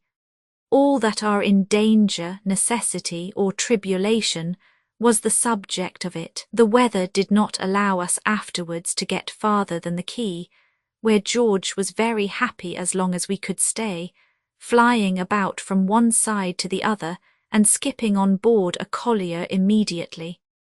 In the evening we had the psalms and lessons and a sermon at home, to which they were very attentive, but you will not expect to hear that they did not return to conundrums the moment it was over. Their aunt has written pleasantly of them, which was more than I hoped. While I write now, George is most industriously making and naming paper ships, at which he afterwards shoots with horse chestnuts brought from Steventon on purpose, and Edward equally intent over the Lake of Killarney, twisting himself about in one of our great chairs. Tuesday. Your close-written letter makes me quite ashamed of my wide lines. You have sent me a great deal of matter, most of it very welcome. As to your lengthened stay, it is no more than I expected, and what must be, but you cannot suppose I like it. All that you say of Edward is truly comfortable. I began to fear that when the bustle of the first week was over, his spirits might for a time be more depressed, and perhaps one must still expect something of the kind. If you escape a bilious attack, I shall wonder almost as much as rejoice. I am glad you mentioned where Catherine goes today. It is a good plan, but sensible people may generally be trusted to form such. The day began cheerfully, but it is not likely to continue what it should for them or for us. We had a little water party yesterday. I and my two nephews went from the Itchen ferry up to Northam, where we landed, looked into the 74 and walked home, and it was so much enjoyed that I had intended to take them to Netley today. The tide is just right for our going immediately after moonshine, but I am afraid there will be rain. If we cannot get so far, however, we may perhaps go round from the ferry to the quay. I had not proposed doing more than cross the Itchen yesterday, but it proved so pleasant, and so much to the satisfaction of all, that when we reached the middle of the stream we agreed to be rowed up the river. Both the boys rowed great part of the way, and their questions and remarks, as well as their enjoyment, were very amusing. George's inquiries were endless, and his eagerness in everything reminds me often of his Uncle Henry. Our evening was equally agreeable in its way. I introduced speculation, and it was so much approved that we hardly knew how to leave off. Your idea of an early dinner tomorrow is exactly what we propose, for, after writing the first part of this letter, it came into my head that at this time of year we have not summer evenings. We shall watch the light today, that we may not give them a dark drive tomorrow. They send their best love to Papa and everybody, with George's thanks for the letter brought by this post. Martha begs my brother may be assured of her interest in everything relating to him and his family, and of her sincerely partaking our pleasure in the receipt of every good account from Godmersham. Of Chawton, I think I can have nothing more to say, but that everything you say about it in the letter now before me will, I am sure, as soon as I am able to read it to her, make my mother consider the plan with more and more pleasure. We had formed the same views on H. Digweed's farm. A very kind and feeling letter is arrived today from Kintbury. Mrs. Fowle's sympathy and solicitude on such an occasion you will be able to do justice to, and to express it as she wishes to my brother. Concerning you, she says, Cassandra will, I know, excuse my writing to her. It is not to save myself but her that I omit so doing. Give my best, my kindest love to her, and tell her I feel for her as I know she would for me on the same occasion, and that I most sincerely hope her health will not suffer. We have just had 2 hampers of apples from Kintbury, and the floor of our little garret is almost covered. Love to all. Yours very affectionately, J. A. Miss Austen, Edward Austen's, Esk, Godmersham Park, Faversham, Kent, Roman 28, Castle Square, Sunday, November 21. Your letter, my dear Cassandra, obliges me to write immediately, that you may have the earliest notice of Frank's intending, if possible, to go to Godmersham exactly at the time now fixed for your visit to Goodnestone. He resolved, almost directly on the receipt of your former letter, to try for an extension of his leave of absence, that he might be able to go down to you for 2 days, but charged me not to give you any notice of it, on account of the uncertainty of success. Now, however, I must give it, and now perhaps he may be giving it himself, for I am just in the hateful predicament of being obliged to write what I know will somehow or other be of no use.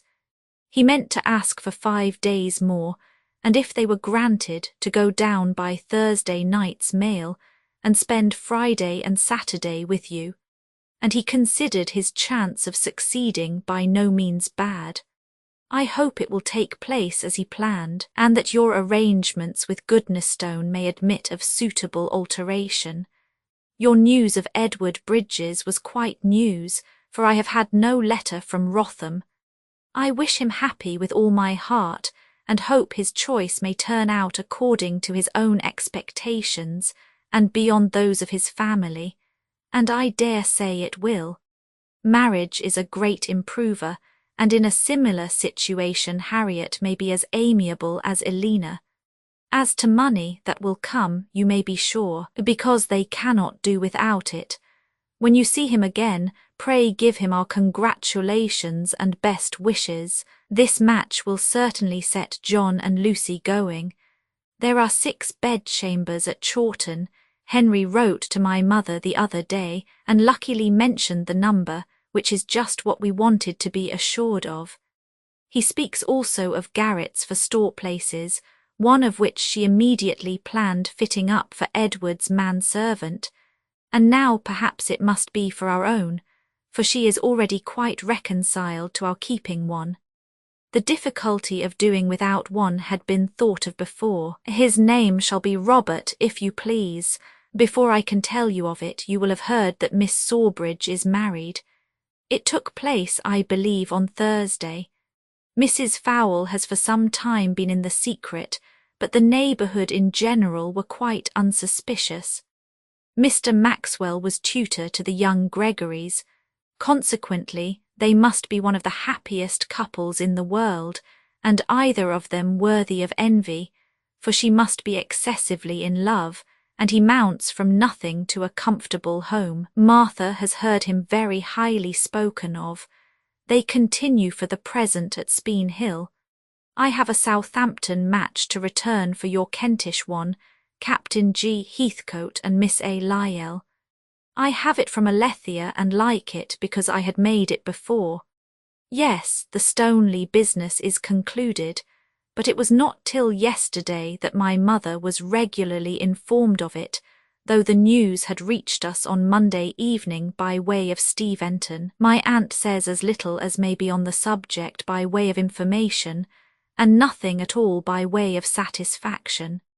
She reflects on Mr. T. Lee's dilatoriness, and looks about with great diligence and success for inconvenience and evil, among which she ingeniously places the danger of her new housemaids catching cold on the outside of the coach, when she goes down to Bath, for a carriage makes her sick. John Binns has been offered their place but declines it, as she supposes, because he will not wear a livery. Whatever be the cause, I like the effect.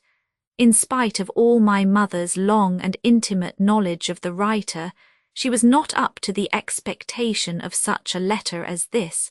The discontentedness of it shocked and surprised her, but I see nothing in it out of nature, though a sad nature.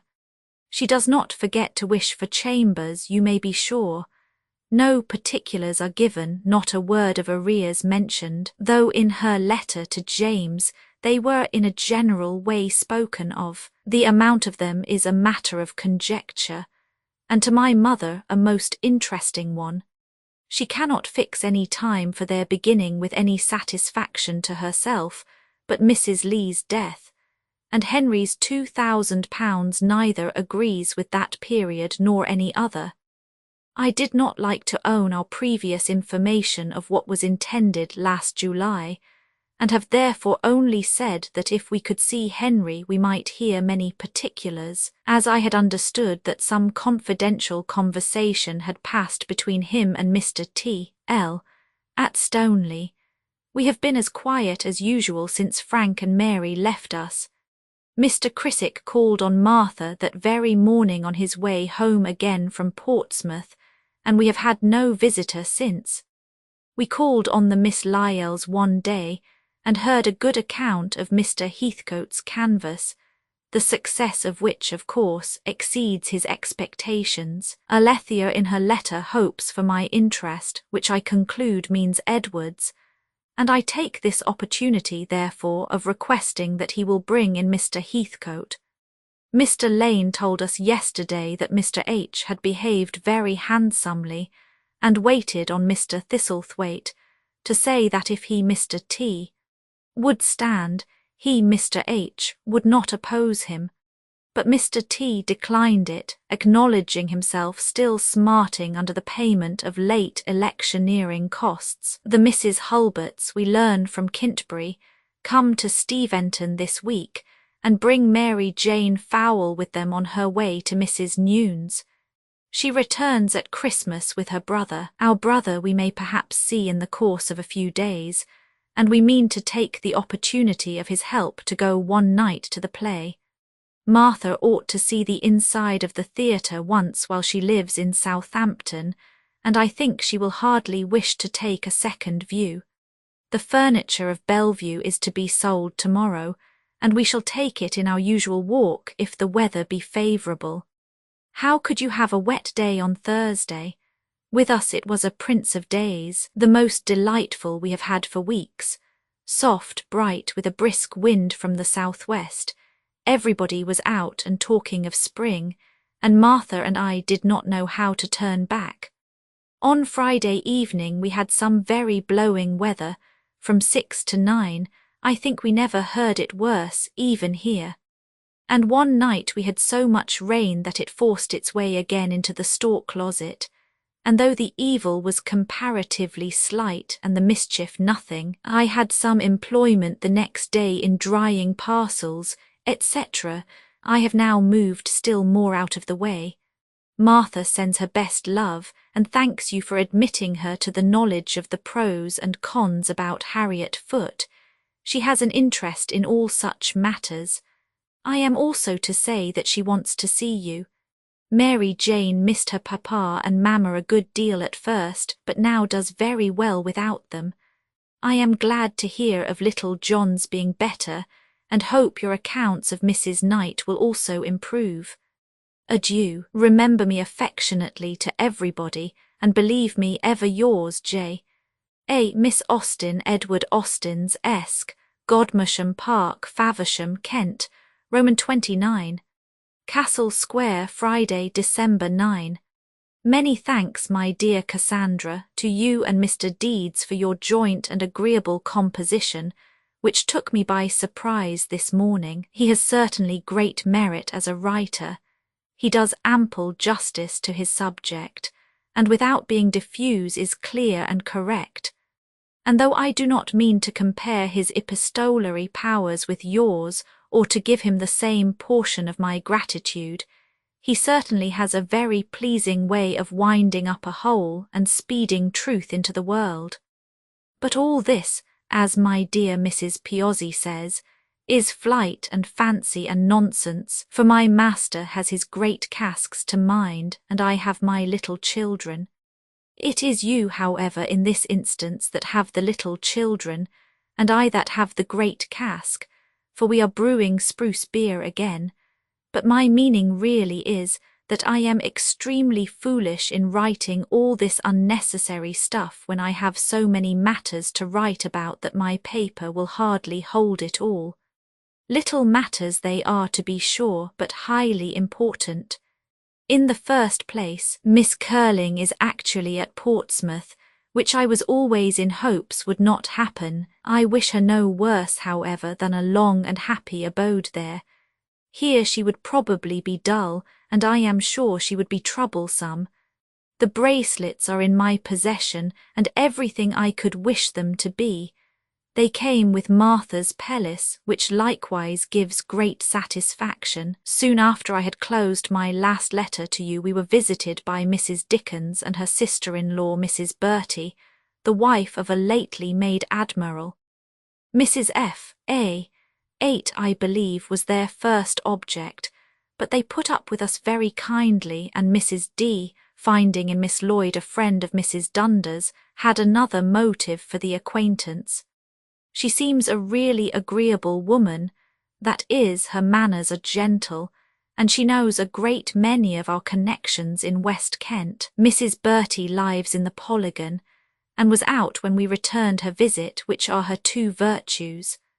A larger circle of acquaintance and an increase of amusement is quite in character with our approaching removal. Yes, I mean to go to as many balls as possible, that I may have a good bargain. Everybody is very much concerned at our going away, and everybody is acquainted with Chawton, and speaks of it as a remarkably pretty village, and everybody knows the house we describe, but nobody fixes on the right. I am very much obliged to Mrs. Knight for such a proof of the interest she takes in me, and she may depend upon it that I will marry Mr. Papillon, whatever may be his reluctance or my own. I owe her much more than such a trifling sacrifice. Our ball was rather more amusing than I expected. Martha liked it very much, and I did not gape till the last quarter of an hour. It was past 9 before we were sent for, and not 12 when we returned. The room was tolerably full, and there were, perhaps, 30 couple of dancers. The melancholy part was to see so many dozen young women standing by without partners, and each of them with 2 ugly naked shoulders. It was the same room in which we danced 15 years ago. I thought it all over, and in spite of the shame of being so much older, felt with thankfulness that I was quite as happy now as then. We paid an additional shilling for our tea, which we took as we chose in an adjoining and very comfortable room. There were only 4 dances, and it went to my heart that the Miss Lances, one of them too, named Emma, should have partners only for 2. You will not expect to hear that I was asked to dance, but I was, by the gentleman whom we met that Sunday with Captain D'Auvergne. We have always kept up a bowing acquaintance since, and being pleased with his black eyes, I spoke to him at the ball, which brought on me this civility. But I do not know his name, and he seems so little at home in the English language that I believe his black eyes may be the best of him. Captain D'Auvergne has got a ship. Martha and I made use of the very favourable state of yesterday for walking to pay our duty at Kiswell. We found Mrs. Lance at home and alone, and sat out 3 other ladies who soon came in. We went by the ferry and returned by the bridge, and were scarcely at all fatigued. Edward must have enjoyed the last 2 days. You, I presume, had a cool drive to Canterbury. Kitty Foote came on Wednesday, and her evening visit began early enough for the last part, the apple pie, of our dinner, for we never dine now till 5. Yesterday or rather, you had a letter from Nanny Hilliard, the object of which is that she would be very much obliged to us if we would get Hannah a place. I am sorry that I cannot assist her. If you can, let me know, as I shall not answer the letter immediately. Mr. Sloper is married again, not much to Nanny's or anybody's satisfaction. The lady was governess to Sir Robert's natural children, and seems to have nothing to recommend her. I do not find, however, that Nanny is likely to lose her place in consequence. She says not a word of what service she wishes for Hannah, or what Hannah can do, but a nursery, I suppose, or something of that kind, must be the thing. Having now cleared away my smaller articles of news, I come to a communication of some weight. no less than that my uncle and Aunt 9 are going to allow James 100L a year. We hear of it through Steventon. Mary sent us the other day an extract from my aunt's letter on the subject, in which the donation is made with the greatest kindness, and intended as a compensation for his loss in the conscientious refusal of Hampstead living, 100L a year being all that he had at the time called its worth, as I find it was always intended at Steventon to divide the real income with Kintbury. Nothing can be more affectionate than my aunt's language in making the present, and likewise in expressing her hope of their being much more together in future than, to her great regret, they have of late years been. My expectations for my mother do not rise with this event. We will allow a little more time, however, before we fly out. If not prevented by parish business, James comes to us on Monday. The Mrs. Hulberts and Miss Murden are their guests at present, and likely to continue such till Christmas. Anna comes home on the 19th. The 100 a year begins next Lady Day. I am glad you are to have Henry with you again. With him and the boys you cannot but have a cheerful and at times even a merry Christmas. Martha is so MSS. Torn. We want to be settled at Chawton in time for Henry to come to us for some shooting in October at least, or a little earlier, and Edward may visit us after taking his boys back to Winchester. Suppose we name the 4th of September. Will not that do? I have but one thing more to tell you. Mrs. Hill called on my mother yesterday while we were gone to Kiswell, and in the course of the visit asked her whether she knew anything of a clergyman's family of the name of Alford, who had resided in our part of Hampshire.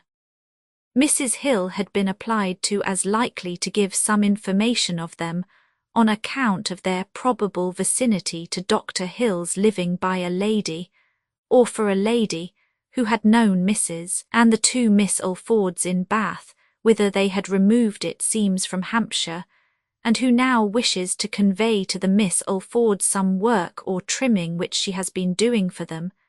But the mother and daughters have left Bath, and the lady cannot learn where they are gone to. While my mother gave us the account, the probability of its being ourselves occurred to us, and it had previously struck herself. What makes it more likely, and even indispensably to be us, is that she mentioned Mr. Hammond as now having the living or curacy which the father had had. I cannot think who our kind lady can be, but I dare say we shall not like the work. Distribute the affectionate love of a heart not so tired as the right hand belonging to it. Yours ever sincerely, J. A. Miss Austen, Edward Austen's Esq. Godmersham Park, Faversham, Kent. Footnotes 8 Frank Austen, 9 Mr. and Mrs. Lee Perrott, XXX. Castle Square, Tuesday, December 27. My dear Cassandra, I can now write at leisure and make the most of my subjects, which is lucky as they are not numerous this week. Our house was cleared by 11:30 on Saturday, and we had the satisfaction of hearing yesterday that the party reached home in safety soon after 5. I was very glad of your letter this morning, for my mother taking medicine, Eliza keeping her bed with a cold and Coles not coming, made us rather dull and dependent on the post. You tell me much that gives me pleasure, but I think not much to answer. I wish I could help you in your needlework. I have 2 hands and a new thimble that lead a very easy life. Lady Son's match surprises but does not offend me. Had her first marriage been of affection, or had there been a grown-up single daughter, I should not have forgiven her. But I consider everybody as having a right to marry once in their lives for love if they can, and provided she will now leave off having bad headaches and being pathetic, I can allow her, I can wish her to be happy. Do not imagine that your picture of your tete-à-tete with Sir B. makes any change in our expectations here. He could not be really reading, though he held the newspaper in his hand. He was making up his mind to the deed and the manner of it. I think you will have a letter from him soon. I heard from Portsmouth yesterday, and as I am to send them more clothes, they cannot be expecting a very early return to us. Mary's face is pretty well, but she must have suffered a great deal with it. An abscess was formed and opened. Our evening party on Thursday produced nothing more remarkable than Miss Murden's coming too, though she had declined it absolutely in the morning, and sitting very ungracious and very silent with us from 7 o'clock till half after 11, for so late was it, owing to the chairmen, before we got rid of them. The last hour, spent in yawning and shivering in a wide circle round the fire, was dull enough, but the tray had admirable success. The widgeon and the preserved ginger were as delicious as one could wish, but as to our black butter, do not decoy anybody to Southampton by such a lure, for it is all gone. The first pot was opened when Frank and Mary were here, and proved not at all what it ought to be. It was neither solid nor entirely sweet, and on seeing it, Eliza remembered that Miss Austen had said she did not think it had been boiled enough. It was made, you know, when we were absent. Such being the event of the first pot, I would not save the second, and we therefore ate it in unpretending privacy, and though not what it ought to be, part of it was very good. James means to keep 3 horses on this increase of income. At present he has but 1. Mary wishes the other 2 to be fit to carry women, and in the purchase of 1 Edward will probably be called upon to fulfil his promise to his godson. We have now pretty well ascertained James's income to be £1,100, curate paid, which makes us very happy. The ascertainment as well as the income. Mary does not talk of the garden. It may well be a disagreeable subject to her, but her husband is persuaded that nothing is wanting to make the first new one good but trenching, which is to be done by his own servants and John Bond by degrees, not at the expense which trenching the other amounted to. I was happy to hear, chiefly for Anna's sake, that a ball at Manidown was once more in agitation. It is called a child's ball, and given by Mrs. Heathcote to W.M. Such was its beginning at least, but it will probably swell into something more. Edward was invited during his stay at Manidown, and it is to take place between this and 12th day. Mrs. Hulbert has taken Anna a pair of white shoes on the occasion. I forgot in my last to tell you that we hear by way of Kintbury and the Palmers that they were all well at Bermuda in the beginning of Nov. Wednesday. Yesterday must have been a day of sad remembrance at G.M. 10. I am glad it is over. We spent Friday evening with our friends at the boarding house, and our curiosity was gratified by the sight of their fellow inmates, Mrs. Drew and Miss Hook, Mr. Wynne and Mr. Fitzhugh. The latter is brother to Mrs. Lance and very much the gentleman. He has lived in that house more than 20 years, and, poor man, is so totally deaf that they say he could not hear a cannon were it fired close to him. Having no cannon at hand to make the experiment, I took it for granted and talked to him a little with my fingers, which was funny enough. I recommended him to read Coroner. Miss Hook is a well-behaved, genteelish woman. Mrs. Drew well-behaved without being at all genteel. Mr. Wynne seems a chatty and rather familiar young man. Miss Murden was quite a different creature this last evening from what she had been before, owing to her having with Martha's help found a situation in the morning, which bids very fair for comfort. When she leaves Steventon, she comes to board and lodge with Mrs. Hooky the chemist, for there is no Mr. Hooky. I cannot say that I am in any hurry for the conclusion of her present visit, but I was truly glad to see her comfortable in mind and spirits. At her age, perhaps, one may be as friendless oneself, and in similar circumstances quite as captious. My mother has been lately adding to her possessions in plate, a whole tablespoon and a whole dessert spoon and 6 whole teaspoons, which makes our sideboard border on the magnificent. They were mostly the produce of old or useless silver. I have turned the 11s in the list into 12s, and the card looks all the better. A silver tea ladle is also added, which will at least answer the purpose of making us sometimes think of John Warren. I have laid Lady Son's case before Martha, who does not make the least objection to it, and is particularly pleased with the name of Montresor. I do not agree with her there, but I like his rank very much, and always affix the ideas of strong sense and highly elegant manners to a general. I must write to Charles next week. You may guess in what extravagant terms of praise Earl Harwood speaks of him. He is looked up to by everybody in all America. I shall not tell you anything more of W.M. Digweed's China, as your silence on the subject makes you unworthy of it. Mrs. H. Digweed looks forward with great satisfaction to our being her neighbours. I would have her enjoy the idea to the utmost, as I suspect there will not be much in the reality. With equal pleasure we anticipate an intimacy with her husband's bailiff and his wife, who live close by us, and are said to be remarkably good sort of people.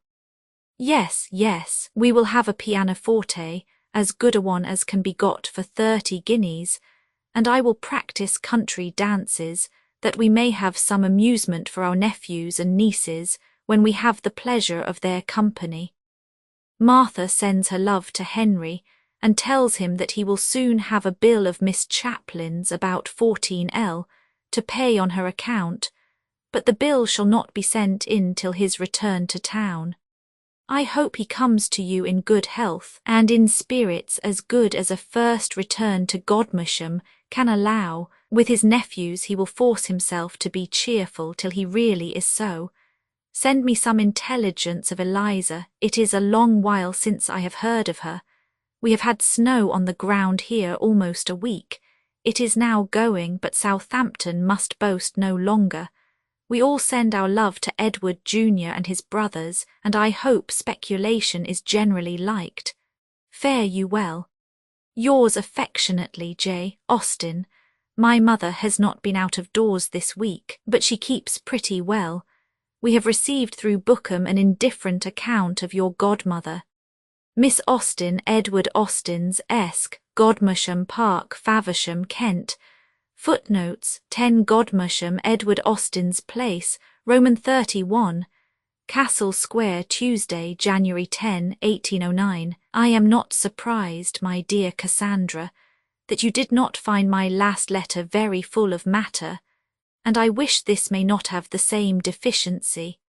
But we are doing nothing ourselves to write about, and I am therefore quite dependent upon the communications of our friends or my own wits. This post brought me 2 interesting letters, yours and one from Bookham, in answer to an inquiry of mine about your good godmother, of whom we had lately received a very alarming account from Paragon. Miss Arnold was the informant then, and she spoke of Mrs. E.L., having been very dangerously ill and attended by a physician from Oxford. Your letter to Addlestrop may perhaps bring you information from the spot, but in case it should not, I must tell you that she is better, though Dr. Bourne cannot yet call her out of danger.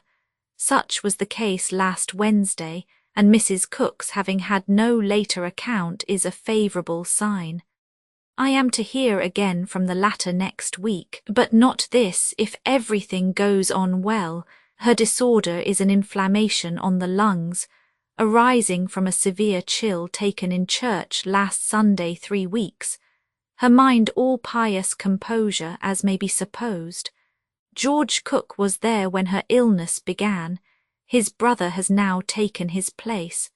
Her age and feebleness considered, one's fears cannot but preponderate, though her amendment has already surpassed the expectation of the physician at the beginning.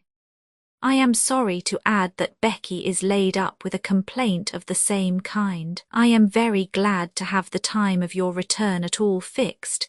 We all rejoice in it, and it will not be later than I had expected. I dare not hope that Mary and Miss Curling may be detained at Portsmouth so long or half so long, but it would be worth twopence to have it so. The St. Albans perhaps may soon be off to help bring home what may remain by this time of our poor army, whose state seems dreadfully critical. The Regency seems to have been heard of only here. My most political correspondents make no mention of it.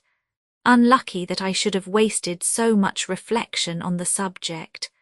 I can now answer your question to my mother more at large, and likewise more at small, with equal perspicuity and minuteness, for the very day of our leaving Southampton is fixed, and if the knowledge is of no use to Edward, I am sure it will give him pleasure. Easter Monday, April 3 is the day. We are to sleep that night at Alton and be with our friends at Bookham the next, if they are then at home. There we remain till the following Monday, and on Tuesday, April 11, hope to be at Godmersham. If the cooks are absent, we shall finish our journey on the 5th. These plans depend of course upon the weather, but I hope there will be no settled cold to delay us materially, to make you amends for being at Bookham. It is in contemplation to spend a few days at Bayton Lodge in our way out of Kent. The hint of such a visit is most affectionately welcomed by Mrs. Birch, in one of her odd pleasant letters lately, in which she speaks of us with the usual distinguished kindness, declaring that she shall not be at all satisfied unless a very handsome present is made us immediately from one quarter. Fanny's not coming with you is no more than we expected, and as we have not the hope of a bed for her and shall see her so soon afterwards at Godmersham, we cannot wish it otherwise. William will be quite recovered, I trust, by the time you receive this. What a comfort his cross-stitch must have been! Pray tell him that I should like to see his work very much. I hope our answers this morning have given satisfaction. We had great pleasure in Uncle Deede's packet, and pray let Marian know in private that I think she is quite right to work a rug for Uncle John's coffee urn, and that I am sure it must give great pleasure to herself now, and to him when he receives it. The preference of brag over speculation does not greatly surprise me, I believe, because I feel the same myself, but it mortifies me deeply, because speculation was under my patronage, and after all, what is there so delightful in a pair royal of braggers? It is but 3 nines or 3 knaves, or a mixture of them.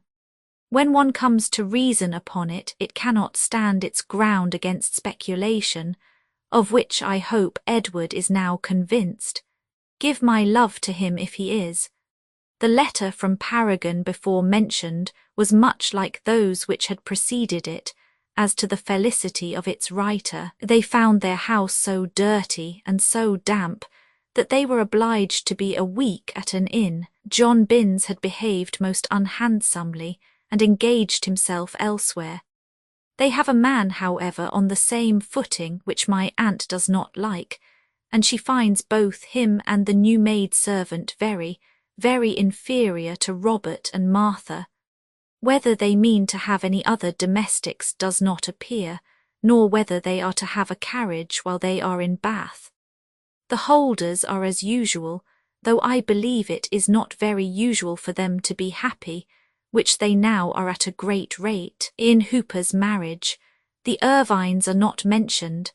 The American lady improved as we went on, but still the same faults in part recurred. We are now in Margiana, and like it very well indeed. We are just going to set off for Northumberland to be shut up in Widrington Tower, where there must be 2 or 3 sets of victims already immured under a very fine villain. Wednesday. Your report of Eliza's health gives me great pleasure, and the progress of the bank is a constant source of satisfaction. With such increasing profits, tell Henry that I hope he will not work poor Diddle so hard as he used to do. Has your newspaper given a sad story of a Mrs. Middleton, wife of a farmer in Yorkshire, her sister and servant being almost frozen to death in the late weather, her little child quite so? I hope the sister is not our friend Miss Wood, and I rather think her brother-in-law had moved into Lincolnshire, but their name and station accord too well. Mrs. M. and the maid are said to be tolerably recovered, but the sister is likely to lose the use of her limbs. Charles's rug will be finished today and sent tomorrow to Frank to be consigned by him to Mr. Turner's care, and I am going to send Marmion out with it. Very generous in me, I think. As we have no letter from Addlestrop, we may suppose the good woman was alive on Monday, but I cannot help expecting bad news from thence or Bookham in a few days. Do you continue quite well? Have you nothing to say of your little namesake? We join in love and many happy returns. Yours affectionately, J. Austen. The Manidown ball was a smaller thing than I expected, but it seems to have made Anna very happy. At her age it would not have done for me.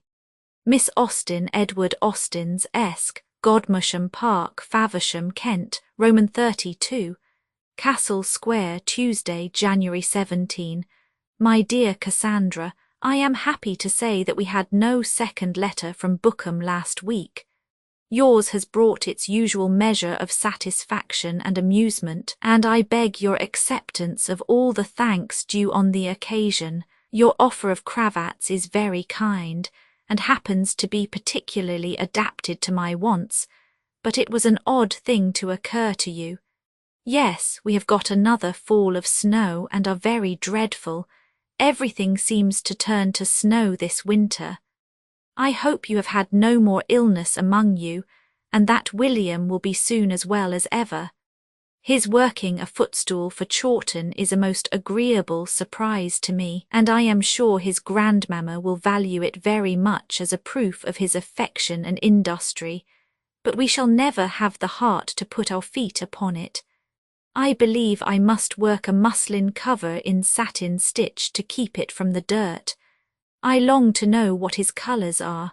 I guess greens and purples. Edward and Henry have started a difficulty respecting our journey, which, I must own with some confusion, had never been thought of by us.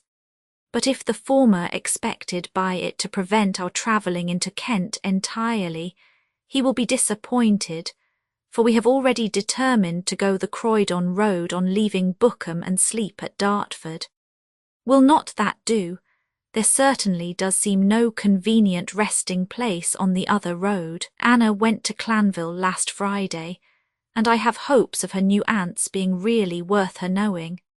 Perhaps you may never have heard that James and Mary paid a morning visit there in form some weeks ago, and Mary, though by no means disposed to like her, was very much pleased with her indeed.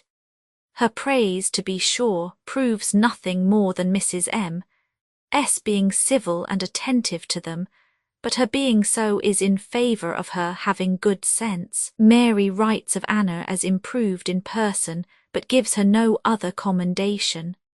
I am afraid her absence now may deprive her of one pleasure, for that silly Mr. Hammond is actually to give his ball on Friday. We had some reason to expect a visit from Earl Harwood and James this week, but they do not come. Miss Murden arrived last night at Mrs. Hookey's, as a message and a basket announced to us.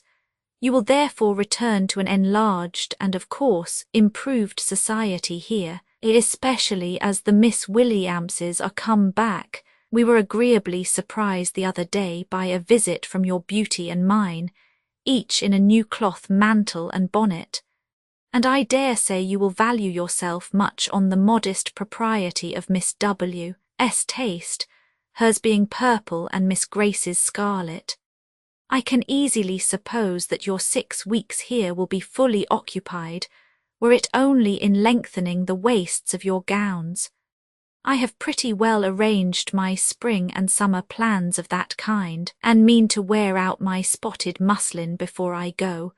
You will exclaim at this, but mine really has signs of feebleness, which with a little care may come to something. Martha and Dr. Mant are as bad as ever. He runs after her in the street to apologize for having spoken to a gentleman while she was near him the day before. Poor Mrs. Mant can stand it no longer.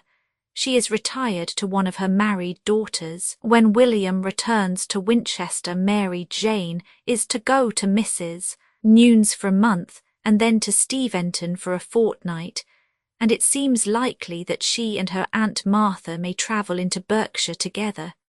We shall not have a month of Martha after your return, and that month will be a very interrupted and broken one, but we shall enjoy ourselves the more when we can get a quiet half-hour together. To set against your new novel, of which nobody ever heard before, and perhaps never may again, we have got Ida of Athens, by Miss Owenson, which must be very clever because it was written, as the authoress says, in 3 months. We have only read the preface yet, but her Irish girl does not make me expect much. If the warmth of her language could affect the body, it might be worth reading in this weather. Adieu, I must leave off to stir the fire and call on Miss Murden. Evening. I have done them both, the first very often. We found our friend as comfortable as she can ever allow herself to be in cold weather. There is a very neat parlour behind the shop for her to sit in, not very light indeed, being à la Southampton, the middle of 3 deep, but very lively from the frequent sound of the pestle and mortar. We afterwards called on the Miss Williamses, who lodge at Durantoy's. Miss Mary only was at home, and she is in very indifferent health. Dr. Hackett came in while we were there, and said that he never remembered such a severe winter as this in Southampton before. It is bad, but we do not suffer as we did last year, because the wind has been more N.E. than N.W. For a day or 2 last week my mother was very poorly with a return of one of her old complaints, but it did not last long, and seems to have left nothing bad behind it. She began to talk of a serious illness, her 2 last having been preceded by the same symptoms, but, thank heaven, she is now quite as well as one can expect her to be in weather which deprives her of exercise. Miss M. conveys to us a 3rd volume of sermons from Hamstall just published, and which we are to like better than the 2 others. They are professedly practical and for the use of country congregations. I have just received some verses in an unknown hand, and am desired to forward them to my nephew Edward at Godmersham. Alas, poor Bragg, thou boastful game, what now avails thine empty name? Where now thy more distinguished fame? My day is o'er, and thine the same, for thou, like me, art thrown aside at Godmersham this Christmastide, and now across the table wide each game save brag or speck is tried. Such is the mild ejaculation of tender-hearted speculation. Wednesday. I expected to have a letter from somebody today, but I have not. Twice every day I think of a letter from Portsmouth. Miss Murden has been sitting with us this morning. As yet she seems very well pleased with her situation. The worst part of her being in Southampton will be the necessity of one walking with her now and then, for she talks so loud that one is quite ashamed. But our dining hours are luckily very different, which we shall take all reasonable advantage of. The Queen's birthday moves the assembly to this night instead of last, and as it is always fully attended, Martha and I expect an amusing show. We were in hopes of being independent of other companions by having the attendance of Mr. Austen and Captain Harwood, but as they fail us, we are obliged to look out for other help, and have fixed on the Wallops as least likely to be troublesome. I have called on them this morning and found them very willing, and I am sorry that you must wait a whole week for the particulars of the evening. I propose being asked to dance by our acquaintance Mr. Smith, now Captain Smith, who has lately reappeared in Southampton, but I shall decline it. He saw Charles last August. What an alarming bride Mrs. must have been. Such a parade is one of the most immodest pieces of modesty that one can imagine. To attract notice could have been her only wish. It augurs ill for her family. It announces not great sense and therefore ensures boundless influence. I hope Fanny's visit is now taking place. You have said scarcely anything of her lately, but I trust you are as good friends as ever. Martha sends her love and hopes to have the pleasure of seeing you when you return to Southampton. You are to understand this message as being merely for the sake of a message to oblige me. Yours affectionately, J. Austen. Henry never sent his love to me in your last, but I send him mine. Miss Austen, Edward Austen's, Esq., Godmersham Park, Faversham, Kent, Roman 33, Castle Square, Tuesday, January 24. My dear Cassandra, I will give you the indulgence of a letter on Thursday this week instead of Friday, but I do not require you to write again before Sunday, provided I may believe you and your finger going on quite well. Take care of your precious self. Do not work too hard. Remember that Aunt Cassandra's are quite as scarce as Miss Beverley's. 11. I had the happiness yesterday of a letter from Charles, but I shall say as little about it as possible, because I know that excruciating Henry will have had a letter likewise to make all my intelligence valueless. It was written at Bermuda on the 7th and 10th of December. All well, and Fanny still only in expectation of being otherwise. He had taken a small prize in his late cruise, a French schooner laden with sugar, but bad weather parted them, and she had not yet been heard of. His cruise ended December 1st. My September letter was the latest he had received. This day 3 weeks you are to be in London, and I wish you better weather. Not but that you may have worse, for we have now nothing but ceaseless snow or rain and insufferable dirt to complain of, no tempestuous winds nor severity of cold. Since I wrote last we have had something of each, but it is not genteel to rip up old grievances. You used me scandalously by not mentioning Edward Cooper's sermons. I tell you everything, and it is unknown the mysteries you conceal from me. And to add to the rest, you persevere in giving a final E to invalid, thereby putting it out of one's power to suppose Mrs. E. Lee, even for a moment, a veteran soldier. She, good woman, is, I hope, destined for some further placid enjoyment of her own excellence in this world, for her recovery advances exceedingly well. I had this pleasant news in a letter from Bookham last Thursday, but as the letter was from Mary instead of her mother, you will guess her account was not equally good from home. Mrs. Cook had been confined to her bed some days by illness, but was then better, and Mary wrote in confidence of her continuing to mend. I have desired to hear again soon. You rejoice me by what you say of Fanny. 12. I hope she will not turn good for nothing this ever so long. We thought of and talked of her yesterday with sincere affection, and wished her a long enjoyment of all the happiness to which she seems born. While she gives happiness to those about her, she is pretty sure of her own share.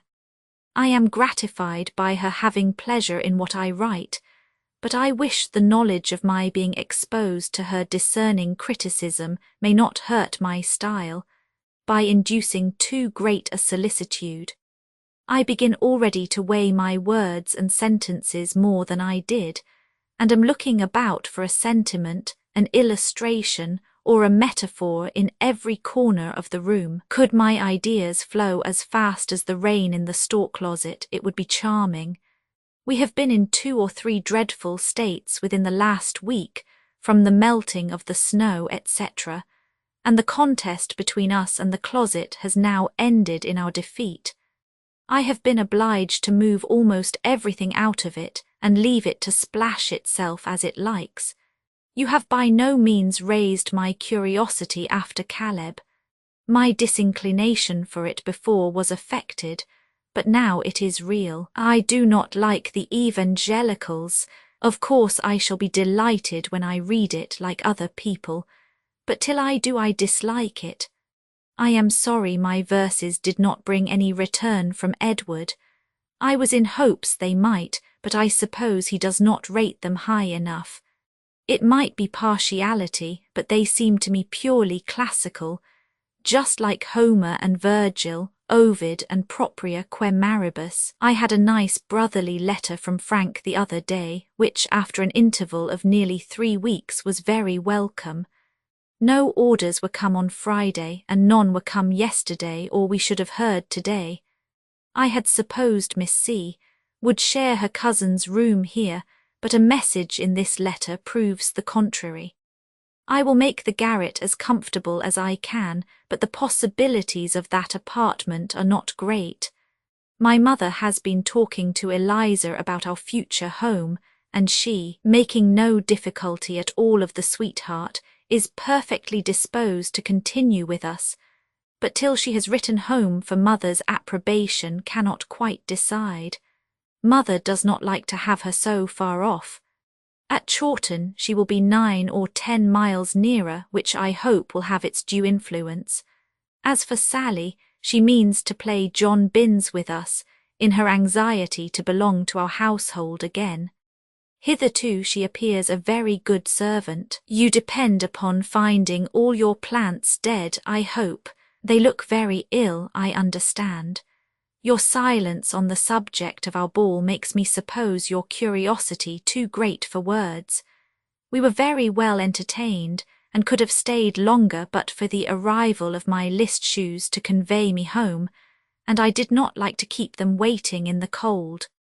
The room was tolerably full, and the ball opened by Miss Glynn. The Miss Lances had partners.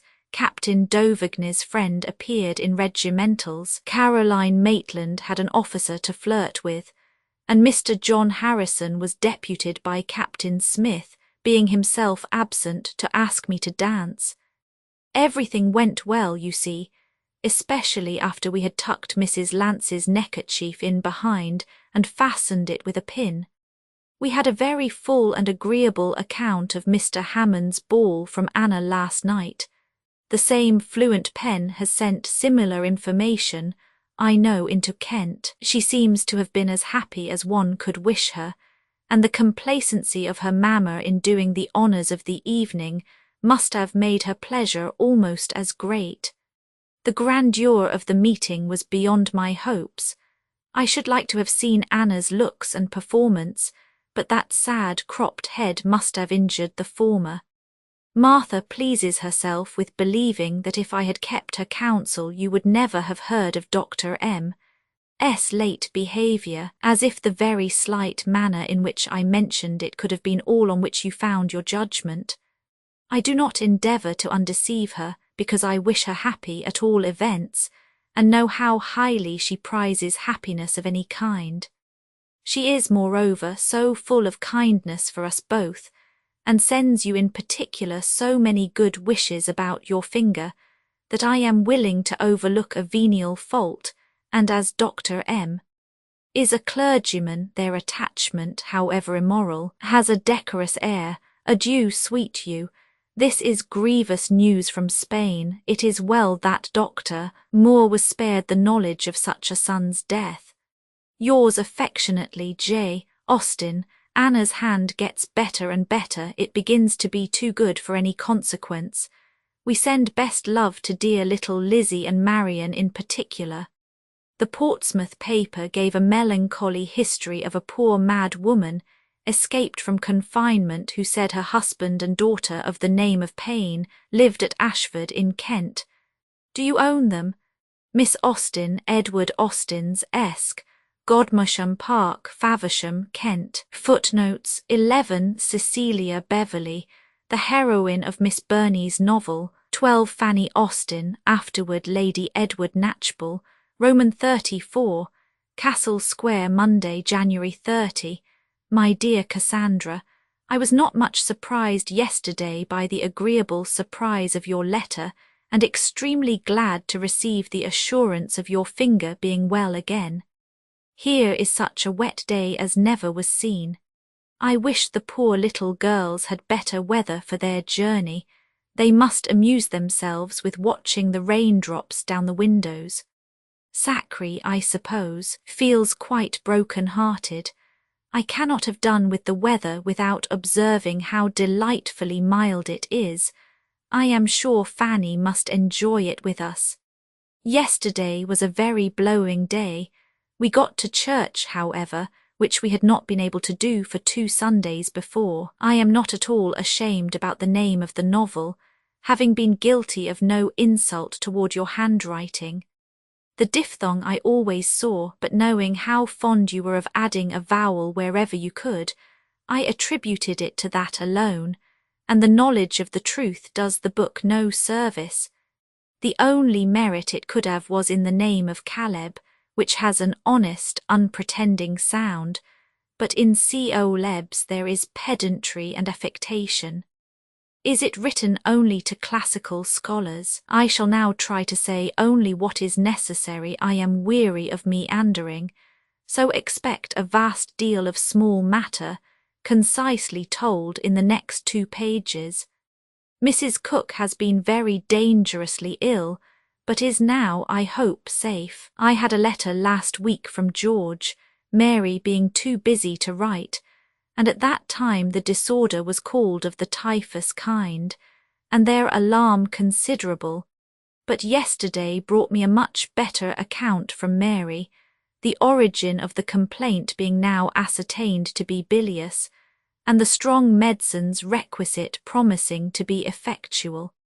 Mrs. E.L. is so much recovered as to get into the dressing-room every day. A letter from Hamstall gives us the history of Sir Tho Williams's return. The Admiral, whoever he might he, took a fancy to the Neptune, and having only a worn-out 74 to offer in lieu of it, Sir Tho declined such a command and is come home passenger.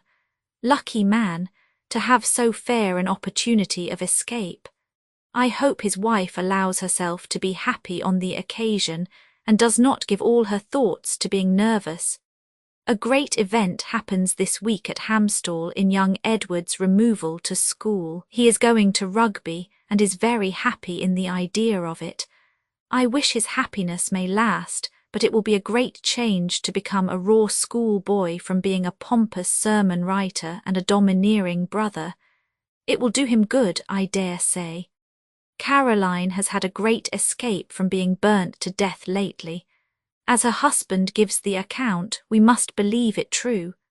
Miss Murden is gone, called away by the critical state of Mrs. Pottinger, who has had another severe stroke, and is without sense or speech. Miss Murden wishes to return to Southampton if circumstances suit, but it must be very doubtful. We have been obliged to turn away Coles. He grew so very drunken and negligent, and we have a man in his place called Thomas. Martha desires me to communicate something concerning herself which she knows will give you pleasure, as affording her very particular satisfaction. It is that she is to be in town this spring with Mrs. Dundas. I need not dilate on the subject. You understand enough of the whys and wherefores to enter into her feelings, and to be conscious that of all possible arrangements it is the one most acceptable to her. She goes to Barton on leaving us, and the family remove to town in April. What you tell me of Miss Sharp is quite new and surprises me a little.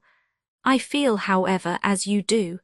She is born, poor thing, to struggle with evil, and her continuing with Miss B. is, I hope, a proof that matters are not always so very bad between them as her letters sometimes represent.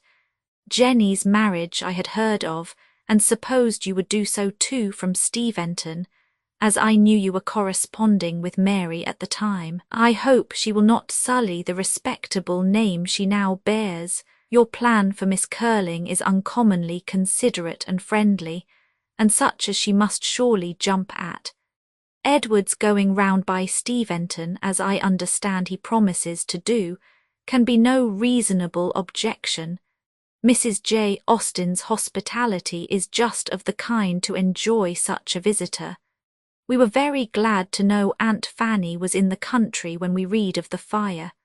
Pray give my best compliments to the Mrs. Finches, if they are at G.M. I am sorry to find that Sir J. Moore has a mother living, but though a very heroic son, he might not be a very necessary one to her happiness. Deacon Morrel may be more to Mrs. Morrel. I wish Sir John had united something of the Christian with the hero in his death. Thank heaven, we have had no one to care for particularly among the troops, no one, in fact, nearer to us than Sir John himself. Cole. Maitland is safe and well. His mother and sisters were of course anxious about him, but there is no entering much into the solicitudes of that family. My mother is well, and gets out when she can with the same enjoyment, and apparently the same strength as hitherto. She hopes you will not omit begging Mrs. Seward to get the garden cropped for us, supposing she leaves the house too early to make the garden any object to herself. We are very desirous of receiving your account of the house, for your observations will have a motive which can leave nothing to conjecture and suffer nothing from want of memory. For one's own dear self, one ascertains and remembers everything. Lady Sondes is an impudent woman to come back into her old neighbourhood again. I suppose she pretends never to have married before, and wonders how her father and mother came to have her christened Lady Sondes. The store-closet, I hope, will never do so again, for much of the evil is proved to have proceeded from the gutter being choked up, and we have had it cleared. We had reason to rejoice in the child's absence at the time of the thaw, for the nursery was not habitable. We hear of similar disasters from almost everybody. No news from Portsmouth. We are very patient. Mrs. Charles Fowle desires to be kindly remembered to you. She is warmly interested in my brother and his family. Yours very affectionately, J. Austen. Miss Austen, Edward Austen's Esq, Godmersham Park, Faversham, Kent, Roman 35. Sloane St. Thursday, April 18, 1811. My dear Cassandra, I have so many little matters to tell you of that I cannot wait any longer before I begin to put them down. I spent Tuesday in Bentinck Street. The cooks called here and took me back, and it was quite a cook day, for the Miss Rolls paid a visit while I was there, and Sam Arnold dropped in to tea. The badness of the weather disconcerted an excellent plan of mine, that of calling on Miss Beckford again, but from the middle of the day it rained incessantly.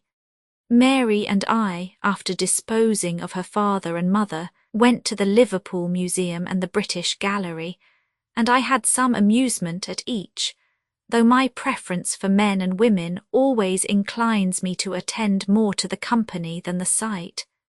Mrs. Cook regrets very much that she did not see you when you called.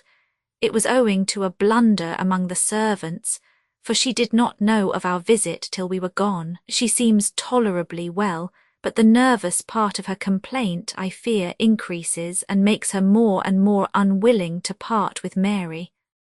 I have proposed to the latter that she should go to Chawton with me on the supposition of my travelling the Guildford road, and she, I do believe, would be glad to do it, but perhaps it may be impossible. Unless a brother can be at home at that time, it certainly must. George comes to them today. I did not see Theo till late on Tuesday. He was gone to Ilford, but he came back in time to show his usual nothing-meaning, harmless, heartless civility. Henry, who had been confined the whole day to the bank, took me in his way home, and after putting life and wit into the party for a quarter of an hour, put himself and his sister into a hackney coach. I bless my stars that I have done with Tuesday. But alas, Wednesday was likewise a day of great doings, for Manon and I took our walk to Grafton House, and I have a good deal to say on that subject. I am sorry to tell you that I am getting very extravagant and spending all my money, and, what is worse for you, I have been spending yours too. For in a linen-draper's shop to which I went for checked muslin, and for which I was obliged to give 7 shillings a yard, I was tempted by a pretty coloured muslin, and bought 10 yards of it on the chance of your liking it. But at the same time, if it should not suit you, you must not think yourself at all obliged to take it. It is only 3s, 6d, per yard, and I should not in the least mind keeping the whole. In texture it is just what we prefer, but its resemblance to green crewels, I must own, is not great, for the pattern is a small red spot. And now I believe I have done all my commissions except Wedgwood. I liked my walk very much. It was shorter than I had expected, and the weather was delightful. We set off immediately after breakfast and must have reached Grafton House by 11:30, but when we entered the shop the whole counter was thronged, and we waited full half an hour before we could be attended to. When we were served, however, I was very well satisfied with my purchases, my bugle trimming at 2s, 4d, and 3 pair silk stockings for a little less than 12s, a pair. In my way back who should I meet but Mr. Moore, just come from Beckenham. I believe he would have passed me if I had not made him stop, but we were delighted to meet. I soon found, however, that he had nothing new to tell me, and then I let him go. Miss Burton has made me a very pretty little bonnet, and now nothing can satisfy me but I must have a straw hat of the riding hat shape like Mrs. Tilson's, and a young woman in this neighbourhood is actually making me one. I am really very shocking, but it will not be dear at a guinea. Our pelisses are 17s. Each, she charges only 8s. For the making, but the buttons seem expensive, are expensive, I might have said, for the fact is plain enough. We drank tea again yesterday with the Tilsons and met the Smiths. I find all these little parties very pleasant. I like Mrs. S. Miss Beatty is good humour itself, and does not seem much besides. We spend tomorrow evening with them, and are to meet the Colne. And Mrs. Cantilo Smith you have been used to hear of, and, if she is in good humour, are likely to have excellent singing. Tonight I might have been at the play. Henry had kindly planned our going together to the Lyceum, but I have a cold which I should not like to make worse before Saturday, so I stay within all this day. Eliza is walking out by herself. She has plenty of business on her hands just now, for the day of the party is settled and drawing near. Above 80 people are invited for next Tuesday evening, and there is to be some very good music, 5 professionals, 3 of them glee singers besides amateurs. Fanny will listen to this. One of the hirelings is a capital on the harp, from which I expect great pleasure. The foundation of the party was a dinner to Henry Edgerton and Henry Walter, but the latter leaves town the day before. I am sorry, as I wished her prejudice to be done away, but should have been more sorry if there had been no invitation. I am a wretch to be so occupied with all these things as to seem to have no thoughts to give to people and circumstances which really supply a far more lasting interest, the society in which you are. But I do think of you all, I assure you, and want to know all about everybody, and especially about your visit to the W. Friars, Mise Lemoyen not to be occupied by one's own concerns. Saturday. Frank is superseded in the Caledonia. Henry brought us this news yesterday from Mr. Daysh, and he heard at the same time that Charles may be in England in the course of a month. Sir Edward Pollen succeeds Lord Gambier in his command, and some captain of his succeeds Frank, and I believe the order is already gone out.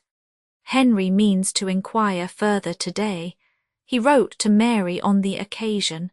This is something to think of. Henry is convinced that he will have the offer of something else, but does not think it will be at all incumbent on him to accept it. And then follows, what will he do? And where will he live? I hope to hear from you today. How are you as to health, strength, looks, etc.? I had a very comfortable account from Chawton yesterday. If the weather permits, Eliza and I walk into London this morning. She is in want of chimney lights for Tuesday, and I of an ounce of darning cotton. She has resolved not to venture to the play tonight. The D'Entraigues and Comte Julien cannot come to the party, which was at first a grief, but she has since supplied herself so well with performers that it is of no consequence. Their not coming has produced our going to them tomorrow evening, which I like the idea of. It will be amusing to see the ways of a French circle. I wrote to Mrs. Hill a few days ago and have received a most kind and satisfactory answer. Any time the first week in May exactly suits her, and therefore I consider my going as tolerably fixed. I shall leave Sloane Street on the 1st or 2d and be ready for James on the 9th, and if his plan alters I can take care of myself. I have explained my views here, and everything is smooth and pleasant, and Eliza talks kindly of conveying me to Streatham. We met the Tilsons yesterday evening, but the singing Smiths sent an excuse which put our Mrs. Smith out of humour. We are come back after a good dose of walking and coaching, and I have the pleasure of your letter. I wish I had James's verses, but they were left at Chawton. When I return thither, if Mrs. K. will give me leave, I will send them to her. Our first object today was Henrietta St. to consult with Henry in consequence of a very unlucky change of the play for this very night, Hamlet instead of King John, and we are to go on Monday to Macbeth instead, but it is a disappointment to us both. Love to all. Yours affectionately, Jane. Miss Austen, Edward Austen's Esq, Godmersham Park, Faversham, Kent, Roman 36. Sloane St. Thursday, April 25. My dearest Cassandra, I can return the compliment by thanking you for the unexpected pleasure of your letter yesterday, and as I like unexpected pleasure, it made me very happy, and indeed you need not apologize for your letter in any respect, for it is all very fine, but not too fine, I hope, to be written again or something like it. I think Edward will not suffer much longer from heat. By the look of things this morning, I suspect the weather is rising into the balsamic northeast. It has been hot here, as you may suppose, since it was so hot with you, but I have not suffered from it at all, nor felt it in such a degree as to make me imagine it would be anything in the country. Everybody has talked of the heat, but I set it all down to London. I give you joy of our new nephew, and hope if he ever comes to be hanged, it will not be till we are too old to care about it. It is a great comfort to have it so safely and speedily over. The Miss Curlings must be hard worked in writing so many letters, but the novelty of it may recommend it to them. Mine was from Miss Eliza, and she says that my brother may arrive today. No, indeed, I am never too busy to think of S. And S. 13, I can no more forget it than a mother can forget her sucking child, and I am much obliged to you for your inquiries. I have had 2 sheets to correct, but the last only brings us to Willoughby's first appearance. Mrs. K. regrets in the most flattering manner that she must wait till May, but I have scarcely a hope of its being out in June. Henry does not neglect it.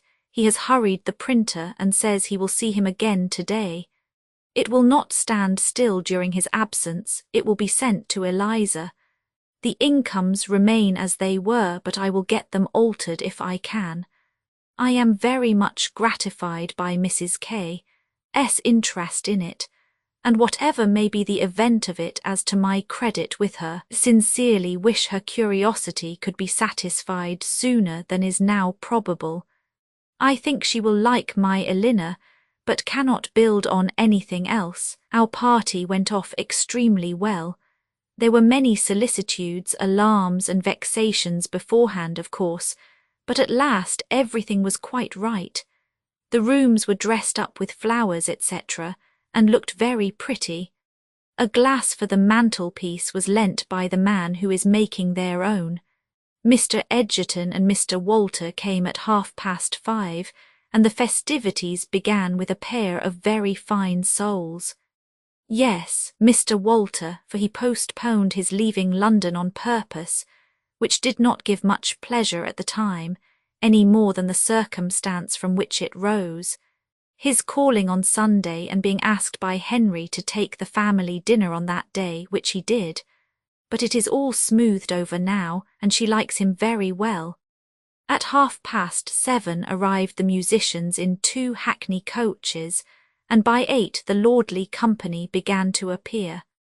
Among the earliest were George and Mary Cook, and I spent the greatest part of the evening very pleasantly with them, the drawing-room being soon hotter than we liked.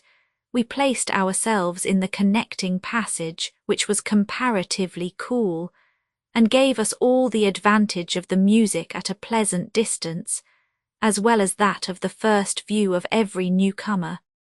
I was quite surrounded by acquaintance, especially gentlemen, and what with Mr. Hampson, Mr. Seymour, Mr. W. Knatchbull, Mr. Gillimard, Mr. Cure, a Captain Simpson, brother to the Captain Simpson, besides Mr. Walter and Mr. Edgerton, in addition to the Cooks, and Miss Beckford and Miss Middleton, I had quite as much upon my hands as I could do. Poor Miss B. has been suffering again from her old complaint and looks thinner than ever. She certainly goes to Cheltenham the beginning of June. We were all delight and cordiality, of course. Miss M. seems very happy, but has not beauty enough to figure in London. Including everybody, we were 66, which was considerably more than Eliza had expected, and quite enough to fill the back drawing-room and leave a few to be scattered about in the other and in the passage. The music was extremely good. It opened, tell Fanny, with Poik de Parpers praise pof prapler, and of the other glees I remember, In Peace Love Tunes, Rosse Bell, The Red Cross Knight, and Poor Insect. Between the songs were lessons on the harp, or harp and pianoforte together, and the harp player was Weepart, whose name seems famous though new to me. There was one female singer, a short Miss Davis, all in blue, bringing up for the public line, whose voice was said to be very fine indeed, and all the performers gave great satisfaction by doing what they were paid for and giving themselves no airs. No amateur could be persuaded to do anything. The house was not clear till after 12. If you wish to hear more of it, you must put your questions, but I seem rather to have exhausted than spared the subject. This said Captain Simpson told us, on the authority of some other captain just arrived from Halifax, that Charles was bringing the Cleopatra home, and that she was probably by this time in the Channel. But as Captain S. was certainly in liquor, we must not quite depend on it. It must give one a sort of expectation, however, and will prevent my writing to him any more. I would rather he should not reach England till I am at home, and the Steventon party gone. My mother and Martha both write with great satisfaction of Anna's behaviour. She is quite an Anna with variations, but she cannot have reached her last, for that is always the most flourishing and showy. She is at about her 3rd or 4th, which are generally simple and pretty. Your lilacs are in leaf, ours are in bloom. The horse-chestnuts are quite out, and the elms almost. I had a pleasant walk in Kensington Gardens on Sunday with Henry, Mr. Smith, and Mr. Tilson. Everything was fresh and beautiful. We did go to the play after all on Saturday. We went to the Lyceum and saw The Hypocrite, an old play taken from Molière's Tartuffe, and were well entertained. Doughton and Matthews were the good actors. Mrs. Edwin was the heroine, and her performance is just what it used to be. I have no chance of seeing Mrs. Siddons. She did act on Monday, but as Henry was told by the box-keeper that he did not think she would, the plans, and all thought of it, were given up. I should particularly have liked seeing her in Constance, and could swear at her with little effort for disappointing me. Henry has been to the watercolour exhibition, which opened on Monday, and is to meet us there again some morning. If Eliza cannot go, and she has a cold at present, Miss Beattie will be invited to be my companion. Henry leaves town on Sunday afternoon, but he means to write soon himself to Edward and will tell his own plans. The tea is this moment setting out. Do not have your coloured muslin unless you really want it, because I am afraid I could not send it to the coach without giving trouble here. Eliza caught her cold on Sunday in our way to the Dentraigs. The horses actually gibbed on this side of Hyde Park Gate. A load of fresh gravel made it a formidable hill to them, and they refused the collar. I believe there was a sore shoulder to irritate. Eliza was frightened, and we got out, and were detained in the evening air several minutes. The cold is in her chest, but she takes care of herself, and I hope it may not last long. This engagement prevented Mr. Walters staying late. He had his coffee and went away. Eliza enjoyed her evening very much and means to cultivate the acquaintance, and I see nothing to dislike in them but their taking quantities of snuff. Monsieur, the old Count, is a very fine-looking man, with quiet manners, good enough for an Englishman, and, I believe, is a man of great information and taste. He has some fine paintings which delighted Henry as much as the son's music gratified Eliza, and among them a miniature of Philip V of Spain, Louis Roman XIV, grandson, which exactly suited my capacity. Count Julian's performance is very wonderful. We met only Mrs. Latouch and Miss East, and we are just now engaged to spend next Sunday evening at Mrs. L.'s, and to meet the Dentraigs, but M. Le Comte must do without Henry. If he would but speak English, I would take to him. Have you ever mentioned the leaving off tea to Mrs. K? Eliza has just spoken of it again. The benefit she has found from it in sleeping has been very great. I shall write soon to Catherine to fix my day, which will be Thursday. We have no engagement but for Sunday. Eliza's cold makes quiet advisable. Her party is mentioned in this morning's paper. I am sorry to hear of poor Fanny's state. From that quarter, I suppose, is to be the alloy of her happiness. I will have no more to say. Yours affectionately, J.A. Give my love particularly to my goddaughter, Miss Austen, Edward Austen's Esq, Godmersham Park, Faversham. Footnotes 13 Sense and Sensibility. Roman 37. Sloane sent Tuesday, my dear Cassandra. I had sent off my letter yesterday before yours came, which I was sorry for. But as Eliza has been so good as to get me a franc, your questions shall be answered without much further expense to you. The best direction to Henry at Oxford will be the Blue Boar, Corn Market. I do not mean to provide another trimming for my pelisse, for I am determined to spend no more money, so I shall wear it as it is longer than I ought, and then, I do not know. My head-dress was a bugle band like the border to my gown, and a flower of Mrs. Tilson's. I depended upon hearing something of the evening from Mr. W.K., and am very well satisfied with his notice of me. A pleasing-looking young woman, that must do. One cannot pretend to anything better now. Thankful to have it continued a few years longer. It gives me sincere pleasure to hear of Mrs. Knight's having had a tolerable night at last, but upon this occasion I wish she had another name, for the 2 nights jingle very much. We have tried to get self-control, but in vain. I should like to know what her estimate is, but am always half afraid of finding a clever novel too clever, and of finding my own story and my own people all forestalled. Eliza has just received a few lines from Henry to assure her of the good conduct of his mare. He slept at Uxbridge on Sunday and wrote from Wheatfield. We were not claimed by Hans Place yesterday, but are to dine there today. Mr. Tilson called in the evening, but otherwise we were quite alone all day, and after having been out a good deal, the change was very pleasant. I like your opinion of Miss Aten much better than I expected, and have now hopes of her staying a whole 12 months. By this time I suppose she is hard at it governing away. Poor creature, I pity her, though they are my nieces. Oh, yes, I remember Miss Emma Plumtree's local consequence perfectly.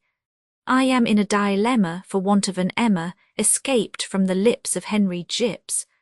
But really, I was never much more put to it than in continuing an answer to Fanny's former message. What is there to be said on the subject? Peri Pel or Per Pay or Po, or at the most Pi Pope Pay Pike, Pit. I congratulate Edward on the Weald of Kent Canal Bill being put off till another session, as I have just had the pleasure of reading. There is always something to be hoped from delay. Between session and session, the first prepossession may rouse up the nation, and the villanous bill may be forced to lie still against wicked men's will. There is poetry for Edward and his daughter. I am afraid I shall not have any for you. I forgot to tell you in my last that our cousin Miss Payne called in on Saturday and was persuaded to stay dinner. She told us a great deal about her friend Lady Cath. Brecknell, who is most happily married, and Mr. Brecknell is very religious and has got black whiskers. I am glad to think that Edward has a tolerable day for his drive to Goodnestone, and very glad to hear of his kind promise of bringing you to town. I hope everything will arrange itself favourably. The 16th is now to be Mrs. Dunders's day. I mean, if I can, to wait for your return before I have my new gown made up, from a notion of their making up to more advantage together.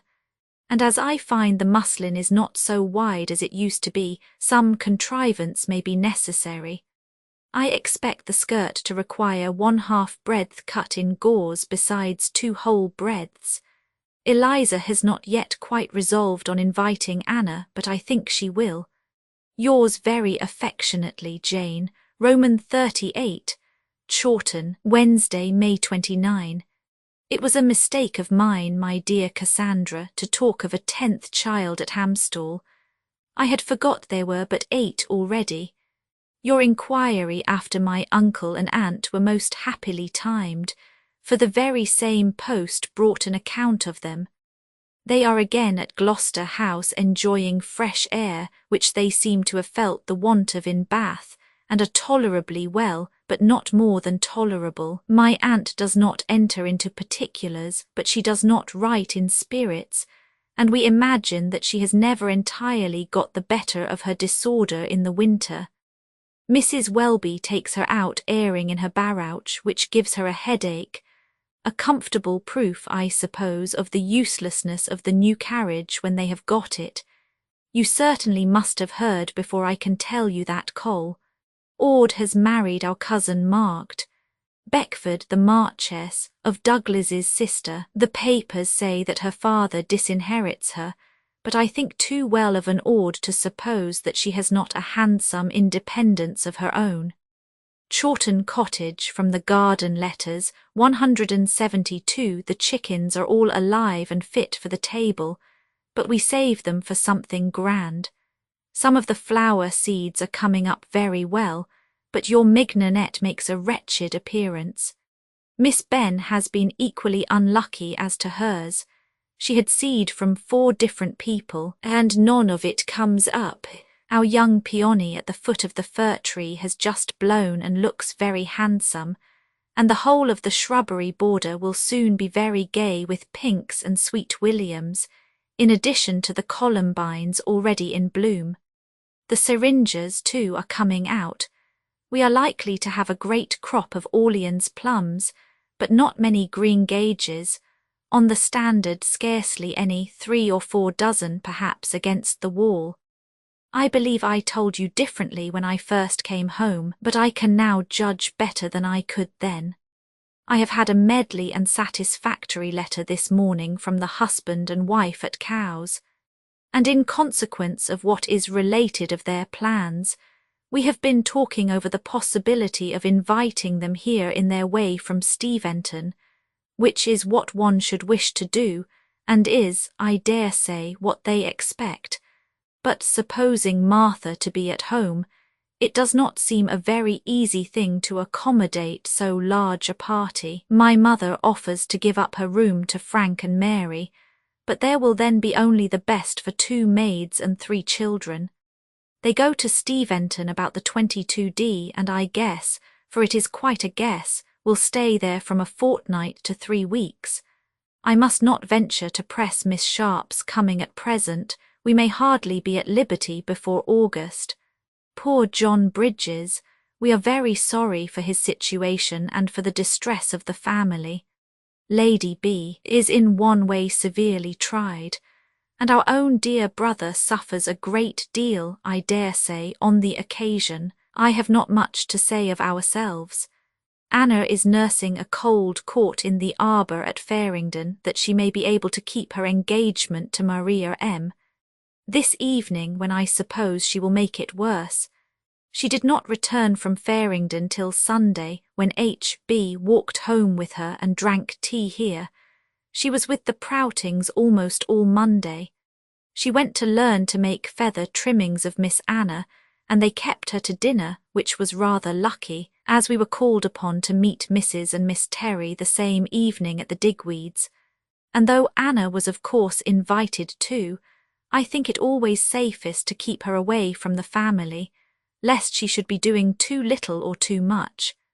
Mrs. Terry, Mary and Robert, with my Aunt Harding and her daughter, came from Dummer for a day and a night, all very agreeable and very much delighted with the new house and with Chawton in general. We sat upstairs, and had thunder and lightning as usual. I never knew such a spring for thunderstorms as it has been. Thank God, we have had no bad ones here. I thought myself in luck to have my uncomfortable feelings shared by the mistress of the house, as that procured blinds and candles. It had been excessively hot the whole day.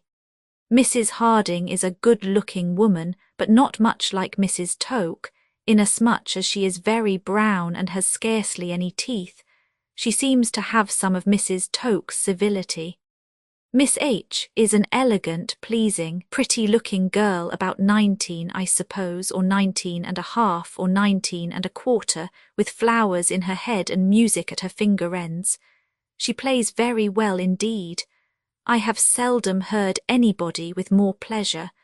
They were at Godington 4 or 5 years ago. My cousin Flora Long was there last year. My name is Diana. How does Fanny like it? What a change in the weather. We have a fire again now. Harriet Benn sleeps at the great house tonight and spends tomorrow with us. And the plan is that we should all walk with her to drink tea at Faringdon, for her mother is now recovered. But the state of the weather is not very promising at present. Miss Benn has been returned to her cottage since the beginning of last week, and has now just got another girl. She comes from Alton. For many days Miss B.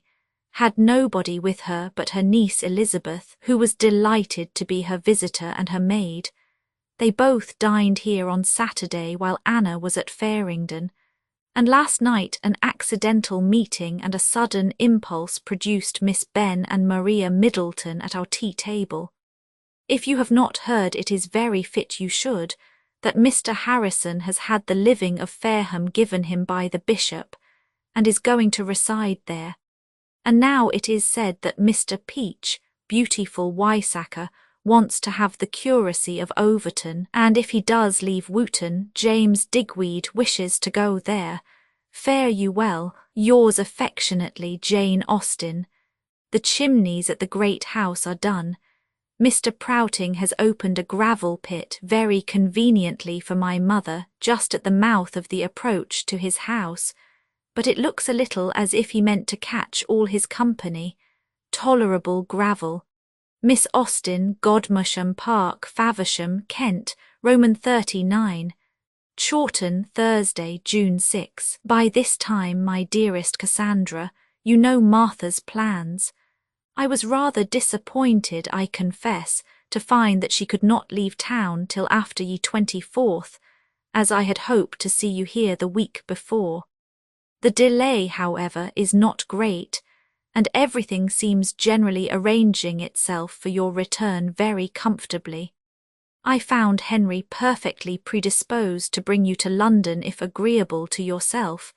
He has not fixed his day for going into Kent, but he must be back again before ye 20th. You may therefore think with something like certainty of the close of your Godmersham visit, and will have, I suppose, about a week for Sloane Street. He travels in his gig, and should the weather be tolerable, I think you must have a delightful journey. I have given up all idea of Miss Sharp's travelling with you and Martha, for though you are both all compliance with my scheme, yet as you knock off a week from the end of her visit, and Martha rather more from the beginning, the thing is out of the question. I have written to her to say that after the middle of July we shall be happy to receive her, and I have added a welcome if she could make her way hither directly, but I do not expect that she will. I have also sent our invitation to Cowes. We are very sorry for the disappointment you have all had in Lady B.'s illness, but a division of the proposed party is with you by this time, and I hope may have brought you a better account of the rest. Give my love and thanks to Harriet, who has written me charming things of your looks, and diverted me very much by poor Mrs. C. Mills's continued perplexity. I had a few lines from Henry on Tuesday to prepare us for himself and his friend, and by the time that I had made the sumptuous provision of a neck of mutton on the occasion, they drove into the court. But lest you should not immediately recollect in how many hours a neck of mutton may be certainly procured, I add that they came a little after 12, both tall and well, and in their different degrees agreeable. It was a visit of only 24 hours, but very pleasant while it lasted. Mr. Tilson took a sketch of the great house before dinner, and after dinner we all three walked to Chawton Park, 14 meaning to go into it, but it was too dirty, and we were obliged to keep on the outside. Mr. Tilson admired the trees very much, but grieved that they should not be turned into money. My mother's cold is better, and I believe she only wants dry weather to be very well. It was a great distress to her that Anna should be absent during her uncle's visit, a distress which I could not share. She does not return from Faringdon till this evening, and I doubt not has had plenty of the miscellaneous, unsettled sort of happiness which seems to suit her best. We hear from Miss Benn, who was on the common with the Proutings, that she was very much admired by the gentlemen in general. I like your new bonnets exceedingly. Yours is a shape which always looks well, and I think Fanny's particularly becoming to her. On Monday I had the pleasure of receiving, unpacking, and approving our Wedgwood wear. It all came very safely, and upon the whole is a good match, though I think they might have allowed us rather larger leaves, especially in such a year of fine foliage as this. One is apt to suppose that the woods about Birmingham must be blighted. There was no bill with the goods, but that shall not screen them from being paid. I mean to ask Martha to settle the account. It will be quite in her way, for she is just now sending my mother a breakfast set from the same place. I hope it will come by the waggon tomorrow. It is certainly what we want, and I long to know what it is like, and as I am sure Martha has great pleasure in making the present, I will not have any regret. We have considerable dealings with the waggons at present. A hamper of port and brandy from Southampton is now in the kitchen. Your answer about the Miss Plumtrees proves you as fine a Daniel as ever Portia was, for I maintained Emma to be the eldest. We began P's on Sunday, but our gatherings are very small, not at all like the gathering in the Lady of the Lake. Yesterday I had the agreeable surprise of finding several scarlet strawberries quite ripe. Had you been at home, this would have been a pleasure lost. There are more gooseberries and fewer currants than I thought at first. We must buy currants for our wine. The Digweeds are gone down to see the Stephen Terrys at Southampton and catch the King's birthday at Portsmouth. Miss Papillon called on us yesterday, looking handsomer than ever. Maria Middleton and Miss Ben dine here tomorrow. We are not to enclose any more letters to Abingdon Street, as perhaps Martha has told you. I had just left off writing and put on my things for walking to Alton, when Anna and her friend Harriet called in their way thither, so we went together. Their business was to provide mourning against the King's death, and my mother has had a bombazine bought for her. I am not sorry to be back again, for the young ladies had a great deal to do and without much method in doing it. Anna does not come home till tomorrow morning. She has written, I find, to Fanny, but there does not seem to be a great deal to relate of Tuesday. I had hoped there might be dancing. Mrs. Budd died on Sunday evening. I saw her 2 days before her death, and thought it must happen soon. She suffered much from weakness and restlessness almost to the last. Poor little Harriet seems truly grieved. You have never mentioned Harry. How is he? With love to you all, yours affectionately, J. A. Miss Austen, Edward Austins, Esk, Godmersham Park, Faversham. Footnote 14. A large beech wood extending for a long distance upon a hill about a mile from Chawton. The trees are magnificent. XL. Chawton, Friday, January 29, 1813. I hope you received my little parcel by J. Bond on Wednesday evening, my dear Cassandra, and that you will be ready to hear from me again on Sunday, for I feel that I must write to you today. I want to tell you that I have got my own darling child 15 from London. On Wednesday I received 1 copy sent down by Falconer, with 3 lines from Henry to say that he had given another to Charles, and sent a 3rd by the coach to Godmersham. The advertisement is in our paper today for the first time, 18s. He shall ask 1L, 1's for my 2 next and 1L, 8's for my stupidest of all. Miss B.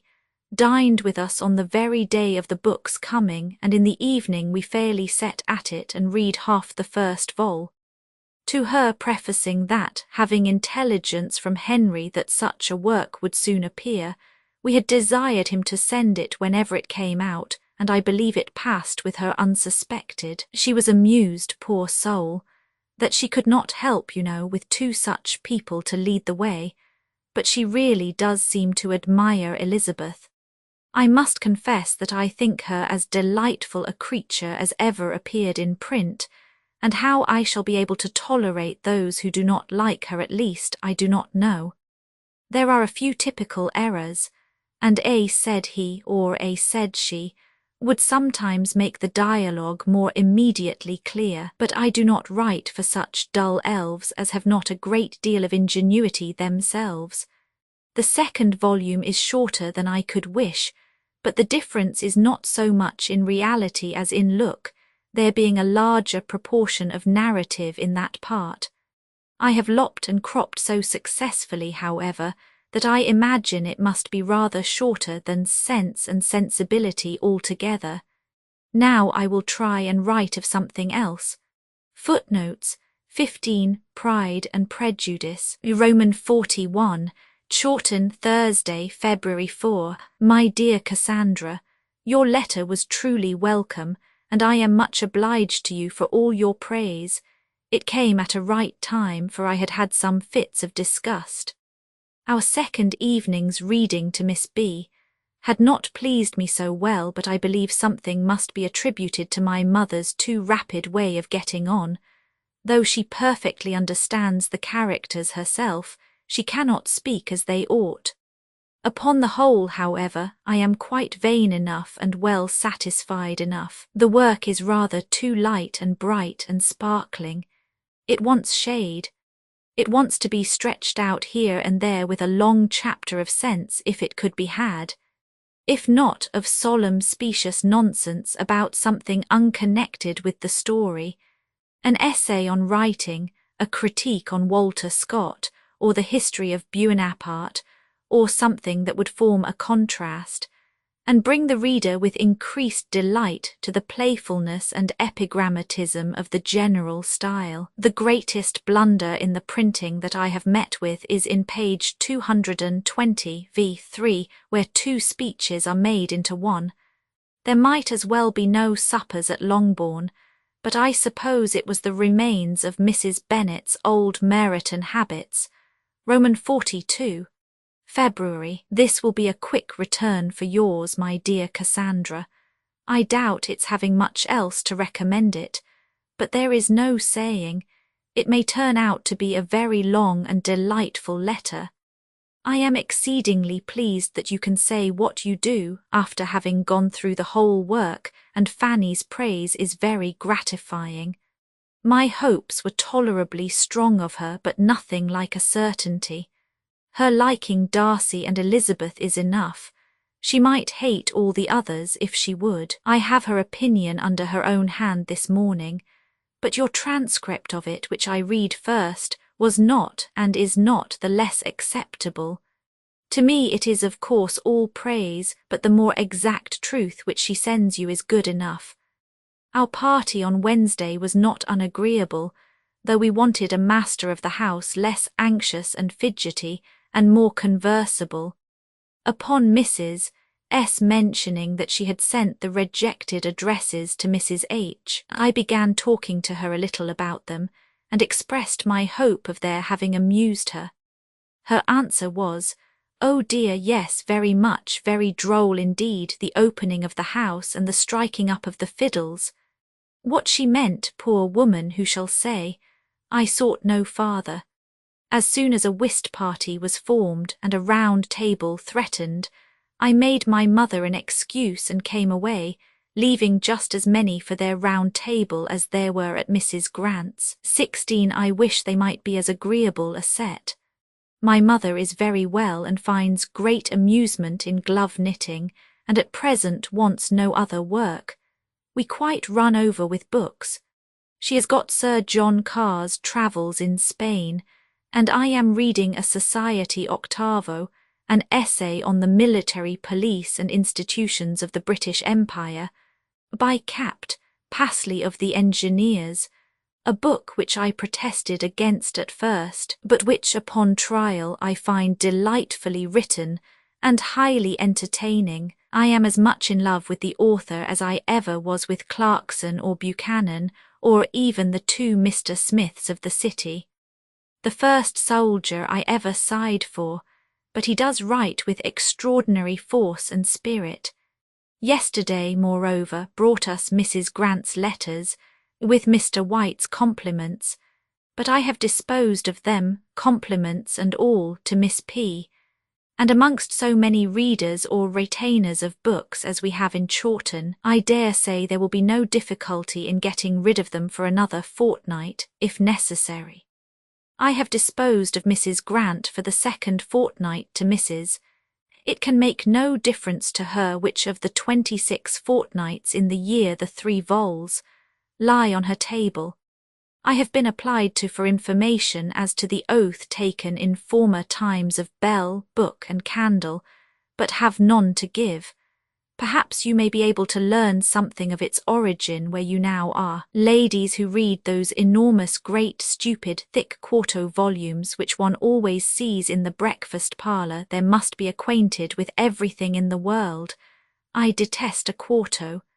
Captain Passley's book is too good for their society. They will not understand a man who condenses his thoughts into an octavo. I have learned from Sir J. Carr that there is no government house at Gibraltar. I must alter it to the Commissioners.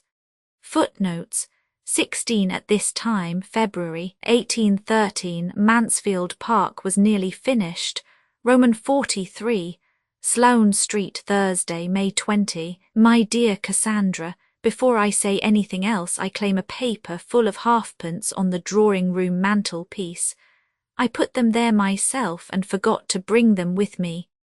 I cannot say that I have yet been in any distress for money, but I choose to have my due as well as the devil. How lucky we were in our weather yesterday. This wet morning makes one more sensible of it. We had no rain of any consequence. The head of the curricle was put half up 3 or 4 times, but our share of the showers was very trifling, though they seemed to be heavy all round us when we were on the Hog's Back, and I fancied it might then be raining so hard at Chawton as to make you feel for us much more than we deserved. 3 hours and a quarter took us to Guildford, where we stayed barely 2 hours, and had only just time enough for all we had to do there. That is, eating a long and comfortable breakfast, watching the carriages, paying Mr. Harrington, and taking a little stroll afterwards. From some views which that stroll gave us, I think most highly of the situation of Guildford.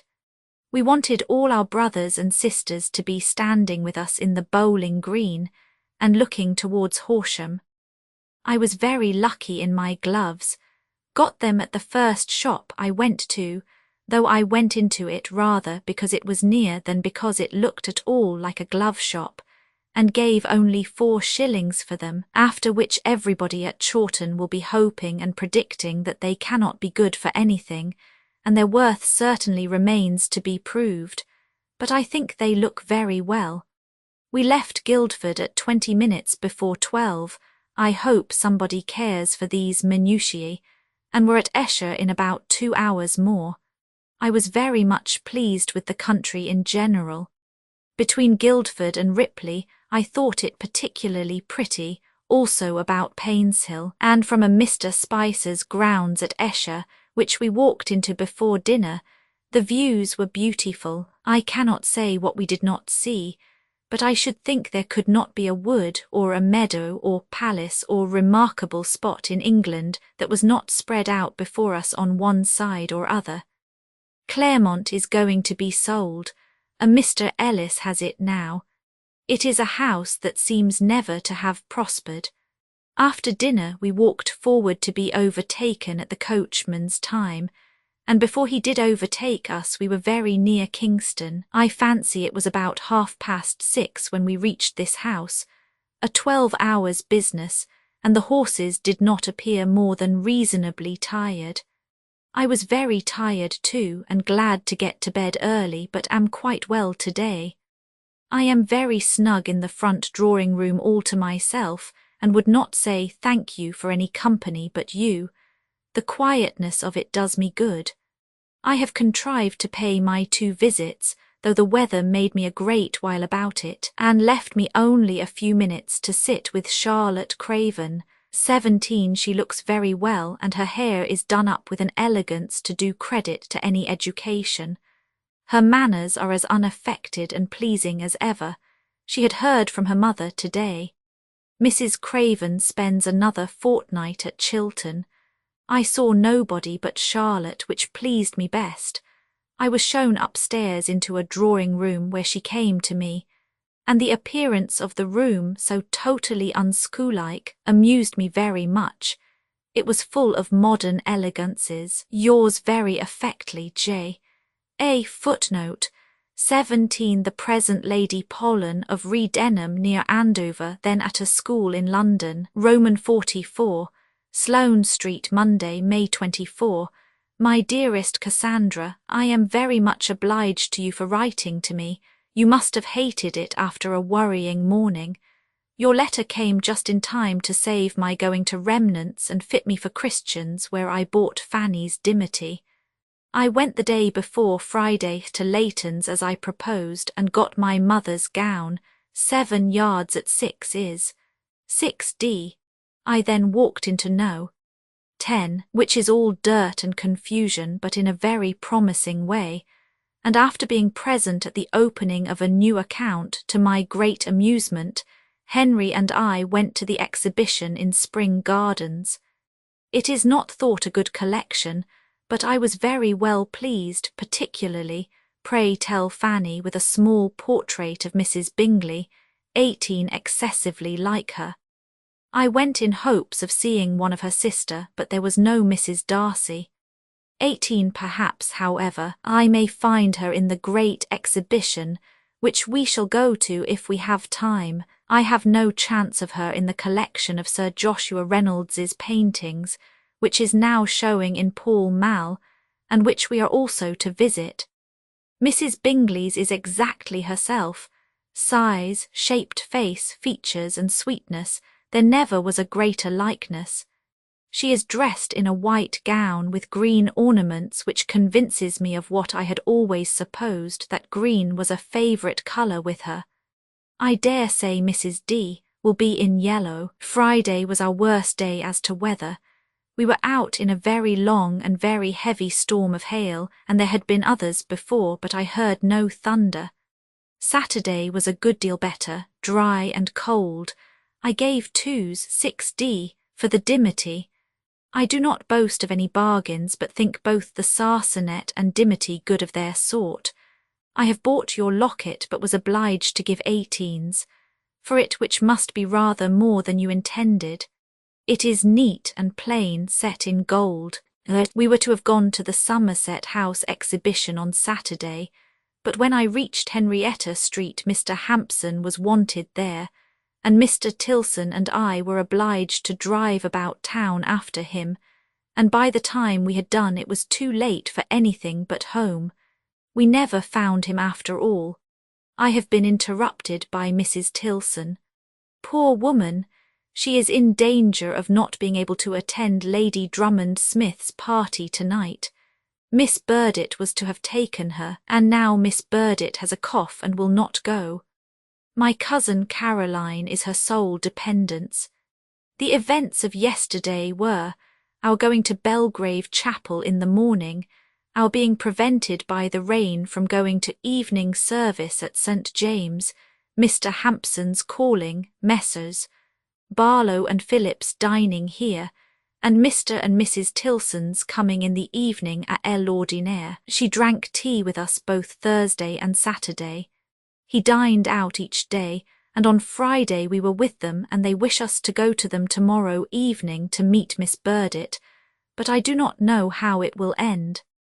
Henry talks of a drive to Hampstead which may interfere with it. I should like to see Miss Burdett very well, but that I am rather frightened by hearing that she wishes to be introduced to me. If I am a wild beast, I cannot help it. It is not my own fault. There is no change in our plan of leaving London, but we shall not be with you before Tuesday. Henry thinks Monday would appear too early a day.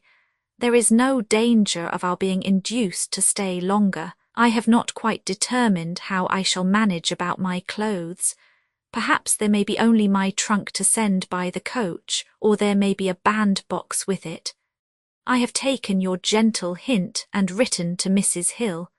The Hoblins want us to dine with them, but we have refused. When Henry returns he will be dining out a great deal, I dare say.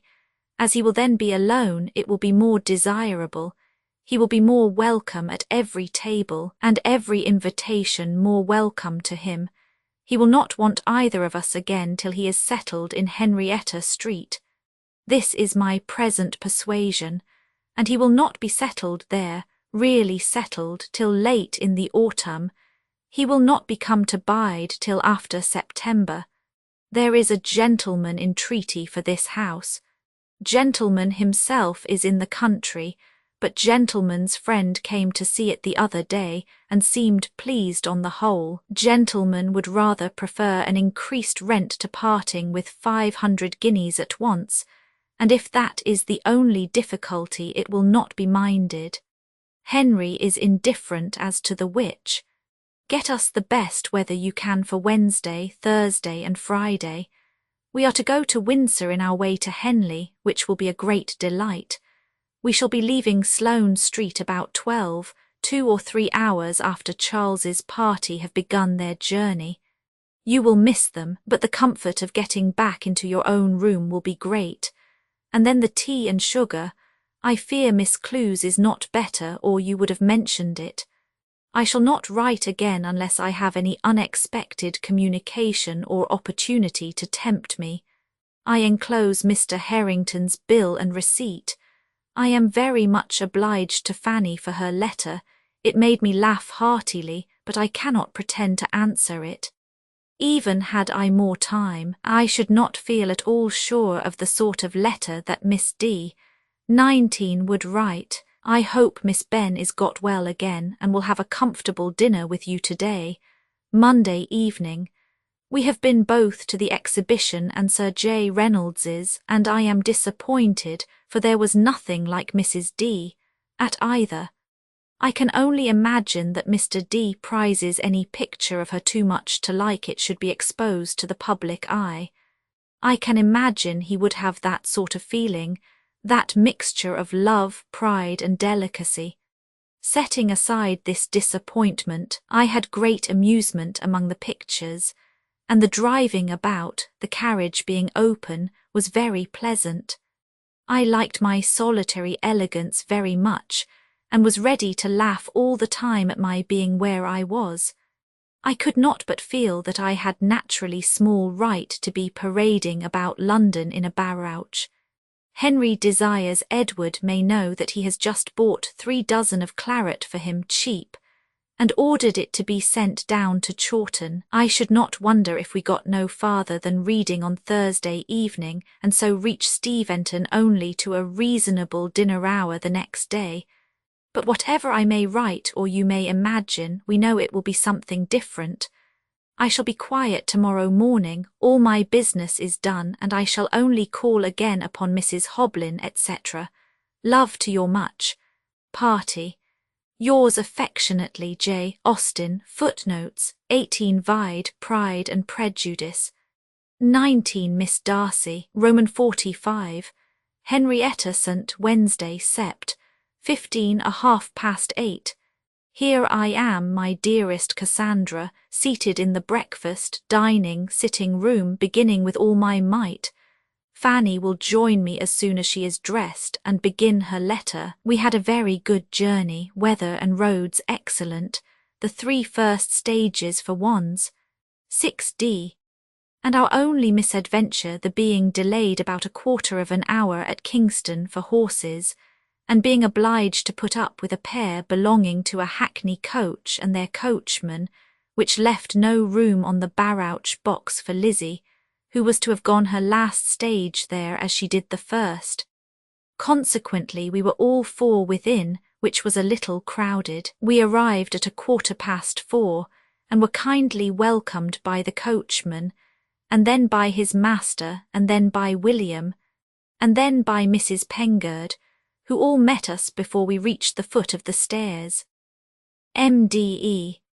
Bidgen was below dressing us a most comfortable dinner of soup, fish, bouillet, partridges, and an apple tart, which we sat down to soon after 5, after cleaning and dressing ourselves, and feeling that we were most commodiously disposed of. The little adjoining dressing-room to our apartment makes Fanny and myself very well off indeed, and as we have poor Eliza's 20 bed, our space is ample every way. Sayce arrived safely about 6:30. At 7 we set off in a coach for the Lyceum, were at home again in about 4 hours and a half, had soup and wine and water, and then went to our holes. Edward finds his quarters very snug and quiet. I must get a softer pen. This is harder. I am in agonies. I have not yet seen Mr. Crabbe. Martha's letter is gone to the post. I am going to write nothing but short sentences. There shall be 2 full stops in every line. Leighton and Shears is Bedford House. We mean to get there before breakfast if it's possible, for we feel more and more how much we have to do and how little time. This house looks very nice. It seems like Sloane Street moved here. I believe Henry is just rid of Sloane Street. Fanny does not come, but I have Edward seated by me beginning a letter, which looks natural. Henry has been suffering from the pain in the face which he has been subject to before. He caught cold at Matlock, and since his return has been paying a little for past pleasure. It is nearly removed now, but he looks thin in the face, either from the pain or the fatigues of his tour, which must have been great. Lady Robert is delighted with P. and P. 21 and really was so, as I understand, before she knew who wrote it, for of course she knows now. He told her with as much satisfaction as if it were my wish. He did not tell me this, but he told Fanny, and Mr. Hastings. I am quite delighted with what such a man writes about it. Henry sent him the books after his return from Daylesford, but you will hear the letter too. Let me be rational and return to my 2 full stops. I talked to Henry at the play last night. We were in a private box, Mr. Spencer's, which made it much more pleasant. The box is directly on the stage. One is infinitely less fatigued than in the common way. But Henry's plans are not what one could wish. He does not mean to be at Chawton till the 29th. He must be in town again by Oct. 5. His plan is to get a couple of days of pheasant shooting and then return directly. His wish was to bring you back with him. I have told him your scruples. He wishes you to suit yourself as to time, and if you cannot come till later, will send for you at any time as far as Bagshot. He presumed you would not find difficulty in getting so far. I could not say you would. He proposed your going with him into Oxfordshire. It was his own thought at first. I could not but catch at it for you. We have talked of it again this morning, for now we have breakfasted, and I am convinced that if you can make it suit in other respects, you need not scruple on his account. If you cannot come back with him on the 3rd or 4th, therefore, I do hope you will contrive to go to Addlestrop. By not beginning your absence till about the middle of this month, I think you may manage it very well. But you will think all this over. One could wish he had intended to come to you earlier, but it cannot be helped. I said nothing to him of Mrs. H. and Miss B., that he might not suppose difficulties. Shall not you put them into our own room? This seems to me the best plan, and the maid will be most conveniently near. Oh dear me, when I shall ever have done. We did go to Leighton and Shears before breakfast. Very pretty English poplins at 4s, 3d. Irish ditto at 6 is. More pretty, certainly, beautiful. Fanny and the 2 little girls are gone to take places for tonight at Covent Garden, clandestine marriage and Meader's. The latter will be a fine show for L and M. 22 they revelled last night in Don Juan, whom we left in hell at 11:30. We had Scaramouch and a ghost and were delighted. I speak of them, my delight was very tranquil and the rest of us were sober-minded. Don Juan was the last of 3 musical things. 5 hours at Brighton in 3 acts, of which one was over before we arrived, none the worse, and the Beehive rather less flat and trumpery. I have this moment received 5L from kind, beautiful Edward. Fanny has a similar gift. I shall save what I can of it for your better leisure in this place. My letter was from Miss Sharp, nothing particular. A letter from Fanny Cage this morning, 4 o'clock. We are just come back from doing Mrs. Tickar's, Miss Hare and Mr. Spence. Mr. Hall is here, and while Fanny is under his hands I will try to write a little more. Miss Hare had some pretty caps, and is to make me one like one of them, only white satin instead of blue. It will be white satin and lace, and a little white flower perking out of the left ear, like Harriet Byron's feather. I have allowed her to go as far as 1L. 16s. My gown is to be trimmed everywhere with white ribbon plaited on somehow or other. She says it will look well. I am not sanguine. They trim with white very much. I learnt from Mrs. Tickars's young lady, to my high amusement, that the stays now are not made to force the bosom up at all. That was a very unbecoming, unnatural fashion. I was really glad to hear that they are not to be so much off the shoulders as they were. Going to Mr. Spence's was a sad business, and cost us many tears. Unluckily, we were obliged to go a second time before he could do more than just look. We went first at 12:30 and afterwards at 3, Papa with us each time, and alas, we are to go again tomorrow. Lizzie is not finished yet. There have been no teeth taken out, however, nor will be, I believe, but he finds hers in a very bad state and seems to think particularly ill of their durableness. They have been all cleaned, hers filed, and are to be filed again. There is a very sad hole between two of her front teeth. Thursday morning, 7:30, up and dressed and downstairs in order to finish my letter in time for the parcel.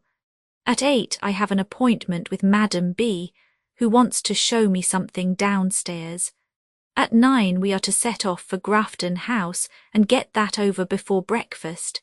Edward is so kind as to walk there with us. We are to be at Mr. Spence's again at 11:05. From that time shall be driving about, I suppose, till 4 o'clock at least. We are, if possible, to call on Mrs. Tilson. Mr. Hall was very punctual yesterday and curled me out at a great rate. I thought it looked hideous and longed for a snug cap instead, but my companions silenced me by their admiration.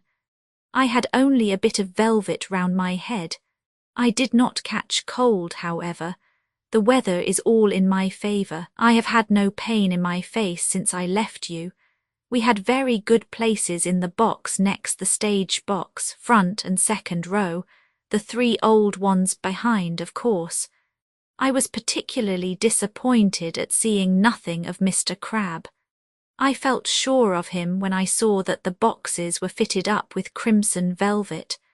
The new Mr. Terry was Lord Ogleby, and Henry thinks he may do, but there was no acting more than moderate, and I was as much amused by the remembrances connected with Midas as with any part of it. The girls were very much delighted, but still prefer Don Juan, and I must say that I have seen nobody on the stage who has been a more interesting character than that compound of cruelty and lust.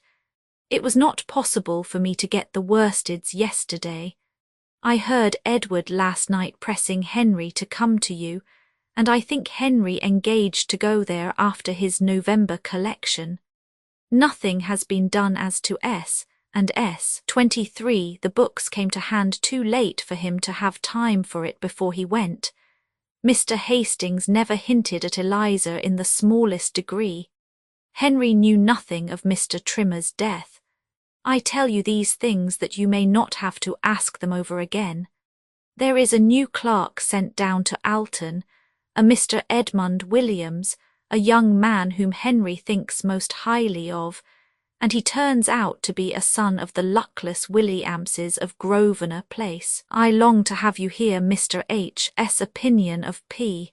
and P. His admiring my Elizabeth so much is particularly welcome to me. Instead of saving my superfluous wealth for you to spend, I am going to treat myself with spending it myself. I hope at least that I shall find some poplin at Leighton and Shears that will tempt me to buy it. If I do, it shall be sent to Chawton, as half will be for you, for I depend upon your being so kind as to accept it, being the main point. It will be a great pleasure to me. Don't say a word. I only wish you could choose 2. I shall send 20 yards. Now for Bath. Poor F. Cage has suffered a good deal from her accident. The noise of the White Hart was terrible to her. They will keep her quiet, I dare say. She is not so much delighted with the place as the rest of the party, probably, as she says herself, from having been less well, but she thinks she should like it better in the season. The streets are very empty now, and the shops not so gay as she expected. They are at No. 1 Henrietta Street, the corner of Laura Place, and have no acquaintance at present but the Bramstons. Lady Bridges drinks at the Cross Bath, her son at the Hot, and Louisa is going to bathe. Dr. Parry seems to be half-starving Mr. Bridges, for he is restricted to much such a diet as James's, bread, water and meat, and is never to eat so much of that as he wishes, and he is to walk a great deal. Walk till he drops, I believe, gout or no gout. It really is to that purpose. I have not exaggerated. Charming weather for you and us, and the travellers and everybody. You will take your walk this afternoon and Henrietta Street, the autumn of 1813. Miss Austen Chawton, by favour of Mr. Gray. Footnotes 20 Eliza Henry Austen's first wife, who had died in the earlier part of this year. 21 Pride and Prejudice. 22 Lizzie and Marian. 23 Sense and Sensibility. Roman 46. Henrietta Street, Thursday, Sept. 16 After dinner. Thank you, my dearest Cassandra, for the nice long letter I sent off this morning. I hope you have had it by this time, and that it has found you all well and my mother no more in need of leeches. Whether this will be delivered to you by Henry on Saturday evening or by the postman on Sunday morning, I know not, as he has lately recollected something of an engagement for Saturday, which perhaps may delay his visit. He seems determined to come to you soon, however. I hope you will receive the gown tomorrow, and may be able with tolerable honesty to say that you like the colour. It was bought at Grafton House, where by going very early we got immediate attendance and went on very comfortably. I only forgot the one particular thing which I had always resolved to buy there, a white silk handkerchief, and was therefore obliged to give 6 shillings for one at Crook and Bisford's, which reminds me to say that the worsteds ought also to be at Chawton tomorrow, and that I shall be very happy to hear they are approved. I had not much time for deliberation. We are now all 4 of us young ladies sitting round the circular table in the inner room writing our letters, while the 2 brothers are having a comfortable cause in the room adjoining. It is to be a quiet evening, much to the satisfaction of 4 of the 6. My eyes are quite tired of dust and lamps. The letter you forwarded from Edward Junner has been duly received. He has been shooting most prosperously at home and dining at Chilham Castle and with Mr. Scudamore. My cap is come home, and I like it very much. Fanny has one also. Hers is white sarcenet and lace of a different shape from mine, more fit for morning carriage wear, which is what it is intended for, and is in shape exceedingly like our own satin and lace of last winter. Shaped round the face exactly like it, with pipes and more fullness, and a round crown inserted behind. My cap has a peak in front. Large full bows of very narrow ribbon, old 2-penny, are the thing. One over the right temple, perhaps, and another at the left ear. Henry is not quite well. His stomach is rather deranged. You must keep him in rhubarb and give him plenty of port and water. He caught his cold farther back than I told you, before he got to Matlock, somewhere in his journey from the north, but the ill effects of that I hope are nearly gone.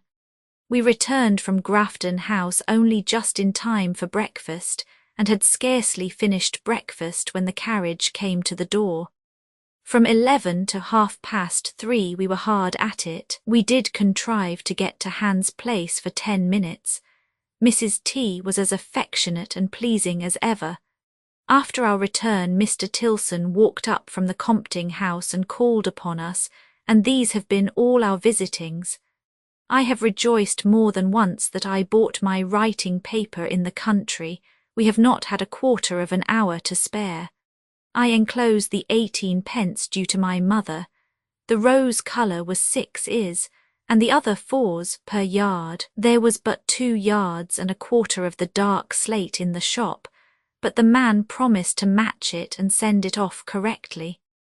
Fanny bought her Irish at Newton's in Leicester Square, and I took the opportunity of thinking about your Irish and seeing one piece of the yard wide at 4s, and it seemed to me very good, good enough for your purpose. It might at least be worth your while to go there if you have no other engagements. Fanny is very much pleased with the stockings she has bought of Remington, silk at 12s, cotton at 4s, 3d. She thinks them great bargains, but I have not seen them yet, as my hair was dressing when the man and the stockings came. The poor girls and their teeth. I have not mentioned them yet, but we were a whole hour at Spence's, and Lizzie's were filed and lamented over again, and poor Marion had 2 taken out after all, the 2 just beyond the eye teeth, to make room for those in front. When her doom was fixed, Fanny, Lizzie, and I walked into the next room, where we heard each of the 2 sharp and hasty screams. The little girl's teeth I can suppose in a critical state, but I think he must be a lover of teeth and money and mischief to parade about Fanny's. I would not have had him look at mine for 1 shilling a tooth and double it. It was a disagreeable hour. We then went to Wedgwood's, where my brother and Fanny chose a dinner set. I believe the pattern is a small lozenge in purple, between lines of narrow gold, and it is to have the crest. We must have been 3/4 of an hour at Grafton House, Edward sitting by all the time with wonderful patience. There Fanny bought the net for Anna's gown and a beautiful square veil for herself. The edging there is very cheap. I was tempted by some, and I bought some very nice plaiting lace at 3s. 4d. Fanny desires me to tell Martha with her kind love that Birchall assured her there was no second set of Hook's lessons for beginners, and that by my advice she has therefore chosen her a set by another composer. I thought she would rather have something than not. It costs 6 shillings. With love to you all, including Triggs, I remain yours very affectionately, J. Austen, Henrietta St. Autumn of 1813. Miss Austen, Chawton, by favour of Roman 47, Godmersham Park, Thursday, Sept. 23. My dearest Cassandra, thank you 540 times for the exquisite piece of workmanship which was brought into the room this morning while we were at breakfast, with some very inferior works of art in the same way, and which I read with high glee, much delighted with everything it told, whether good or bad. It is so rich in striking intelligence that I hardly know what to reply to first. I believe finery must have it. I am extremely glad that you like the poplin. I thought it would have my mother's approbation, but was not so confident of yours. Remember that it is a present. Do not refuse me. I am very rich. Mrs. Clement is very welcome to her little boy, and to my congratulations into the bargain if ever you think of giving them. I hope she will do well. Her sister in Lucina, Mrs. H. Gipps, does too well, we think. Mary P. wrote on Sunday that she had been 3 days on the sofa. Sackree does not approve it. Well, there is some comfort in the Mrs. Hulbart's not coming to you, and I am happy to hear of the honey. I was thinking of it the other day. Let me know when you begin the new tea and the new white wine. My present elegances have not yet made me indifferent to such matters. I am still a cat if I see a mouse. I am glad you like our caps, but Fanny is out of conceit with hers already. She finds that she has been buying a new cap without having a new pattern, which is true enough. She is rather out of luck to like neither her gown nor her cap, but I do not much mind it, because besides that I like them both myself, I consider it as a thing of course at her time of life.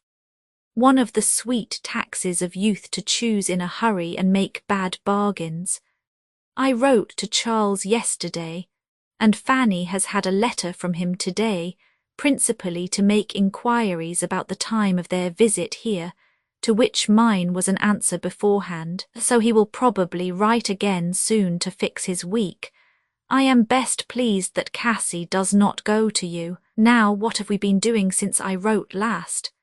The Mr. K. S24 came a little before dinner on Monday, and Edward went to the church with the 2 seniors, but there is no inscription yet drawn up. They are very good-natured, you know, and civil and all that, but are not particularly superfine. However, they ate their dinner and drank their tea and went away, leaving their lovely Wadham in our arms, and I wish you had seen Fanny and me running backwards and forwards with his breeches from the little chintz to the white room before we went to bed, in the greatest of frights lest he should come upon us before we had done it all. There had been a mistake in the housemaid's preparation, and they were gone to bed. He seems a very harmless sort of young man, nothing to like or dislike in him, goes out shooting or hunting with the two others all the morning, and plays at whist and makes queer faces in the evening. Footnotes 24 Natchballs, Roman 48, Godmersham Park, Monday, Oct. 11. My dearest Aunt Cass, I have just asked Aunt Jane to let me write a little in her letter, but she does not like it, so I won't.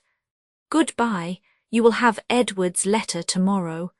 He tells me that he did not send you any news to interfere with mine, but I do not think there is much for anybody to send at present. We had our dinner party on Wednesday, with the addition of Mrs. and Miss Mills, who were under a promise of dining here in their return from Eastwell, whenever they paid their visit of duty there, and it happened to be paid on that day.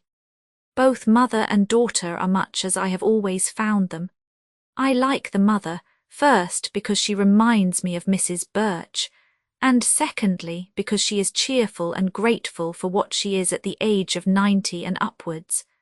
The day was pleasant enough. I sat by Mr. Kishome, and we talked away at a great rate about nothing worth hearing. It was a mistake as to the day of the Shearers going being fixed.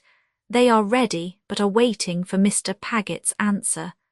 I inquired of Mrs. Mills after Jemima Bridges, and was quite grieved to hear that she was obliged to leave Canterbury some months ago on account of her debts, and is nobody knows where. What an unprosperous family! On Saturday, soon after breakfast, Mr. J.P. left us for Norton Court. I like him very much. He gives me the idea of a very amiable young man, only too diffident to be so agreeable as he might be. He was out the chief of each morning with the other two, shooting and getting wet through. Tomorrow we are to know whether he and 100 young ladies will come here for the ball. I do not much expect any. The Deeds cannot meet us. They have engagements at home. I will finish the Deeds by saying that they are not likely to come here till quite late in my stay, the very last week perhaps, and I do not expect to see the Moores at all. They are not solicited till after Edward's return from Hampshire. Monday, November 15, is the day now fixed for our setting out. Poor Basingstoke races. There seem to have been 2 particularly wretched days on purpose for them, and Weyhill week does not begin much happier. We were quite surprised by a letter from Anna at Tollard Royal last Saturday, but perfectly approve her going, and only regret they should all go so far to stay so few days. We had thunder and lightning here on Thursday morning between 5 and 7, no very bad thunder, but a great deal of lightning. It has given the commencement of a season of wind and rain, and perhaps for the next 6 weeks we shall not have 2 dry days together. Lizzie is very much obliged to you for your letter and will answer it soon, but has so many things to do that it may be 4 or 5 days before she can. This is quite her own message, spoken in rather a desponding tone. Your letter gave pleasure to all of us. We had all the reading of it, of course, I 3 times, as I undertook, to the great relief of Lizzie, to read it to Sackree and afterwards to Louisa.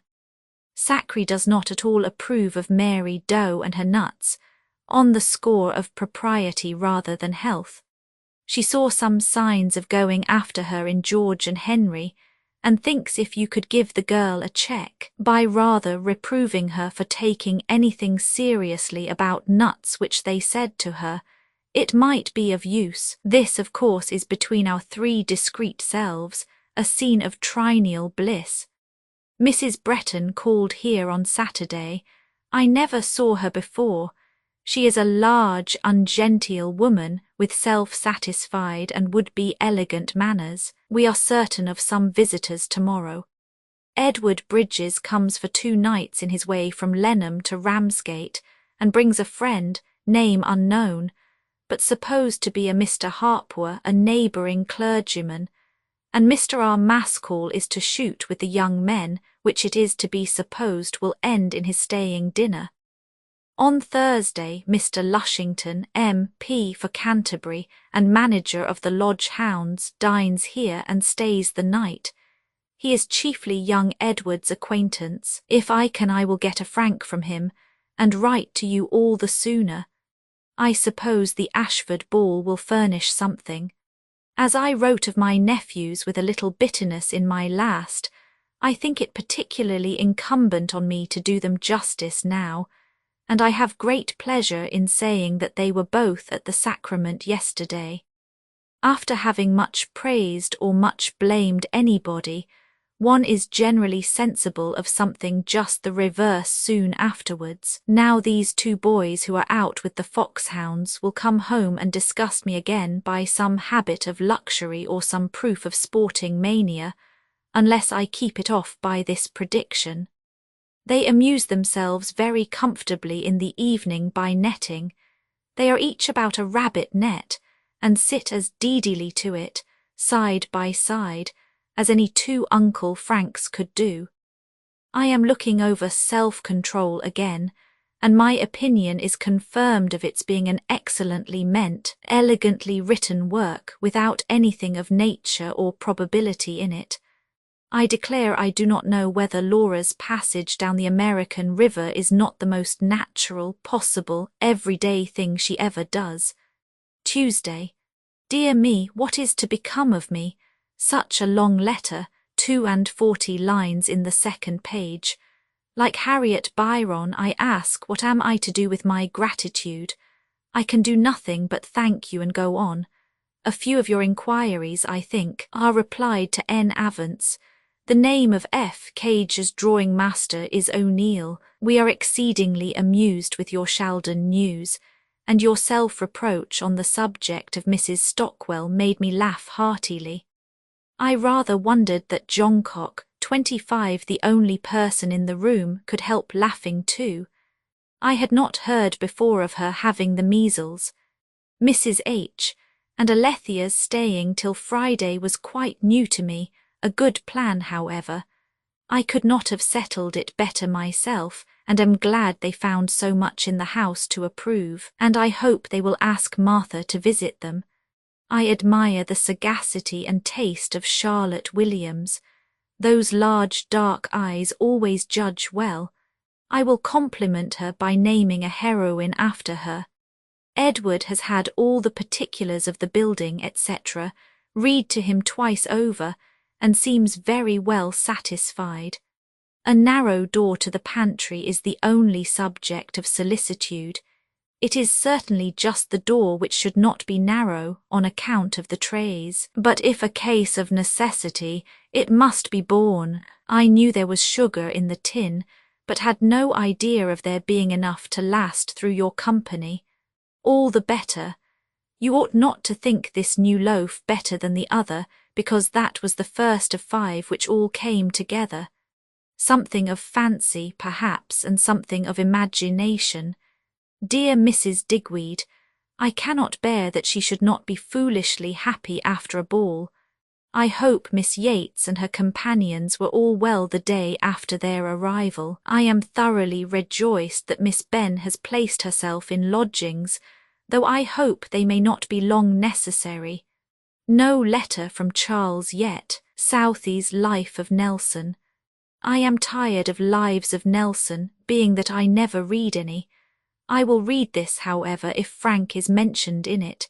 Here am I in Kent with one brother in the same county and another brother's wife, and see nothing of them, which seems unnatural. It will not last so forever, I trust. I should like to have Mrs. F. A. and her children here for a week, but not a syllable of that nature is ever breathed. I wish her last visit had not been so long a one. I wonder whether Mrs. Tilson has ever lain in. Mention it if it ever comes to your knowledge, and we shall hear of it by the same post from Henry. Mr. Rob, Maskell breakfasted here. He eats a great deal of butter. I dined upon goose yesterday, which I hope will secure a good sale of my second edition. Have you any tomatoes? Fanny and I regale on them every day. Disastrous letters from the Plumpters and Oxendens, refusals everywhere, a blank part out, and it is not quite certain whether we go or not. Something may depend upon the disposition of Uncle Edward when he comes, and upon what we hear at Chilham Castle this morning, for we are going to pay visits. We are going to each house at Chilham and to Mistowell. I shall like seeing the fags.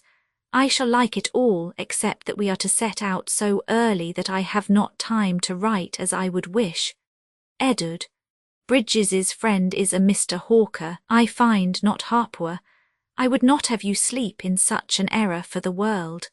My brother desires his best love and thanks for all your information. He hopes the roots of the old beech have been dug away enough to allow a proper covering of mould and turf. He is sorry for the necessity of building the new coin, but hopes they will contrive that the doorway should be of the usual width, if it must be contracted on one side, by widening it on the other. The appearance need not signify, and he desires me to say that your being at Chawton when he is will be quite necessary. You cannot think it more indispensable than he does. He is very much obliged to you for your attention to everything. Have you any idea of returning with him to Henrietta Street and finishing your visit then? Tell me your sweet little innocent ideas. Everything of love and kindness, proper and improper, must now suffice. Yours very affectionately, J. Austen. Miss Austen, Chawton, Alton, Hants, footnote 25. The butler at Godmersham, Roman 49. Godmersham Park, Thursday, Oct. 14. My dearest Cassandra, now I will prepare for Mr. Lushington, and as it will be wisest also to prepare for his not coming or my not getting a frank, I shall write very close from the first, and even leave room for the seal in the proper place. When I have followed up my last with this, I shall feel somewhat less unworthy of you than the state of our correspondence now requires.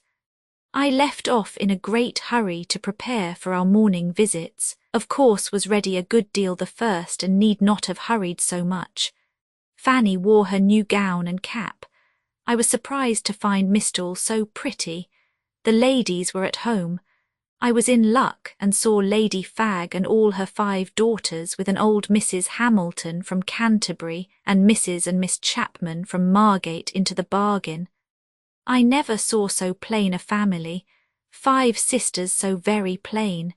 They are as plain as the Foresters or the Franfraddops or the Seagraves, or the Rivers excluding Sophie. Miss Sally Fagg has a pretty figure, and that comprises all the good looks of the family. It was stupidish. Fanny did her part very well, but there was a lack of talk altogether, and the 3 friends in the house only sat by and looked at us. However, Miss Chapman's name is Laura, and she had a double flounce to her gown. You really must get some flounces. Are not some of your large stock of white morning gowns just in a happy state for a flounce, too short, nobody at home at either house in Chilham? Edward Bridges and his friend did not forget to arrive. The friend is a Mr. Wigram, one of the 23 children of a great rich mercantile, Sir Robert Wigram, an old acquaintance of the Foots, but very recently known to Edward B.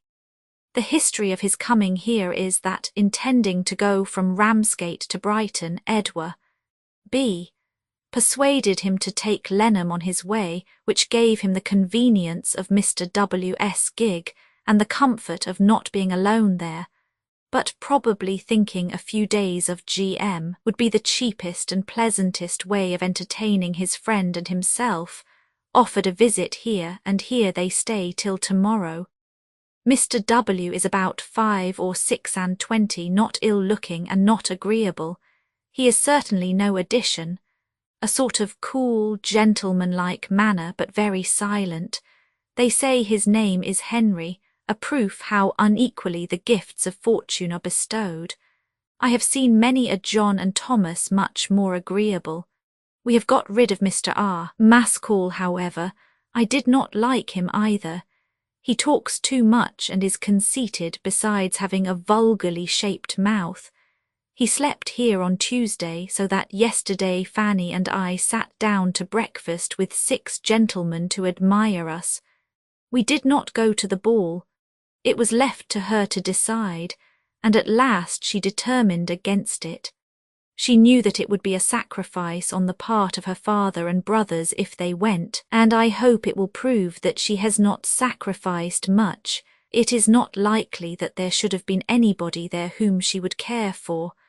I was very glad to be spared the trouble of dressing and going, and being weary before it was half over, so my gown and my cap are still unworn. It will appear at last, perhaps, that I might have done without either. I produced my brown bombazine yesterday, and it was very much admired indeed, and I like it better than ever. You have given many particulars of the state of Chawton House, but still we want more. Edward wants to be expressly told that all the round tower, etc., is entirely down, and the door from the best room stopped up. He does not know enough of the appearance of things in that quarter. He heard from Bath yesterday. Lady B. continues very well, and Dr. Parry's opinion is that while the water agrees with her she ought to remain there, which throws their coming away at a greater uncertainty than we had supposed. It will end perhaps in a fit of the gout, which may prevent her coming away. Louisa thinks her mother's being so well may be quite as much owing to her being so much out of doors as to the water. Lady B. is going to try the hot pump, the cross bath being about to be painted. Louisa is particularly well herself, and thinks the water has been of use to her. She mentioned our inquiries, etc., to Mr. and Mrs. Alex. Evelyn, and had their best compliments and thanks to give in return. Dr. Parry does not expect Mr. E. to last much longer. Only think of Mrs. Holder's being dead. Poor woman, she has done the only thing in the world she could possibly do to make one cease to abuse her. Now, if you please, Hooper must have it in his power to do more by his uncle. Lucky for the little girl. And Anne Ekins can hardly be so unfit for the care of a child as a Mrs. Holder. A letter from Wrotham yesterday offering an early visit here, and Mr. and Mrs. Moore and one child are to come on Monday for 10 days. I hope Charles and Fanny may not fix the same time, but if they come at all in October they must. What is the use of hoping? The 2 parties of children is the chief evil. To be sure, here we are, the very thing has happened, or rather worse. A letter from Charles this very morning, which gives us reason to suppose they may come here today. It depends upon the weather, and the weather now is very fine. No difficulties are made, however, and indeed there will be no want of room. But I wish there were no Wigrams and Lushingtons in the way to fill up the table and make us such a motley set. I cannot spare Mr. Lushington either because of his frank, but Mr. Wigram does no good to anybody. I cannot imagine how a man can have the impudence to come into a family party for 3 days, where he is quite a stranger, unless he knows himself to be agreeable on undoubted authority. He and Edward B. are going to ride to Eastwell, and as the boys are hunting, and my brother is gone to Canty, Fanny and I have a quiet morning before us.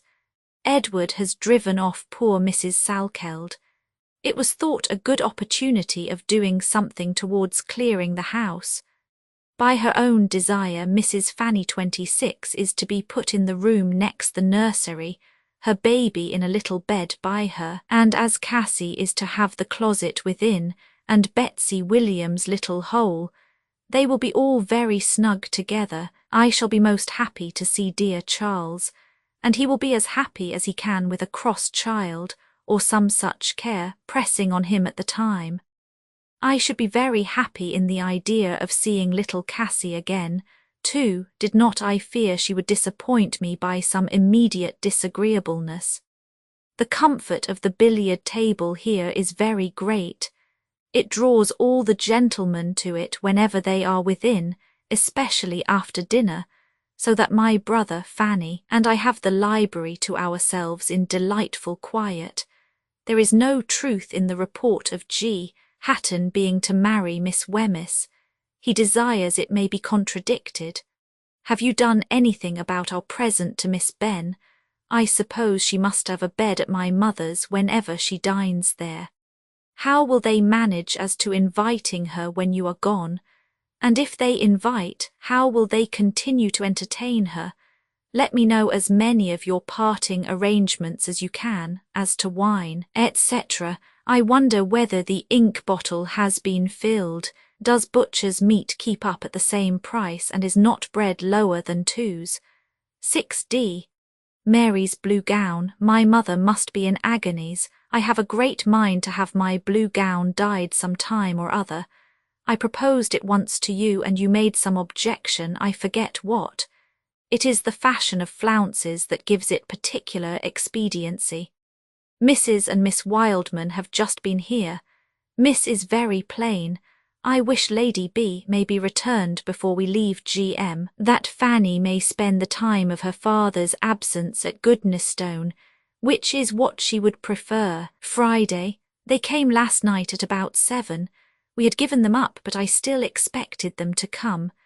Dessert was nearly over, a better time for arriving than an hour and a half earlier. They were late because they did not set out earlier and did not allow time enough.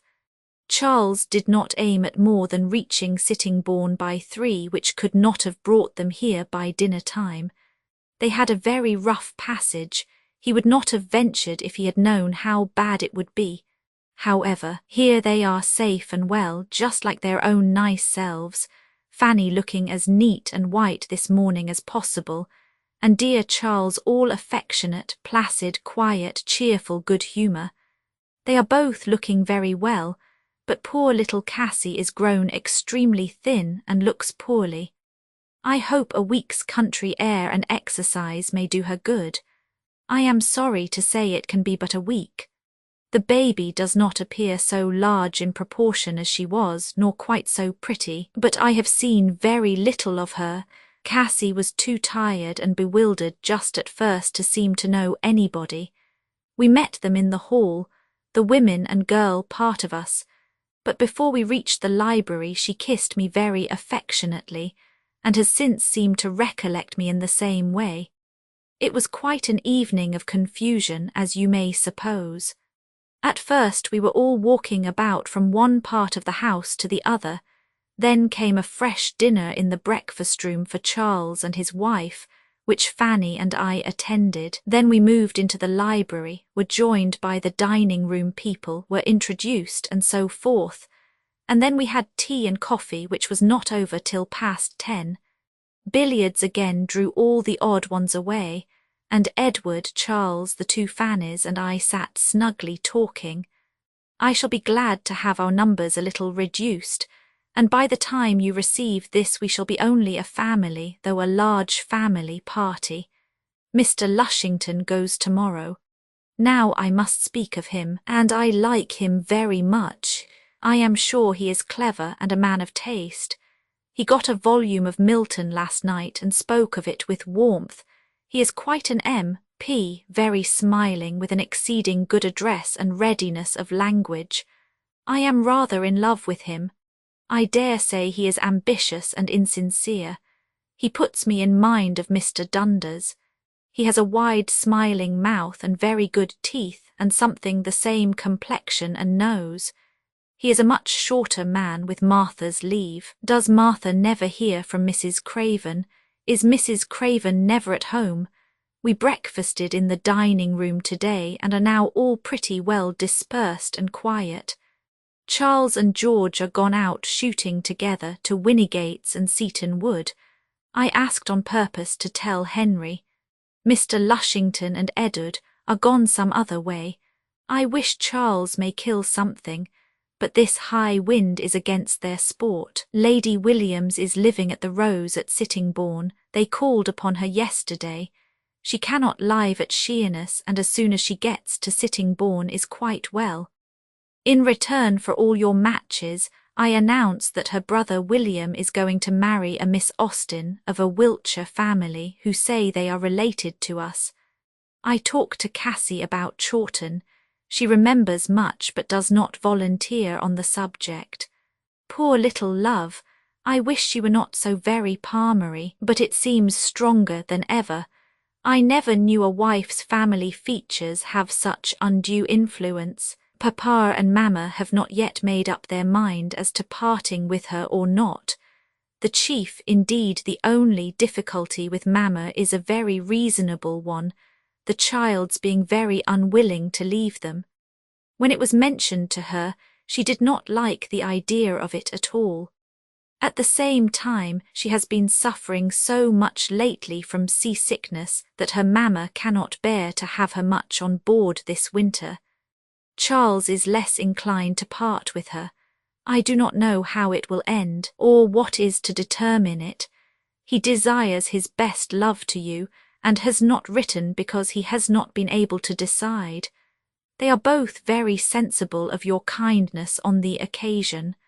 I have made Charles furnish me with something to say about young Kendall. He is going on very well. When he first joined the Nammer, my brother did not find him forward enough to be what they call put in the office, and therefore placed him under the schoolmaster. But he is very much improved, and goes into the office now every afternoon, still attending school in the morning. This cold weather comes very fortunately for Edward's nerves with such a house full. It suits him exactly. He is all alive and cheerful. Poor James, on the contrary, must be running his toes into the fire. I find that Mary Jane Fowle was very near returning with her brother and paying them a visit on board. I forget exactly what hindered her. I believe the Cheltenham scheme. I am glad something did. They are to go to Cheltenham on Monday se'nnight. I don't vouch for their going, you know. It only comes from one of the family. Now I think I have written you a good-sized letter and may deserve whatever I can get in reply. Infinities of love. I must distinguish that of Fanny Senior, who particularly desires to be remembered to you all. Yours very affectionately, J. Austen, Faversham, Oct. 15, 1813. Miss Austen, Chawton, Alton, Hants, per S. R. Lushington, footnote, 26 Mrs. Charles Austen, née Fanny Palmer, L. Godmersham Park, Oct. 18. My dear Aunt Cassandra, I am very much obliged to you for your long letter and for the nice account of Chawton. We are all very glad to hear that the Adams are gone, and hope Dame Lipscombe will be more happy now with her deify child, as she calls it, but I am afraid there is not much chance of her remaining long sole mistress of her house. I am sorry you had not any better news to send us of our hare, poor little thing. I thought it would not live long in that pondy house. I don't wonder that Mary Doe is very sorry it is dead, because we promised her that if it was alive when we came back to Chawton, we would reward her for her trouble. Papa is much obliged to you for ordering the scrubby firs to be cut down. I think he was rather frightened at first about the great oak. Fanny quite believed it, for she exclaimed, "Dear me, what a pity, how could they be so stupid?" I hope by this time they have put up some hurdles for the sheep, or turned out the cart horses from the lawn. Pray tell Grandmamma that we have begun getting seeds for her. I hope we shall be able to get her a nice collection, but I am afraid this wet weather is very much against them. How glad I am to hear she has had such good success with her chickens, but I wish there had been more bantams amongst them. I am very sorry to hear of poor Lizzie's fate. I must now tell you something about our poor people. I believe you know old Mary Croucher. She gets maderer and maderer every day. Aunt Jane has been to see her, but it was on one of her rational days. Poor Will Amos hopes your skewers are doing well. He has left his house in the Poor Row and lives in a barn at Bilting. We asked him why he went away, and he said the fleas were so starved when he came back from Chawton that they all flew upon him and e'enmost eat him up. How unlucky it is that the weather is so wet. Poor Uncle Charles has come home half drowned every day. I don't think little Fanny is quite so pretty as she was. One reason is because she wears short petticoats, I believe. I hope Cook is better. She was very unwell the day we went away. Papa has given me 6 new pencils, which are very good ones indeed. I draw every other day. I hope you go and whip Lucy Chalcraft every night. Miss Clews begs me to give her very best respects to you. She is very much obliged to you for your kind inquiries after her. Pray give my duty to Grandmamma and love to Miss Floyd. I remain, my dear Aunt Cassandra, your very affectionate niece Eliz. Night, Thursday. I think Lizzie's letter will entertain you. Thank you for yours just received. Tomorrow shall be fine if possible. You will be at Guildford before our party set off. They only go to Key Street, as Mr. Street the purser lives there, and they have promised to dine and sleep with him. Cassie's looks are much mended. She agrees pretty well with her cousins, but is not quite happy among them. They are too many and too boisterous for her. I have given her your message, but she said nothing, and did not look as if the idea of going to Chawton again was a pleasant one. They have Edward's carriage to Ospringe. I think I have just done a good deed.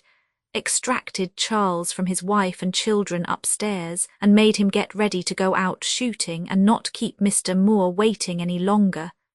Mr. and Mrs. Shearer and Joseph dined here yesterday very prettily. Edward and Geo were absent, gone for a night to Easeling. The 2 Fannys went to Canty in the morning and took Lou and Cass to try on new stays. Harriet and I had a comfortable walk together. She desires her best love to you and kind remembrance to Henry. Fanny's best love also. I fancy there is to be another party to Canty. Tomorrow, Mr. and Mrs. Moore and me. Edward thanks Henry for his letter. We are most happy to hear he is so much better. I depend upon you for letting me know what he wishes as to my staying with him or not. You will be able to find out, I dare say. I had intended to beg you would bring one of my nightcaps with you, in case of my staying, but forgot it when I wrote on Tuesday. Edward is much concerned about his pond. He cannot now doubt the fact of its running out, which he was resolved to do as long as possible. I suppose my mother will like to have me write to her. I shall try at least. No, I have never seen the death of Mrs. Crabbe. I have only just been making out from one of his prefaces that he probably was married. It is almost ridiculous. Poor woman! I will comfort him as well as I can, but I do not undertake to be good to her children. She had better not leave any. Edward and Geo set off this day week for Oxford. Our party will then be very small, as the Moores will be going about the same time. To enliven us, Fanny proposes spending a few days soon afterwards at Fredville. It will really be a good opportunity, as her father will have a companion. We shall all 3 go to Wrotham but Edward, and I stay only a night perhaps. Love to Mr. Tilson. Yours very affectionately, J.A. Miss Austen, 10 Henrietta St. Covent Garden, London, Lie. Godmersham Park, Wednesday, Nov. 3. My dearest Cassandra, I will keep this celebrated birthday by writing to you, and as my pen seems inclined to write large, I will put my lines very close together. I had but just time to enjoy your letter yesterday before Edward and I set off in the chair for Canty, and I allowed him to hear the chief of it as we went along. We rejoice sincerely in Henry's gaining ground as he does, and hope there will be weather for him to get out every day this week. as the likeliest way of making him equal to what he plans for the next. If he is tolerably well, the going into Oxfordshire will make him better by making him happier. Can it be that I have not given you the minutiae of Edward's plans? See, here they are. To go to Wrotham on Saturday the 13th, spend Sunday there, and be in town on Monday to dinner, and if agreeable to Henry, spend one whole day with him, which day is likely to be Tuesday, and so go down to Chawton on Wednesday. But now I cannot be quite easy without staying a little while with Henry, unless he wishes it otherwise. His illness and the dull time of year together make me feel that it would be horrible of me not to offer to remain with him, and therefore, unless you know of any objection, I wish you would tell him with my best love that I shall be most happy to spend 10 days or a fortnight in Henrietta St., if he will accept me. I do not offer more than a fortnight, because I shall then have been some time from home, but it will be a great pleasure to be with him, as it always is. I have the less regret and scruple on your account, because I shall see you for a day and a half, and because you will have Edward for at least a week. My scheme is to take Bookham in my way home for a few days, and my hope that Henry will be so good as to send me some part of the way thither. I have a most kind repetition of Mrs. Cook's 2 or 3 dozen invitations, with the offer of meeting me anywhere in one of her airings. Fanny's cold is much better. By dosing and keeping her room on Sunday, she got rid of the worst of it, but I am rather afraid of what this day may do for her. She is gone to Canty, with Miss Clews, Liz, and Marn, and it is but roughish weather for anyone in a tender state. Miss Clews has been going to Canty ever since her return, and it is now just accomplishing. Edward and I had a delightful morning for our drive there. I enjoyed it thoroughly, but the day turned off before we were ready, and we came home in some rain and the apprehension of a great deal. It has not done us any harm, however. He went to inspect the jail as a visiting magistrate and took me with him. I was gratified, and went through all the feelings which people must go through, I think, in visiting such a building. We paid no other visits, only walked about snugly together and shopped. I bought a concert ticket and a sprig of flowers for my old age, to vary the subject from gay to grave with inimitable address. I shall now tell you something of the Bath party, and still a Bath party they are, for a fit of the gout came on last week. The accounts of Lady B are as good as can be under such a circumstance. Dr. P says it appears a good sort of gout, and her spirits are better than usual, but as to her coming away, it is of course all uncertainty. I have very little doubt of Edward's going down to Bath, if they have not left it when he is in Hampshire. If he does, he will go on from Steventon and then return direct to London without coming back to Chawton. This detention does not suit his feelings. It may be rather a good thing, however, that Dr. P should see Lady B with the gout on her. Harriet was quite wishing for it. The day seems to improve. I wish my pen would too. Sweet Mr. Ogle, I dare say he sees all the panoramas for nothing, has free admittance everywhere. He is so delightful. Now you need not see anybody else. I am glad to hear of our being likely to have a peep at Charles and Fanny at Christmas, but do not force poor Cass to stay if she hates it. You have done very right as to Mrs. F. A. Your tidings of S. and S. give me pleasure. I have never seen it advertised. Harriet, in a letter to Fanny today, inquires whether they sell cloths for pelisses at Bedford House, and if they do, will be very much obliged to you to desire them to send her down patterns, with the width and prices. They may go from Charing Cross almost any day in the week, but if it is a ready-money house it will not do. For the brew of few, the Archbishop says she cannot pay for it immediately. Fanny and I suspect they do not deal in the article. The Sherers, I believe, are now really going to go. Joseph has had a bed here the last 2 nights, and I do not know whether this is not the day of moving. Mrs. Shearer called yesterday to take leave. The weather looks worse again. We dine at Chilham Castle tomorrow, and I expect to find some amusement, but more from the concert the next day, as I am sure of seeing several that I want to see. We are to meet a party from Goodnestone, Lady B, Miss Hawley and Lucy Foote, and I am to meet Mrs. Harrison, and we are to talk about Ben and Anna. My dear Mrs. Harrison, I shall say, I am afraid the young man has some of your family madness, and though there often appears to be something of madness in Anna too, I think she inherits more of it from her mother's family than from ours. That is what I shall say, and I think she will find it difficult to answer me. I took up your letter again to refresh me, being somewhat tired, and was struck with the prettiness of the hand. It is really a very pretty hand now and then, so small and so neat. I wish I could get as much into a sheet of paper. 27. Another time I will take 2 days to make a letter in. It is fatiguing to write a whole long one at once. I hope to hear from you again on Sunday and again on Friday, the day before we move. On Monday, I suppose, you will be going to Streatham, to see quiet Mr. Hill and eat very bad baker's bread, a fall in bread by the by. I hope my mother's bill next week will show it. I have had a very comfortable letter from her, one of her foolscap sheets quite full of little home news.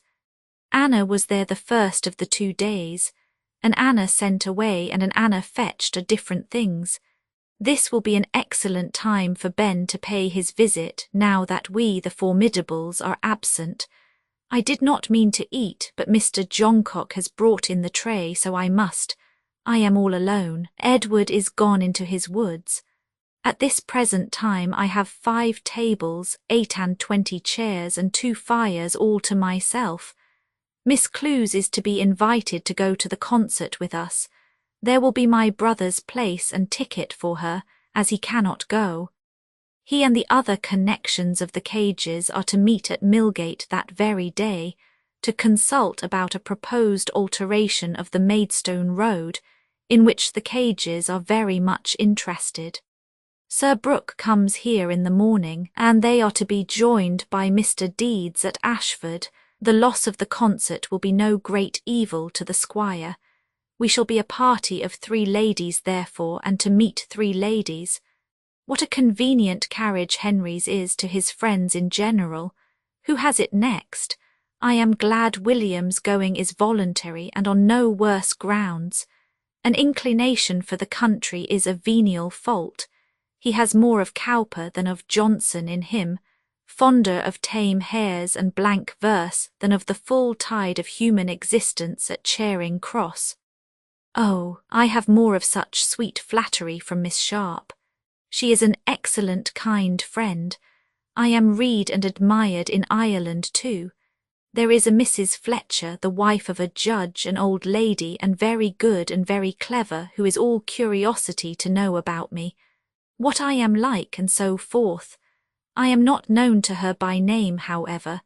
This comes through Mrs. Carrick, not through Mrs. Gore. You are quite out there. I do not despair of having my picture in the exhibition at last, all white and red with my head on one side, or perhaps I may marry young Mr. Darblay. I suppose in the meantime I shall owe dear Henry a great deal of money for printing, etc. I hope Mrs. Fletcher will indulge herself with S. and S. if I am to stay in H.S., and if you should be writing home soon, I wish you would be so good as to give a hint of it, for I am not likely to write there again these 10 days, having written yesterday. Fanny has set her heart upon its being a Mr. Brett who is going to marry a Miss Dora Best of this country. I dare say Henry has no objection. Pray, where did the boys sleep? The Deeds come here on Monday to stay till Friday, so that we shall end with a flourish the last canto. They bring Isabella and one of the grown-ups and will come in for a canty. Ball on Thursday. I shall be glad to see them. Mrs. Deeds and I must talk rationally together, I suppose. Edward does not write to Henry because of my writing so often. God bless you. I shall be so glad to see you again, and I wish you many happy returns of this day. Poor Lord Howard, how he does cry about it. Yours very truly, J. A. Miss Austen, 10 Henrietta Street, Covent Garden, London. Footnote 27. I cannot pass this paragraph over without remarking that it is hardly possible to imagine anything neater or prettier than Jane's own hand. Most of her letters are beautifully written, and the MS. of her Lady Susan remarkably so. Note by Lord Brabourne, Lea, Godmersham Park, Saturday, Nov. 6. My dearest Cassandra, having half an hour before breakfast, very snug in my own room, lovely morning, excellent fire, fancy me. I will give you some account of the last 2 days. And yet what is there to be told?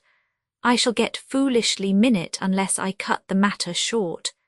We met only the Bretons at Chilham Castle, besides a Mr. and Mrs. Osborne and a Miss Lee staying in the house, and were only 14 altogether. My brother and Fanny thought it the pleasantest party they had ever known there, and I was very well entertained by bits and scraps. I had long wanted to see Dr. Bretton, and his wife amuses me very much with her affected refinement and elegance. Miss Lee I found very conversable. She admires Crabbe as she ought. She is at an age of reason, 10 years older than myself at least. She was at the famous ball at Chilham Castle, so of course you remember her. By the by, as I must leave off being young, I find many douceurs in being a sort of chaperone, for I am put on the sofa near the fire, and can drink as much wine as I like. We had music in the evening. Fanny and Miss Wildman played, and Mr. James Wildman sat close by and listened, or pretended to listen. Yesterday was a day of dissipation all through. First came Sir Brooke to dissipate us before breakfast. Then there was a call from Mr. Shearer, then a regular morning visit from Lady Honeywood in her way home from Eastwell. Then Sir Brooke and Edward set off. Then we dined, 5 in number, at 4:30. Then we had coffee, and at 6 Miss Clews, Fanny and I drove away. We had a beautiful night for our frisks. We were earlier than we need have been, but after a time Lady B. and her 2 companions appeared. We had kept places for them, and there we sat, all 6 in a row under a side wall, I between Lucy Foote and Miss Clews. Lady B. was much what I expected. I could not determine whether she was rather handsome or very plain. I liked her for being in a hurry to have the concert over and get away, and for getting away at last with a great deal of decision and promptness, not waiting to compliment and dawdle and fuss about seeing dear Fanny, who was half the evening in another part of the room with her friends the Plumpters. I am growing 2-minute, so I will go to breakfast. When the concert was over, Mrs. Harrison and I found each other out and had a very comfortable little complimentary friendly chat. She is a sweet woman, still quite a sweet woman in herself, and so like her sister. I could almost have thought I was speaking to Mrs. Lefroy. She introduced me to her daughter, whom I think pretty, but most dutifully inferior to la mere beauté. The Faggs and the Hammonds were there, W.M. Hammond the only young man of renown. Miss looked very handsome, but I prefer her little smiling, flirting sister Julia. I was just introduced at last to Mary Plumpter, but I should hardly know her again. She was delighted with me, however, good enthusiastic soul. And Lady B. found me handsomer than she expected, so you see I am not so very bad as you might think for. It was 12 before we reached home. We were all dog-tired, but pretty well today. Miss Clews says she has not caught cold, and Fanny's does not seem worse. I was so tired that I began to wonder how I should get through the ball next Thursday, but there will be so much more variety then in walking about, and probably so much less heat that perhaps I may not feel it more. My china crepe is still kept for the ball. Enough of the concert. I had a letter from Mary yesterday. They travelled down to Cheltenham last Monday very safely and are certainly to be there a month. Bath is still Bath. The Bridges must quit them early next week, and Louisa seems not quite to despair of their all moving together, but to those who see at a distance there appears no chance of it. Dr. Parry does not want to keep Lady B. at Bath when she can once move. That is lucky. You will see poor Mr. Evelyn's death. Since I wrote last, my second edit has stared me in the face. Mary tells me that Eliza means to buy it. I wish she may. It can hardly depend upon any more Fifield estates. I cannot help hoping that many will feel themselves obliged to buy it. I shall not mind imagining it a disagreeable duty to them so as they do it. Mary heard before she left home that it was very much admired at Cheltenham and that it was given to Miss Hamilton. It is pleasant to have such a respectable writer named. I cannot tire you, I am sure, on this subject, or I would apologize. What weather, and what news! We have enough to do to admire them both. I hope you derive your full share of enjoyment from each. I have extended my lights and increased my acquaintance a good deal within these 2 days. Lady Honeywood, you know, I did not sit near enough to be a perfect judge, but I thought her extremely pretty, and her manners have all the recommendations of ease and good humour and unaffectedness. And going about with 4 horses and nicely dressed herself, she is altogether a perfect sort of woman. Oh, and I saw Mr. Gyps last night, the useful Mr. Gyps, whose attentions came in as acceptably to us in handing us to the carriage, for want of a better man as they did to Emma Plumptre. I thought him rather a good-looking little man. I long for your letter tomorrow, particularly that I may know my fate as to London. My first wish is that Henry should really choose what he likes best. I shall certainly not be sorry if he does not want me. Morning church tomorrow. I shall come back with impatient feelings. The Sherers are gone, but the Pagets are not come. We shall therefore have Mr. S. again. Mr. Paget acts like an unsteady man. Dr. Hant, however, gives him a very good character.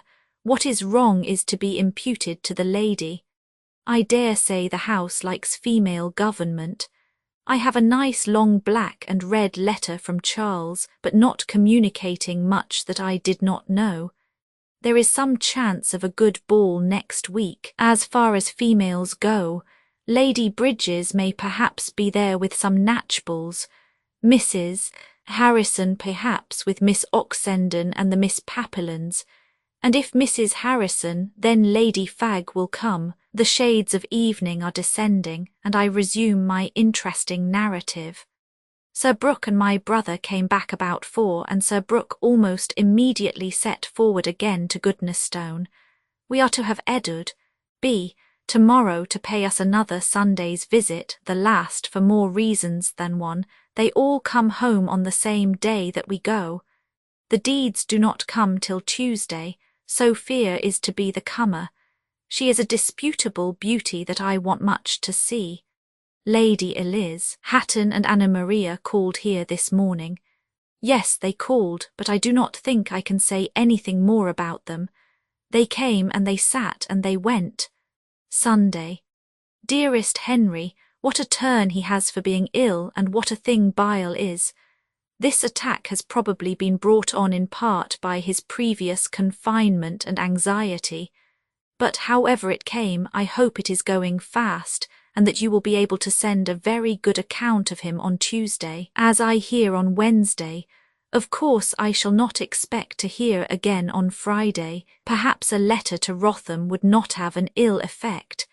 We are to be off on Saturday before the post comes in, as Edward takes his own horses all the way. He talks of 9 o'clock. We shall bait at Lenham. Excellent sweetness of you to send me such a nice long letter.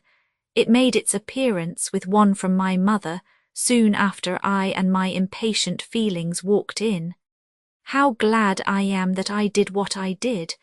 I was only afraid that you might think the offer superfluous, but you have set my heart at ease. Tell Henry that I will stay with him, let it be ever so disagreeable to him. Oh dear me, I have not time on paper for half that I want to say. There have been 2 letters from Oxford, one from George yesterday.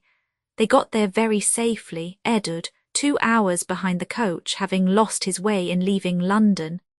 George writes cheerfully and quietly, hopes to have Utterson's rooms soon, went to lecture on Wednesday, states some of his expenses, and concludes with saying, I am afraid I shall be poor. I am glad he thinks about it so soon.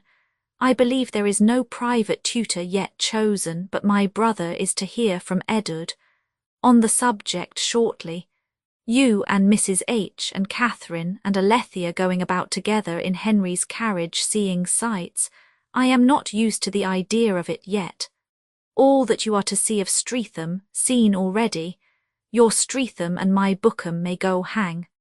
The prospect of being taken down to Chawton by Henry perfects the plan to me. I was in hopes of your seeing some illuminations, and you have seen them. I thought you would come, and you did come. I am sorry he is not to come from the Baltic sooner. Poor Mary! My brother has a letter from Louisa today of an unwelcome nature. They are to spend the winter at Bath. It was just decided on.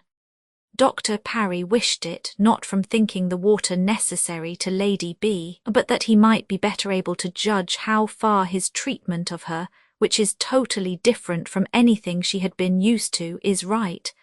And I suppose he will not mind having a few more of her ladyship's guineas. His system is a lowering one.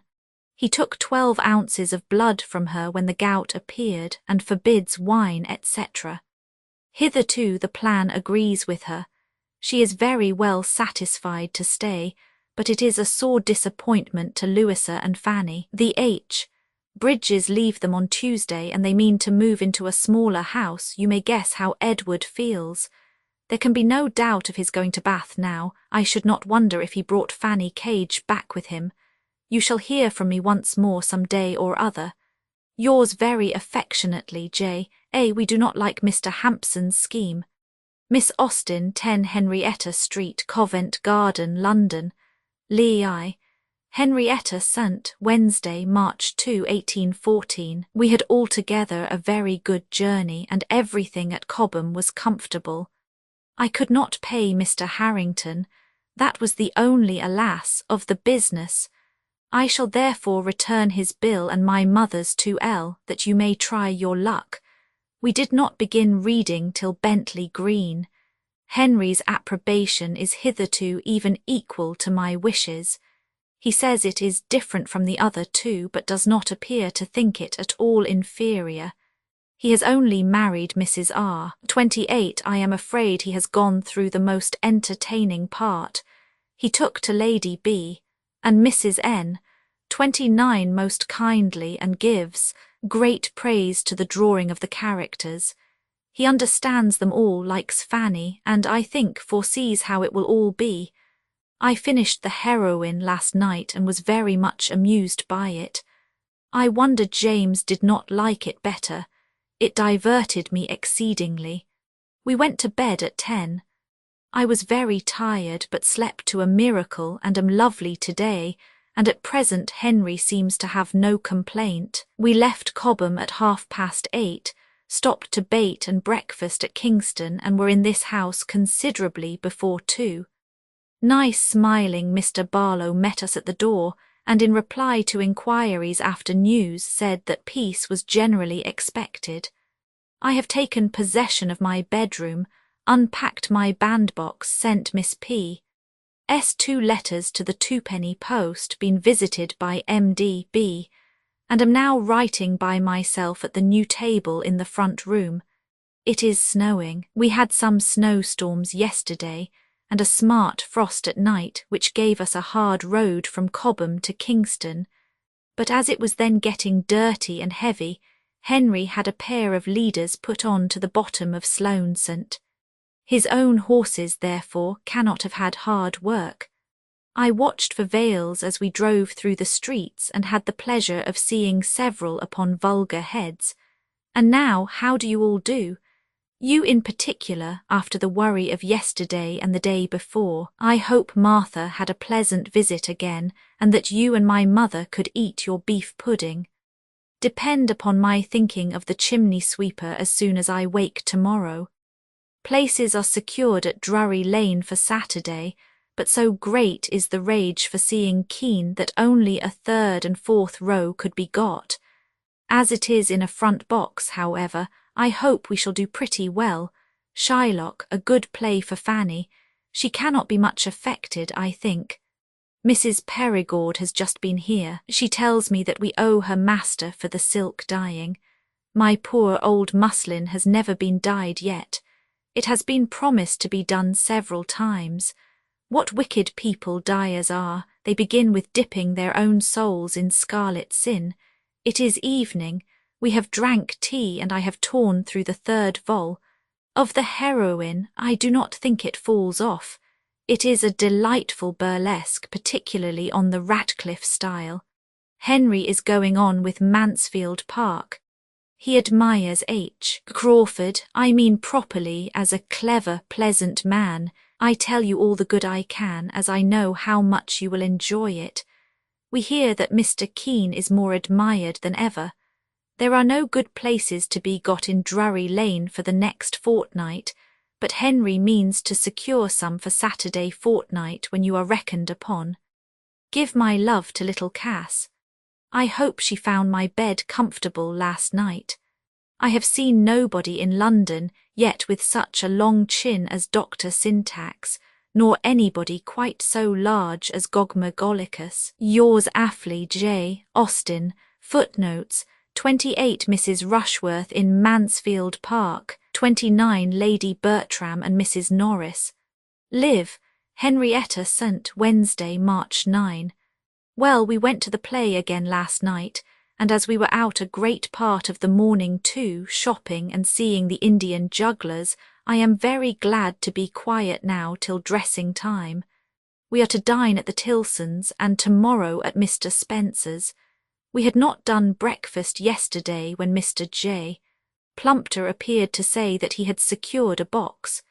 Henry asked him to dine here, which I fancy he was very happy to do, and so at 5 o'clock we four sat down to table together, while the master of the house was preparing for going out himself. The farmer's wife is a musical thing in 3 acts, and as Edward was steady in not staying for anything more, we were at home before 10. Fanny and Mr. J. P. are delighted with Miss S., and her merit in singing is, I dare say, very great. That she gave me no pleasure is no reflection upon her, nor, I hope, upon myself, being what nature made me on that article. All that I am sensible of in Miss S. is a pleasing person and no skill in acting. We had Matthews, Liston and Emery, of course some amusement. Our friends were off before 8:30 this morning and had the prospect of a heavy cold journey before them. I think they both liked their visit very much. I am sure Fanny did. Henry sees decided attachment between her and his new acquaintance. I have a cold, too, as well as my mother and Martha. Let it be a generous emulation between us which can get rid of it first. I wear my gauze gown today, long sleeves and all. I shall see how they succeed, but as yet I have no reason to suppose long sleeves are allowable.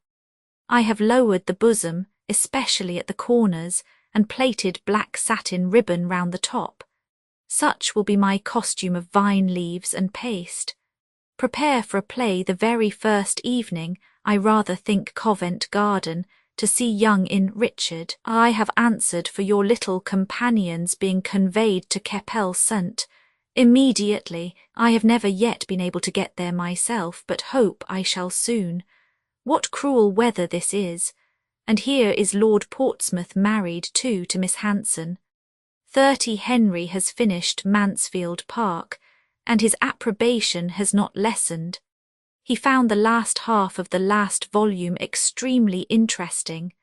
I suppose my mother recollects that she gave me no money for paying Brecknell and Twining, and my funds will not supply enough. We are home in such good time that I can finish my letter tonight, which will be better than getting up to do it tomorrow, especially as, on account of my cold which has been very heavy in my head this evening, I rather think of lying in bed later than usual.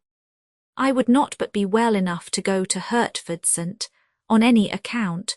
We met only General Chown today, who has not much to say for himself. I was ready to laugh at the remembrance of Frederick, and such a different Frederick as we chose to fancy him to the real Christopher. Mrs. Tilson had long sleeves too, and she assured me that they are worn in the evening by many. I was glad to hear this. She dines here, I believe, next Tuesday. On Friday we are to be snug with only Mr. Barlow and an evening of business. I am so pleased that the mead is brewed. Love to all. I have written to Mrs. Hill and care for nobody. Yours affectionately, J. Austen, Miss Austen Chawton, by favour of Mr. Gray, footnote 30, his second wife. He died in 1853 and was succeeded by his brother, the father of the present Earl. L.V. Chawton, Tuesday, June 13. My dearest Cassandra, Fanny takes my mother to Alton this morning, which gives me an opportunity of sending you a few lines without any other trouble than that of writing them.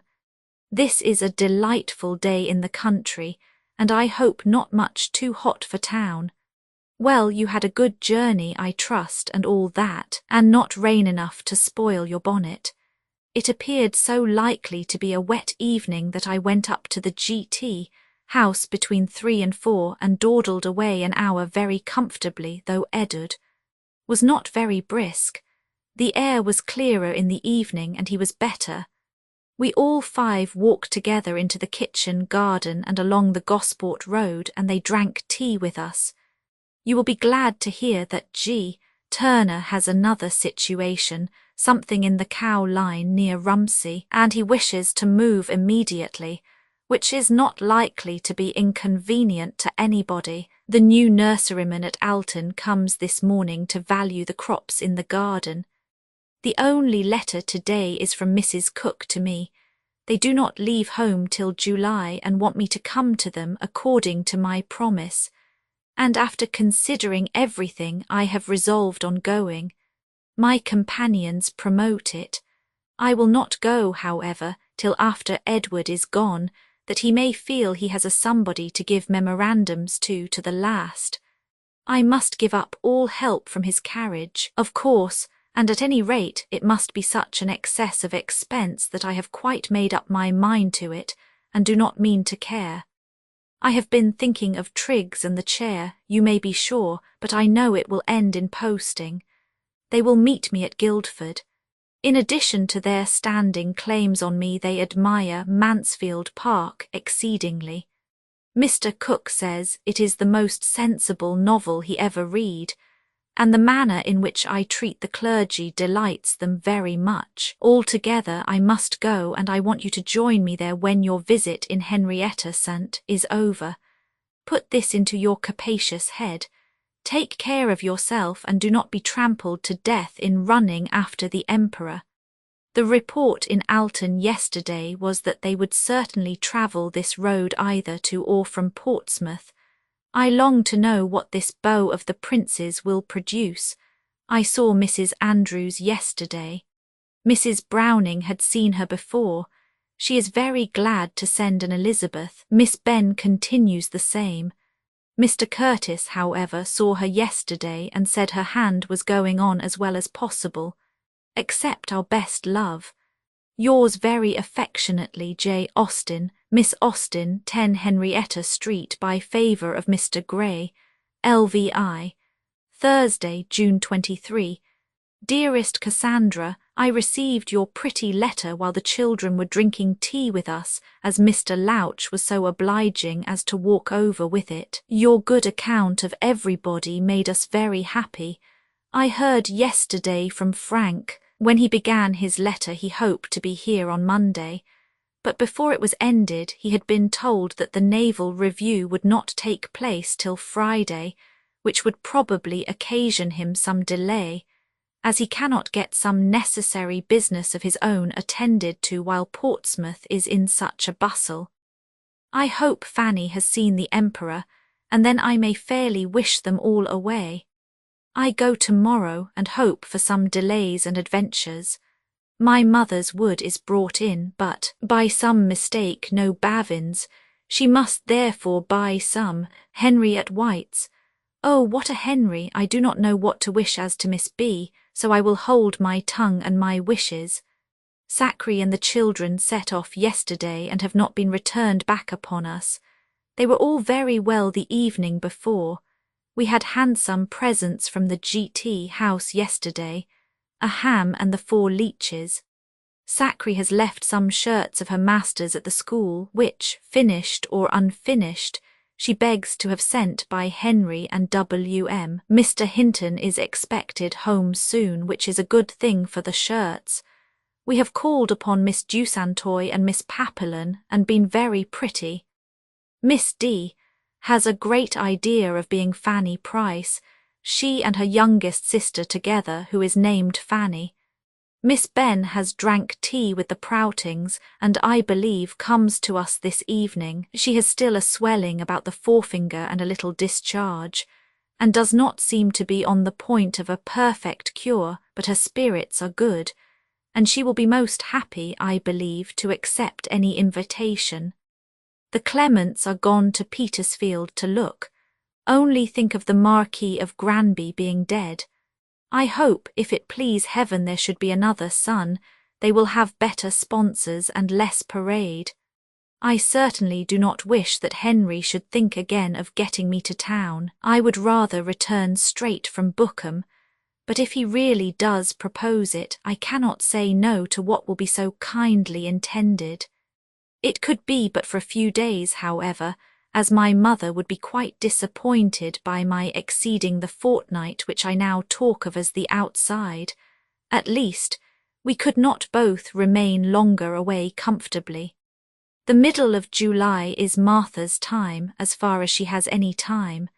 She has left it to Mrs. Craven to fix the day. I wish she could get her money paid, for I fear her going at all depends upon that.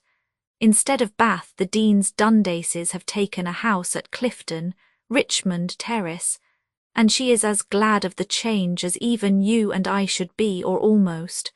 She will now be able to go on from Berks and visit them without any fears from heat. This post has brought me a letter from Miss Sharp. Poor thing, she has been suffering indeed, but is now in a comparative state of comfort. She is at Sir W.P.'s in Yorkshire with the children, and there is no appearance of her quitting them. Of course we lose the pleasure of seeing her here. She writes highly of Sir W.M. I do so want him to marry her. There is a Dow, Lady P., presiding there to make it all right. The man is the same, but she does not mention what he is by profession or trade. She does not think Lady P. was privy to his scheme on her, but, on being in his power, yielded. Oh, Sir W.M., Sir W.M., how I will love you if you will love Miss Sharp, Mrs. Driver, etc., are off by Collier, but so near being too late that she had not time to call and leave the keys herself. I have them, however. I suppose one is the key of the linen press, but I do not know what to guess the other. The coach was stopped at the blacksmith's, and they came running down with Triggs and Browning and trunks and birdcages. Quite amusing. My mother desires her love and hopes to hear from you. Yours very affectionately, J. Austen. Frank and Mary are to have Mary Goodchild to help as under till they can get a cook. She is delighted to go. Best love at Streatham. Miss Austen Henrietta sent by favour of Mr. Gray, LVI, 23 Hans Place, Tuesday morning, August 1814. My dear Cassandra, I had a very good journey, not crowded, 2 of the 3 taken up at Bentley being children, the others of a reasonable size, and they were all very quiet and civil. We were late in London from being a great load and from changing coaches at Farnham. It was nearly 4, I believe, when we reached Sloane Street. Henry himself met me, and as soon as my trunk and basket could be routed out from all the other trunks and baskets in the world, we were on our way to Hans Place in the luxury of a nice, large, cool, dirty hackney coach. There were 4 in the kitchen part of Yalden, and I was told 15 at top, among them Percy Ben. We met in the same room at Egham, but poor Percy was not in his usual spirits. He would be more chatty, I dare say, in his way from Woolwich. We took up a young Gibson at Hollybourne, and in short, everybody either did come up by Yalden yesterday or wanted to come up. It put me in mind of my own coach between Edinburgh and Stirling. Henry is very well and has given me an account of the Canterbury races, which seem to have been as pleasant as one could wish. Everything went well. Fanny had good partners. Mr. was her second on Thursday, but he did not dance with her any more. This will content you for the present. I must just add, however, that there were no Lady Charlottes, they were gone off to Kirby, and that Mary Oxenden, instead of dying, is going to marry W.M. Hammond. No James and Edward yet. Our evening yesterday was perfectly quiet. We only talked a little to Mr. Tilson across the intermediate gardens. She was gone out airing with Miss Burdett. It is a delightful place, more than answers my expectation. Having got rid of my unreasonable ideas, I find more space and comfort in the rooms than I had supposed, and the garden is quite a love. I am in the front attic, which is the bedchamber to be preferred. Henry wants you to see it all, and asked whether you would return with him from Hampshire. I encouraged him to think you would. He breakfasts here early and then rides to Henrietta St. If it continues fine, John is to drive me there by and by, and we shall take an airing together. And I do not mean to take any other exercise, for I feel a little tired after my long jumble. I live in his room downstairs. It is particularly pleasant from opening upon the garden. I go and refresh myself every now and then come back to solitary coolness. There is one maidservant only, a very creditable, clean-looking young woman. Richard remains for the present, Wednesday morning. My brother and Edward arrived last night. They could not get places the day before. Their business is about teeth and wigs, and they are going after breakfast to Scarman's and Tavistock St., and they are to return to go with me afterwards in the barouche. I hope to do some of my errands today. I got the willow yesterday, as Henry was not quite ready when I reached Hena. I saw Mr. Hampson there for a moment. He dines here tomorrow and proposed bringing his son, so I must submit to seeing George Hampson, though I had hoped to go through life without it. It was one of my vanities, like your not reading Patronage. After leaving H. St., we drove to Mrs. Latouch's. They are always at home, and they are to dine here on Friday. We could do no more, as it began to rain. We dine at 4:30 today, that our visitors may go to the play, and Henry and I are to spend the evening with the Tilsons, to meet Miss Burnett, who leaves town tomorrow.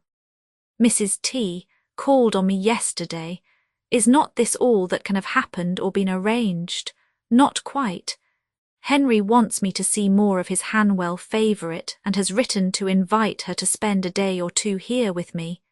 His scheme is to fetch her on Saturday. I am more and more convinced that he will marry again soon, and like the idea of her better than of anybody else at hand. Now I have breakfasted and have the room to myself again. It is likely to be a fine day. How do you all do?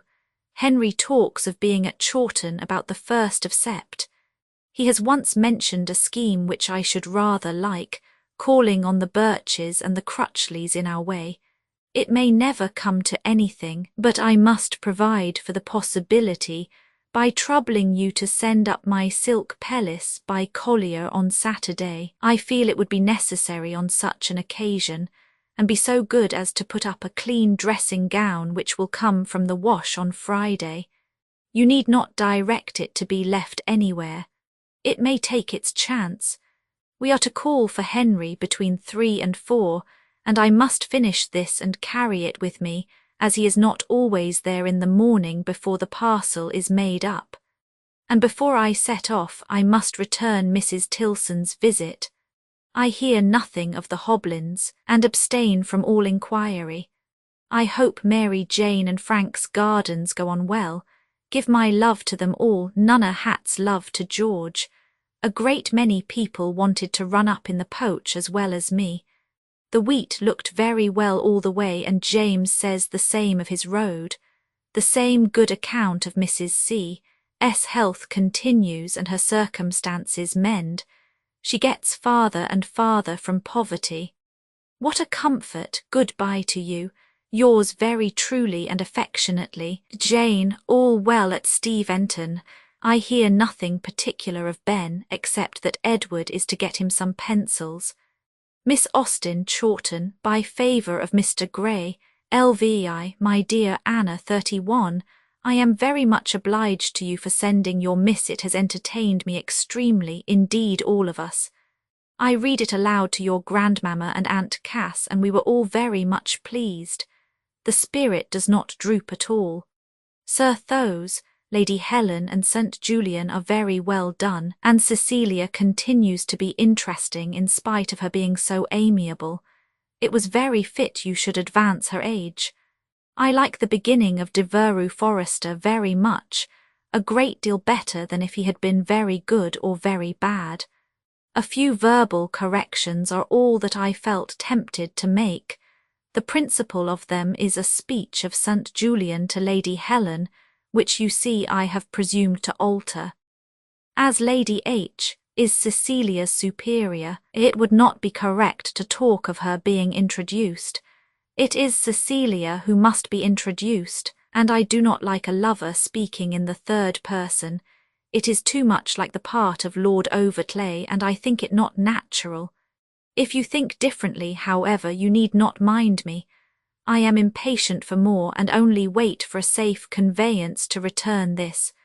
Yours affectionately, J.A. Footnote 31. Miss Anna Austen, at this time engaged to Mr. Lefroy, was writing a novel which she sent to her aunt for criticism. Licks, August 10, 1814. My dear Anna, I am quite ashamed to find that I have never answered some question of yours in a former note. I kept it on purpose to refer to it at a proper time, and then forgot it. I like the name, which is the heroine, very well, and I dare say shall grow to like it very much in time. But enthusiasm was something so very superior that my common title must appear to disadvantage. I am not sensible of any blunders about Dawlish. The library was pitiful and wretched 12 years ago, and not likely to have anybody's publications. There is no such title as Disborough, either among dukes, marquises, earls, viscounts, or barons. These were your inquiries. I will now thank you for your envelope received this morning. Your Aunt Cass is as well pleased with St. Julian as ever, and I am delighted with the idea of seeing Progillian again. Wednesday, 17. We have now just finished the first of the 3 books. I had the pleasure of receiving yesterday. I read it aloud, and we are all very much amused, and like the work quite as well as ever. I depend on getting through another book before dinner, but there is really a good deal of respectable reading in your 48 pages. I have no doubt 6 would make a very good-sized volume. You must have been quite pleased to have accomplished so much. I like Lord Portman and his brother very much. I am only afraid that Lord P.'s good nature will make most people like him better than he deserves. The whole family are very good, and Lady Anne, who was your great dread, you have succeeded particularly well with. Belle Griffin is just what she should be. My corrections have not been more important than before. Here and there we have thought the sense could be expressed in fewer words, and I have scratched out Sir Thos. From walking with the others to the stables, etc., the very day after breaking his arm, for though I find your papa did walk out immediately after his arm was set, I think it can be so little usual as to appear unnatural in a book. Lynn will not do. Lynn is towards 40 miles from Dawlish and would not be talked of there. I have put Starcross instead. If you prefer Easton, that must be always safe. I have also scratched out the introduction between Lord Portman and his brother and Mr. Griffin. A country surgeon, don't tell Mr. C. Lyford, would not be introduced to men of their rank, and when Mr. P. is first brought in, he would not be introduced as the Honourable. That distinction is never mentioned at such times, at least I believe not. Now we have finished the second book, or rather the fifth, I do think you had better omit Lady Helena's postscript. To those that are acquainted with Pride and Prejudice, it will seem an imitation, and your Aunt C. and I both recommend your making a little alteration in the last scene between Devereux F. and Lady Clanmarae and her daughter. We think they press him too much, more than sensible or well-bred women would do. Lady C., at least, should have discretion enough to be sooner satisfied with his determination of not going with them. I am very much pleased with Edgerton as yet. I did not expect to like him, but I do, and Susan is a very nice little animated creature. But St. Julian is the delight of our lives. He is quite interesting. The whole of his break-off with Lady Helena is very well done. Yes, Russell Square is a very proper distance from Berkeley Square. We are reading the last book. They must be 2 days going from Dawlish to Bath. They are nearly 100 miles apart. Thursday. We finished it last night after our return from drinking tea at the great house. The last chapter does not please us quite so well. We do not thoroughly like the play, perhaps from having had too much of plays in that way lately vide Mansfield Park, and we think you had better not leave England. Let the Portmans go to Ireland, but as you know nothing of the manners there, you had better not go with them. You will be in danger of giving false representations. Stick to Bath and the Foresters. There you will be quite at home. Your Aunt C. does not like desultory novels, and is rather afraid yours will be too much so, that there will be too frequently a change from one set of people to another, and that circumstances will be introduced of apparent consequence which will lead to nothing. It will not be so great an objection to me if it does. I allow much more latitude than she does, and think nature and spirit cover many sins of a wandering story, and people in general do not care so much about it for your comfort. I should like to have had more of Devereux. I do not feel enough acquainted with him. You were afraid of meddling with him, I dare say. I like your sketch of Lord Clanmarae, and your picture of the 2 young girls' enjoyment is very good. I have not noticed St. Julian's serious conversation with Cecilia, but I like it exceedingly. What he says about the madness of otherwise sensible women on the subject of their daughters coming out is worth its weight in gold. I do not perceive that the language sinks. Pray go on. LX. Shorten Sept. 9. My dear Anna, we have been very much amused by your 3 books, but I have a good many criticisms to make, more than you will like. We are not satisfied with Mrs. Forester settling herself as tenant and near neighbour to such a man as Sir Thomas, without having some other inducement to go there.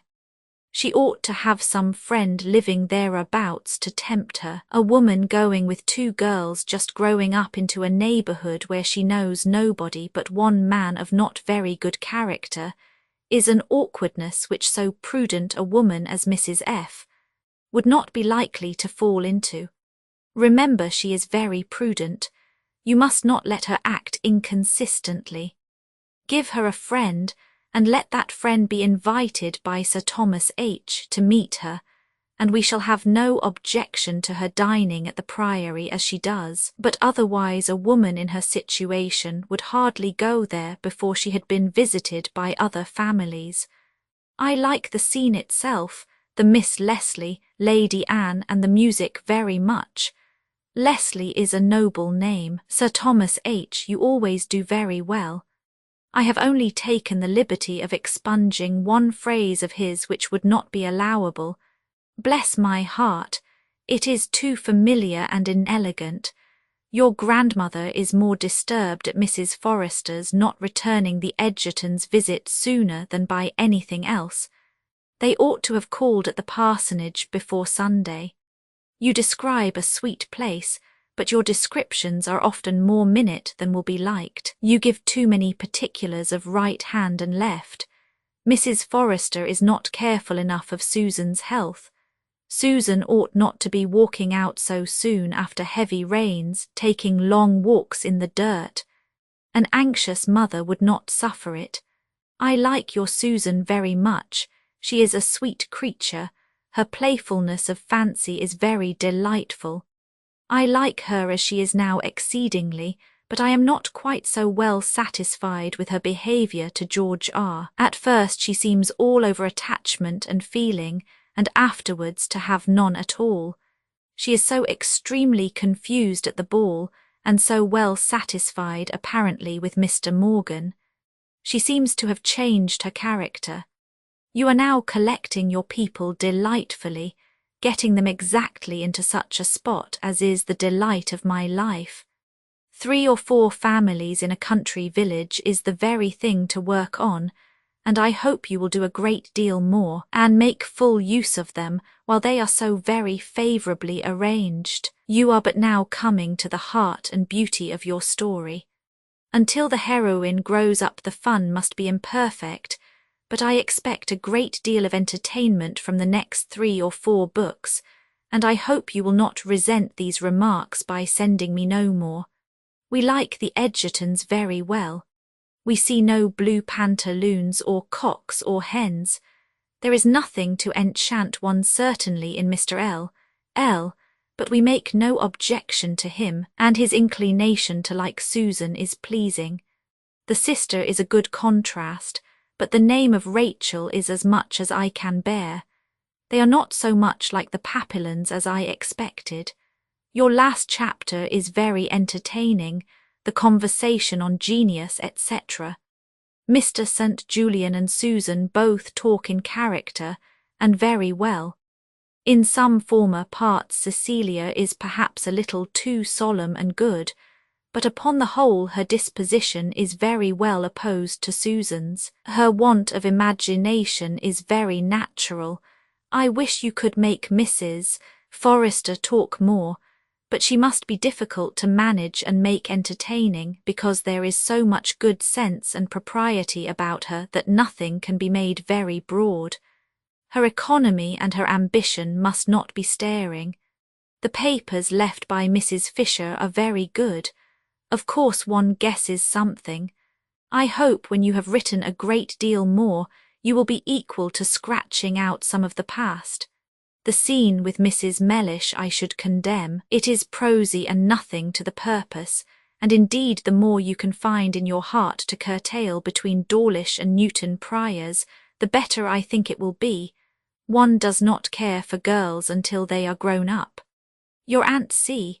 quite understands the exquisiteness of that name. Newton Priors is really a nonpareil. Milton would have given his eyes to have thought of it. Is not the cottage taken from Tollard Royal? Thus far the letter was written on the 9th, but before it was finished news arrived at Chawton of the death of Mrs. Charles Austen. She died in her confinement, and the baby died also. She left 3 little girls, Cassie, Harriet, and Fanny. It was not until the 18th that Jane resumed her letter as follows, 32 Sunday. I am very glad, dear Anna, that I wrote as I did before this sad event occurred. I have only to add that your grandmamma does not seem the worse now for the shock. I shall be very happy to receive more of your work if more is ready, and you write so fast that I have great hopes Mr. Digweed will come back freighted with such a cargo as not all his hops or his sheep could equal the value of. Your grandmamma desires me to say that she will have finished your shoes tomorrow and thinks they will look very well, and that she depends upon seeing you as you promise before you quit the country and hopes you will give her more than a day. Yours affectionately, J. Austen. Footnote 32. Note by Lord Brabourne, LXI, Chawton, Wednesday, Sept. 28. My dear Anna, I hope you do not depend on having your book again immediately. I kept it that your grandmamma may hear it, for it has not been possible yet to have any public reading. I have read it to your Aunt Cassandra, however, in our own room at night, while we undressed, and with a great deal of pleasure. We like the first chapter extremely, with only a little doubt whether Lady Helena is not almost too foolish. The matrimonial dialogue is very good certainly. I like Susan as well as ever, and begin now not to care at all about Cecilia. She may stay at Eastern Court as long as she likes. Henry Mellish will be, I am afraid, too much in the common novel style. A handsome, amiable, unexceptionable young man, such as do not much abound in real life, desperately in love and all in vain, but I have no business to judge him so early. Jane Edgerton is a very natural, comprehensible girl, and the whole of her acquaintance with Susan and Susan's letter to Cecilia are very pleasing and quite in character. But Miss Edgerton does not entirely satisfy us. She is too formal and solemn, we think, in her advice to her brother not to fall in love, and it is hardly like a sensible woman, it is putting it into his head. We should like a few hints from her better. We feel really obliged to you for introducing a Lady Kenrick. It will remove the greatest fault in the work, and I give you credit for considerable forbearance as an author in adopting so much of our opinion. I expect high fun about Mrs. Fisher and Sir Thomas. You have been perfectly right in telling Ben Lefroy of your work, and I am very glad to hear how much he likes it. His encouragement and approbation must be quite beyond everything. 33. I do not at all wonder at his not expecting to like anybody so well as Cecilia at first, but I shall be surprised if he does not become a Susanite in time.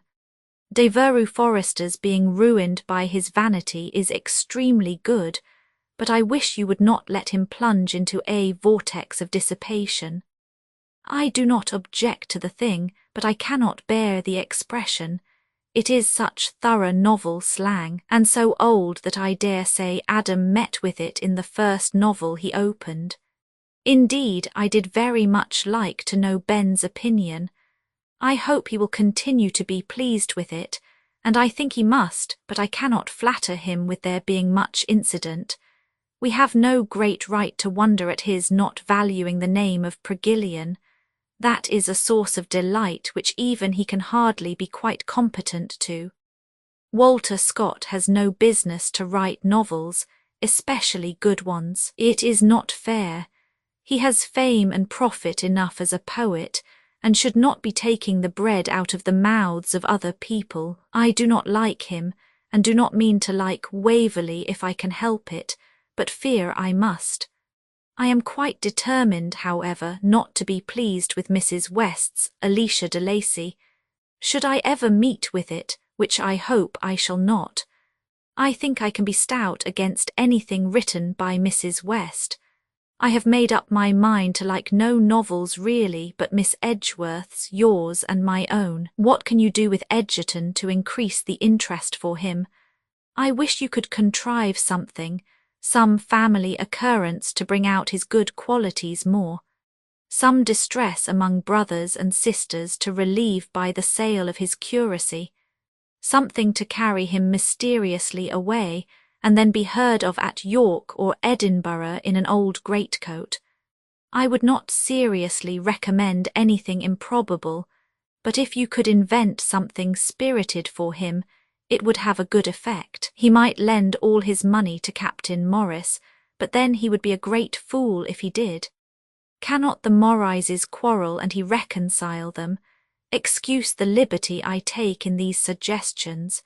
Your Aunt Frank's nursemaid has just given her warning, but whether she is worth your having or would take your place I know not. She was Mrs. Webb's maid before she went to the great house. She leaves your aunt because she cannot agree with the other servants. She is in love with the man, and her head seems rather turned. He returns her affection, but she fancies everyone else is wanting him and envying her. Her previous service must have fitted her for such a place as yours, and she is very active and cleanly. The Webbs are really gone. When I saw the wagons at the door and thought of all the trouble they must have in moving, I began to reproach myself for not having liked them better. But since the wagons have disappeared, my conscience has been closed again, and I am excessively glad they are gone. I am very fond of Sherlock's sermons and prefer them to almost any. Your affectionate Aunt J. Austen. If you wish me to speak to the maid, let me know. Footnote 33. A phrase always in the mouth of one of the Chawton neighbours, Mrs. H. Digweed, LZI, to Miss Frances Austen. Chawton, Friday, Nov. 1814. I feel quite as doubtful as you could be, my dearest Fanny, as to when my letter may be finished, for I can command very little quiet time at present. But yet I must begin, for I know you will be glad to hear as soon as possible, and I really am impatient myself to be writing something on so very interesting a subject, though I have no hope of writing anything to the purpose. I shall do very little more, I dare say, than say over again what you have said before. I was certainly a good deal surprised at first, as I had no suspicion of any change in your feelings, and I have no scruple in saying that you cannot be in love. My dear Fanny, I am ready to laugh at the idea, and yet it is no laughing matter to have had you so mistaken as to your own feelings, and with all my heart I wish I had cautioned you on that point when first you spoke to me. But though I did not think you then much in love, I did consider you as being attached in a degree quite sufficiently for happiness, as I had no doubt it would increase with opportunity, and from the time of our being in London together I thought you really very much in love. But you certainly are not at all. There is no concealing it. What strange creatures we are. It seems as if your being secure of him had made you indifferent. There was a little disgust, I suspect, at the races, and I do not wonder at it. His expressions then would not do for one who had rather more acuteness, penetration, and taste than love, which was your case. And yet, after all, I am surprised that the change in your feelings should be so great. He is just what he ever was, only more evidently and uniformly devoted to you. This is all the difference. How shall we account for it? My dearest Fanny, I am writing what will not be of the smallest use to you. I am feeling differently every moment, and shall not be able to suggest a single thing that can assist your mind. I could lament in one sentence and laugh in the next, but as to opinion or counsel I am sure that none will be extracted worth having from this letter. I read yours through the very evening I received it, getting away by myself. I could not bear to leave off when I had once begun. I was full of curiosity and concern. Luckily your at C dined at the other house, therefore I had not to manoeuvre away from her, and as to anybody else I do not care. Poor dear Mr. A. Oh dear Fanny, your mistake has been one that thousands of women fall into. He was the first young man who attached himself to you. That was the charm, and most powerful it is. Among the multitudes, however, that make the same mistake with yourself, there can be few indeed who have so little reason to regret it. His character and his attachment leave you nothing to be ashamed of. Upon the whole, what is to be done? You have no inclination for any other person. His situation in life, family, friends, and above all his character, his uncommonly amiable mind, strict principles, just notions, good habits, all that you know so well how to value, all that is really of the first importance, everything of this nature pleads his cause most strongly. You have no doubt of his having superior abilities, he has proved it at the university. He is, I dare say, such a scholar as your agreeable, idle brothers would ill bear a comparison with. Oh, my dear Fanny, the more I write about him the warmer my feelings become, the more strongly I feel the sterling worth of such a young man, and the desirableness of your growing in love with him again. I recommend this most thoroughly. There are such beings in the world, perhaps 1 in 1,000, as the creature you and I should think perfection, where grace and spirit are united to worth, where the manners are equal to the heart and understanding. But such a person may not come in your way, or if he does, he may not be the eldest son of a man of fortune, the near relation of your particular friend, and belonging to your own county. Think of all this, Fanny. Mr. A has advantages which we do not often meet in one person. His only fault, indeed, seems modesty. If he were less modest, he would be more agreeable, speak louder, and look impudenter. And is not it a fine character of which modesty is the only defect? I have no doubt he will get more lively and more like yourselves as he is more with you. He will catch your ways if he belongs to you. And as to there being any objection from his goodness, from the danger of his becoming even evangelical, I cannot admit that. I am by no means convinced that we ought not all to be evangelicals, and am at least persuaded that they who are so from reason and feeling must be happiest and safest. Do not be frightened from the connection by your brother's having most wit. Wisdom is better than wit, and in the long run will certainly have the laugh on her side. And don't be frightened by the idea of his acting more strictly up to the precepts of the New Testament than others. And now, my dear Fanny, having written so much on one side of the question, I shall turn round and entreat you not to commit yourself farther, and not to think of accepting him unless you really do like him.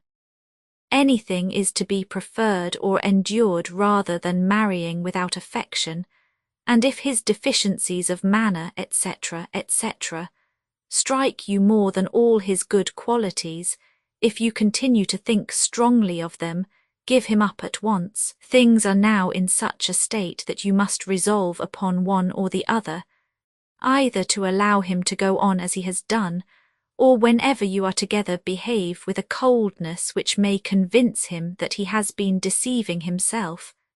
I have no doubt of his suffering a good deal for a time, a great deal when he feels that he must give you up, but it is no creed of mine, as you must be well aware, that such sort of disappointments kill anybody. Your sending the music was an admirable device.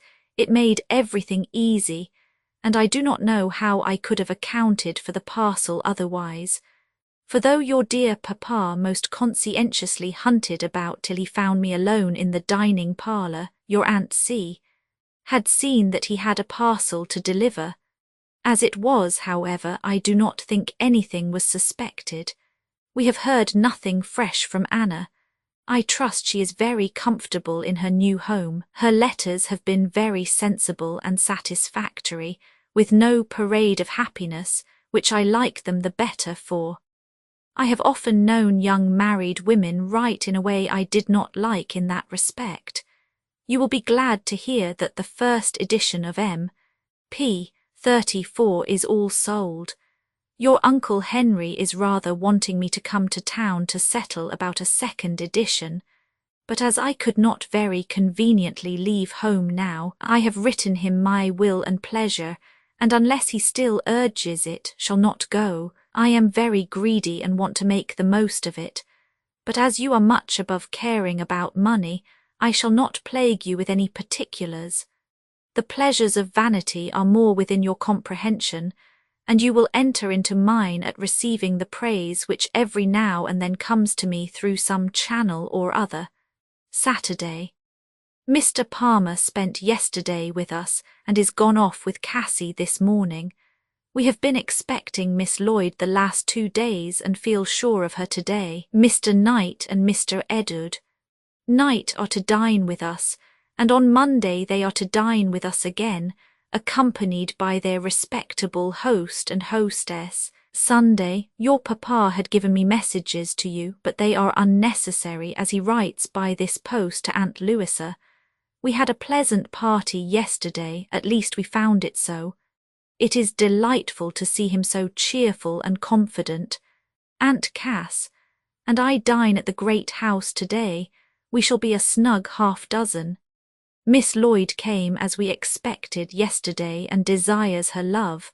She is very happy to hear of your learning the harp. I do not mean to send you what I owe Miss Hare, because I think you would rather not be paid beforehand. Yours very affectionately, Jane Austen. Miss Knight, Goodnestone Farm, Wingham, Kent.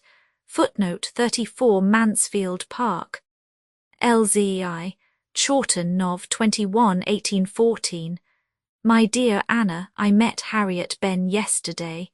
She gave me her congratulations and desired they might be forwarded to you, and there they are. The chief news from this country is the death of old Mrs. Dormer. Mrs. Clement walks about in a new black velvet pelisse lined with yellow, and a white bobbin net veil, and looks remarkably well in them. I think I understand the country about Hendon from your description. It must be very pretty in summer. Should you know from the atmosphere that you were within 12 miles of London, make everybody at Hendon admire Mansfield Park. Your affectionate Aunt J. A. L. Ziv, Hans Place, Nov. 28, 1814. My dear Anna, I assure you we all came away very much pleased with our visit. We talked of you for about 1.5 miles with great satisfaction, and I have been just sending a very good report of you to Miss Benn with a full account of your dress for Susan and Maria. We were all at the play last night to see Miss O'Neill in Isabella. I do not think she was quite equal to my expectations. I fancy I want something more than can be. I took 2 pocket handkerchiefs, but had very little occasion for either. She is an elegant creature, however, and hugs Mr. Young delightfully. I am going this morning to see the little girls in Keppel Street. Cassie was excessively interested about your marriage when she heard of it, which was not until she was to drink your health on the wedding day. She asked 1,000 questions in her usual manner, what he said to you and what you said to him. If your uncle were at home, he would send his best love, but I will not impose any base fictitious remembrances on you. Mine I can honestly give, and remain your affectionate Aunt J. Austen, LXV, Hans Place, Wednesday. My dear Anna, I have been very far from finding your book an evil, I assure you. I read it immediately and with great pleasure. I think you are going on very well. The description of Dr. Griffin and Lady Helena's unhappiness is very good, and just what was likely to be.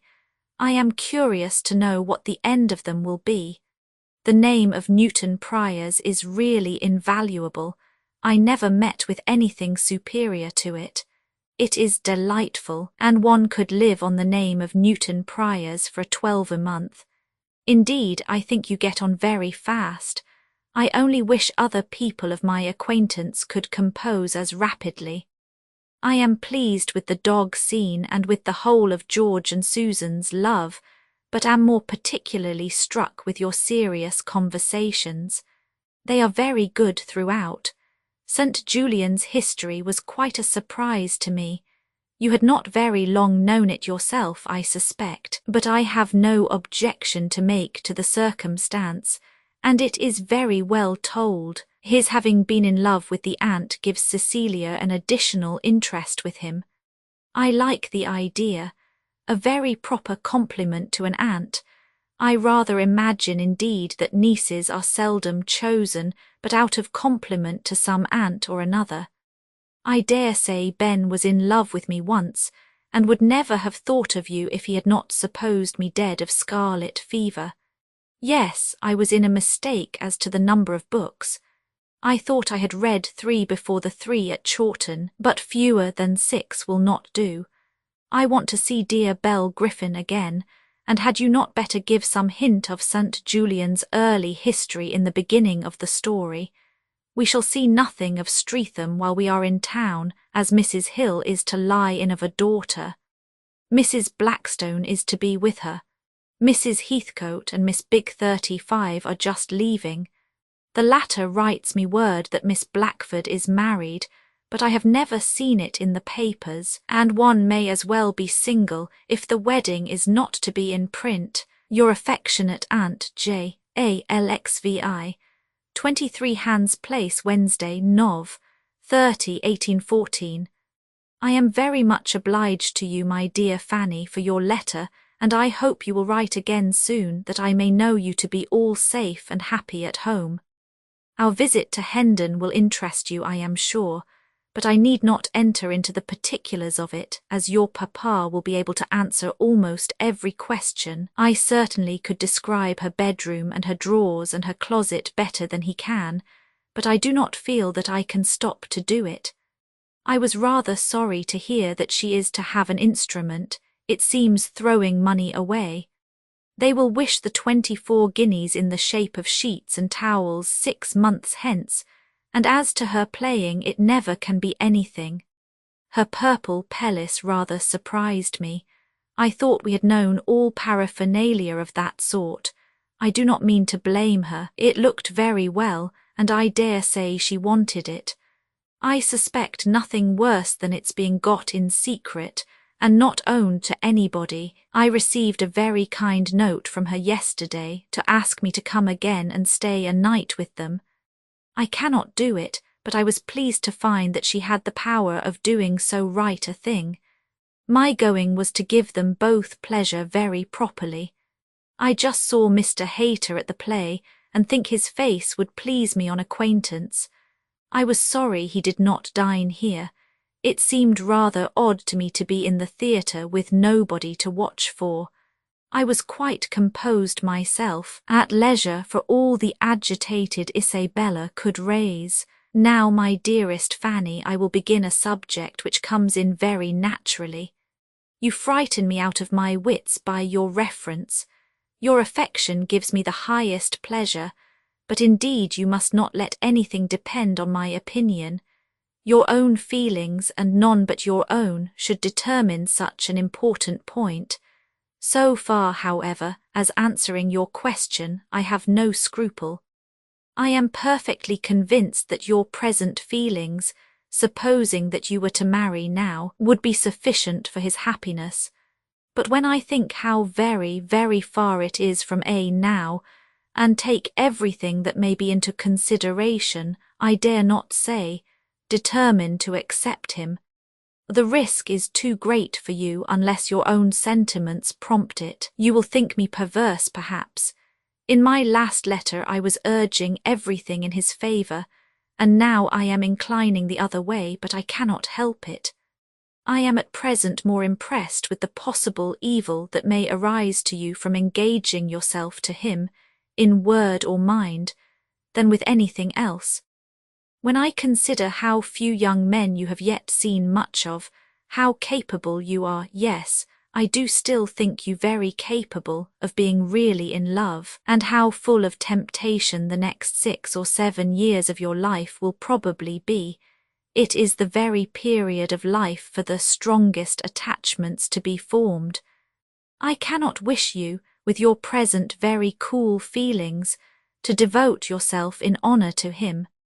It is very true that you never may attach another man his equal altogether, but if that other man has the power of attaching you more, he will be in your eyes the most perfect. I shall be glad if you can revive past feelings, and from your unbiased self resolve to go on as you have done, but this I do not expect.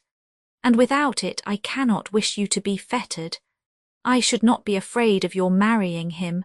With all his worth you would soon love him enough for the happiness of both, but I should dread the continuance of this sort of tacit engagement, with such an uncertainty as there is of when it may be completed.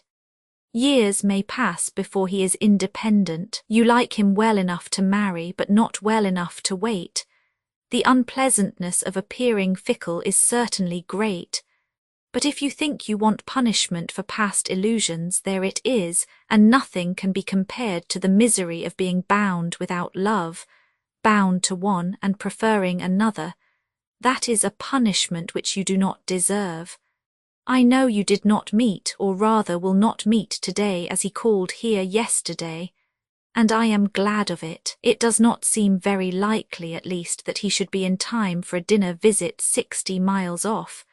We did not see him, only found his card when we came home at 4. Your Uncle H. merely observed that he was a day after the fair. We asked your brother on Monday, when Mr. Hayter was talked of, why he did not invite him too, saying, I know he is in town, for I met him the other day in Bond St. Edward answered that he did not know where he was to be found. Don't you know his chambers? No, I shall be most glad to hear from you again, my dearest Fanny, but it must not be later than Saturday, as we shall be off on Monday long before the letters are delivered, and write something that may do to be read or told. I am to take the Miss Moores back on Saturday, and when I return I shall hope to find your pleasant little flowing scrawl on the table. It will be a relief to me after playing at Ma'am's, for though I like Miss H.M. as much as one can at my time of life after a day's acquaintance, it is uphill work to be talking to those whom one knows so little. Only one comes back with me tomorrow, probably Miss Eliza, and I rather dread it. We shall not have two ideas in common. She is young, pretty, chattering, and thinking chiefly, I presume, of dress, company, and admiration. Mr. Sanford is to join us at dinner, which will be a comfort, and in the evening, while your uncle and Miss Eliza play chess, he shall tell me comical things and I will laugh at them, which will be a pleasure to both. I called in Keppel Street and saw them all, including dear Uncle Charles, who is to come and dine with us quietly today. Little Harriet sat in my lap and seemed as gentle and affectionate as ever, and as pretty, except not being quite well. Fanny is a fine stout girl, talking incessantly, with an interesting degree of lisp and indistinctness, and very likely may be the handsomest in time. Cassie did not show more pleasure in seeing me than her sisters, but I expected no better. She does not shine in the tender feelings. She will never be a Miss O'Neill, more in the Mrs. Siddons line. Thank you, but it is not settled yet whether I do hazard a second edition. We are to see Edgerton today, when it will probably be determined. People are more ready to borrow and praise than to buy, which I cannot wonder at. But though I like praise as well as anybody, I like what Edward calls pewter too. I hope he continues careful of his eyes and finds the good effect of it. I cannot suppose we differ in our ideas of the Christian religion. You have given an excellent description of it. We only affix a different meaning to the word evangelical. Yours most affectionately, J. Austen, Miss Knight, Godmersham Park, Faversham, Kent, footnote 35 Sisters to Mrs. Hall. LXVI, Chawton, Friday, Sept. 29. My dear Anna, we told Mr. B. Lefroy that if the weather did not prevent us, we should certainly come and see you tomorrow and bring Cassie, trusting to your being good enough to give her a dinner about 1 o'clock, that we might be able to be with you the earlier and stay the longer. But on giving Cassie her choice between the fair at Alton or Wiard's, it must be confessed that she has preferred the former, which we trust will not greatly affront you. If it does, you may hope that some little Anne hereafter may revenge the insult by a similar preference of an Alton fair to her cousin Cassie. In the meanwhile, we have determined to put off our visit to you until Monday, which we hope will be not less convenient. I wish the weather may not resolve on another put off. I must come to you before Wednesday if it be possible, for on that day I am going to London for a week or two with your Uncle Henry, who is expected here on Sunday. If Monday should appear too dirty for walking, and Mr. Lefroy would be so kind as to come and fetch me, I should be much obliged to him. Cassie might be of the party, and your Aunt Cassandra will take another opportunity. Yours very affectionately, my dear Anna J. Austen, note by Lord Brabourne. But before the week or two to which she had limited her visit in Hans Place was at an end, her brother fell ill, and on October 22 he was in such danger that she wrote to Steventon to summon her father to town. The letter was 2 days on the road and reached him on Sunday the 24th. Even then he did not start immediately. In the evening he and his wife rode to Chawton, and it was not until the next day that he and Cassandra arrived in Hans Place. The malady from which Henry Austen was suffering was low fever, and he was for some days at death's door, but he rallied soon after his brother and sisters arrived, and recovered so quickly that the former was able to leave him at the end of the week. The great anxiety and fatigue which Jane underwent at this time was supposed by some of her family to have broken down her health. She was in a very feeble and exhausted condition when the bank in which her brother Henry was a partner broke, and he not only lost all that he possessed, but most of his relations suffered severely also. Jane was well enough to pay several visits with her sister in the summer of 1816, including one to Steventon, the last she ever paid to that home of her childhood. The last note which Mrs. Lefroy had preserved is dated LXVI, June 23, 1816. My dear Anna, Cassie desires her best thanks for the book. She was quite delighted to see it. I do not know when I have seen her so much struck by anybody's kindness as on this occasion. Her sensibility seems to be opening to the perception of great actions. These gloves having appeared on the pianoforte ever since you were here on Friday, we imagine they must be yours. Mrs. Digweed returned yesterday through all the afternoon's rain, and was of course wet through, but in speaking of it she never once said it was beyond everything, which I am sure it must have been. Your mamma means to ride to Speen Hill tomorrow to see the Misses Hulberts, who are both very indifferent. By all accounts they really are breaking now, not so stout as the old jackass. Yours affectionately, J. A. Chawton, Sunday, June 23. Uncle Charles's birthday. L6, Hans Place, Friday, Nov. 24, 1815. My dearest Cassandra, I have the pleasure of sending you a much better account of my affairs, which I know will be a great delight to you. I wrote to Mr. Murray yesterday myself, and Henry wrote at the same time to Roworth. Before the notes were out of the house, I received 3 sheets and an apology from R. We sent the notes, however, and I had a most civil one in reply from Mr. M.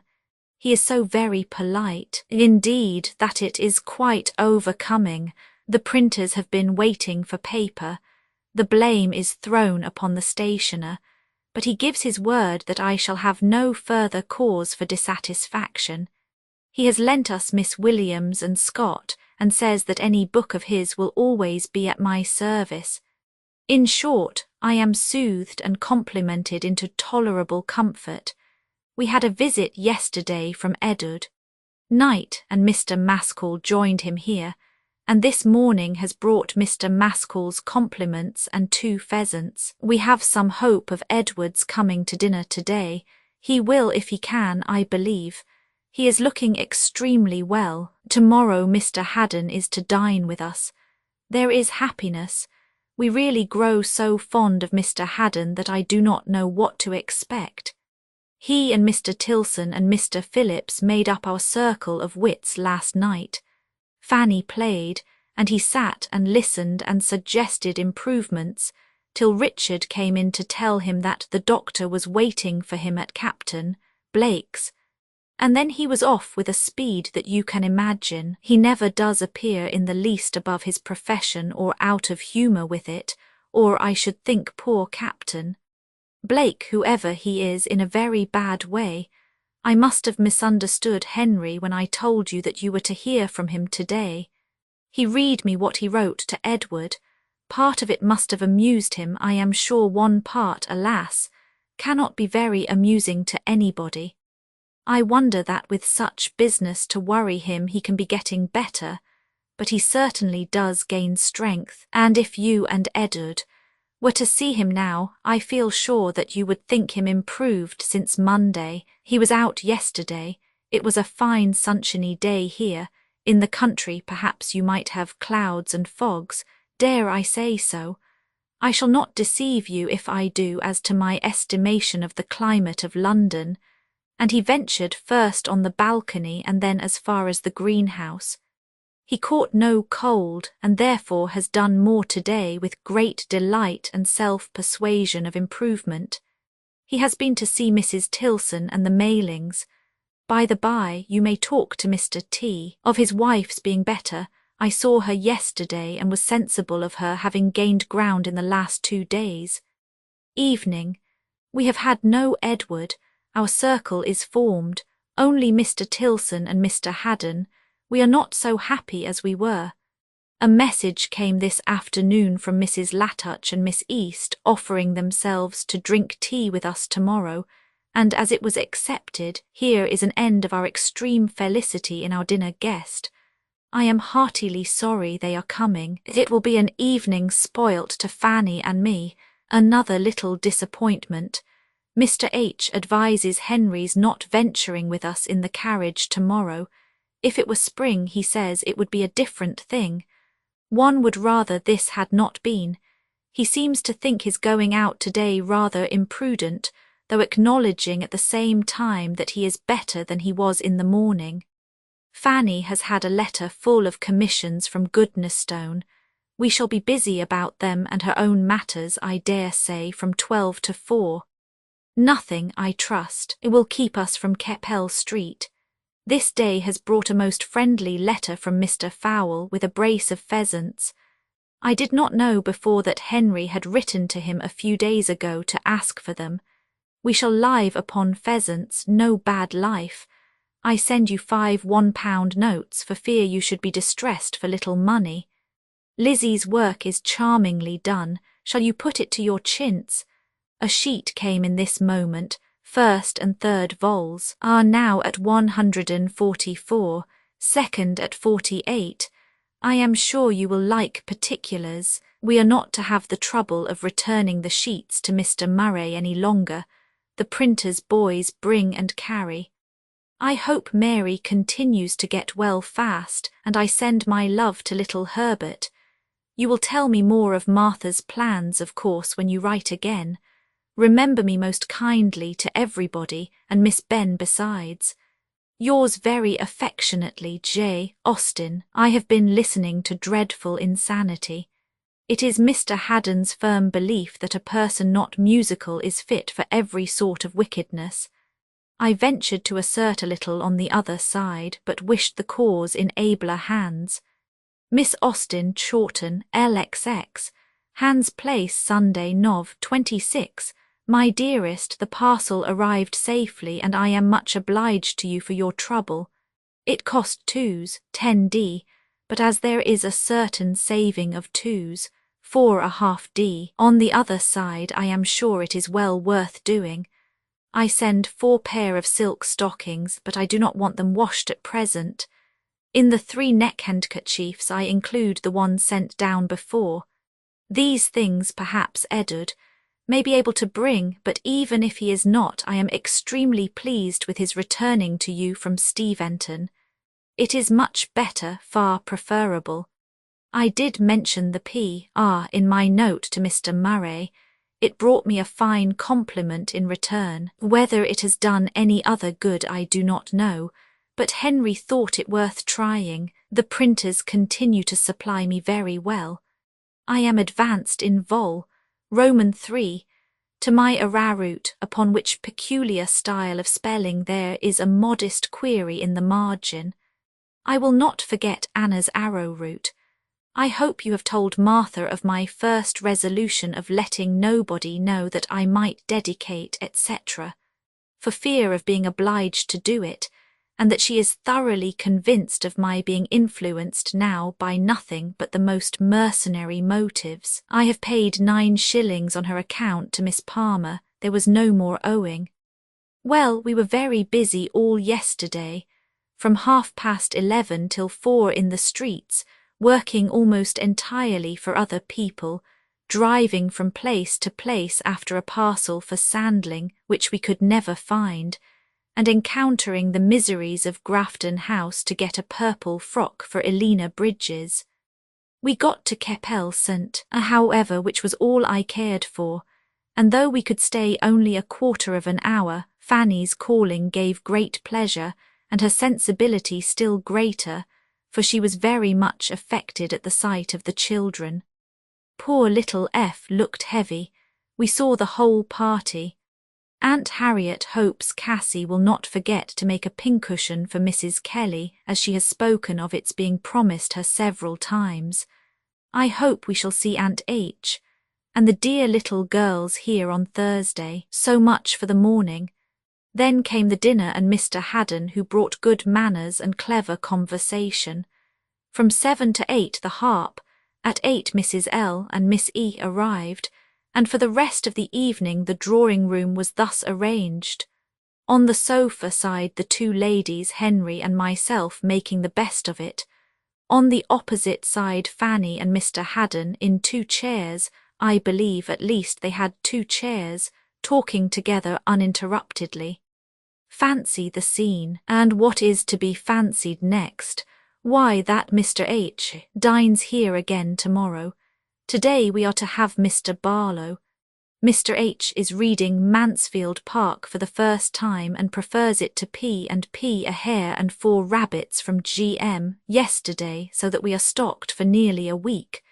Poor Farmer Andrews, I am very sorry for him and sincerely wish his recovery. A better account of the sugar than I could have expected. I should like to help you break some more. I am glad you cannot wake early. I am sure you must have been under great arrears of rest. Fanny and I have been to chapel and walked back with Maria Cuthbert. We have been very little plagued with visitors this last week. I remember only Miss Herries, the aunt, but I am in terror for today, a fine bright Sunday. Plenty of mortar and nothing to do. Henry gets out in his garden every day, but at present his inclination for doing more seems over, nor has he now any plan for leaving London before Deck. 18, when he thinks of going to Oxford for a few days. Today, indeed, his feelings are for continuing where he is through the next 2 months.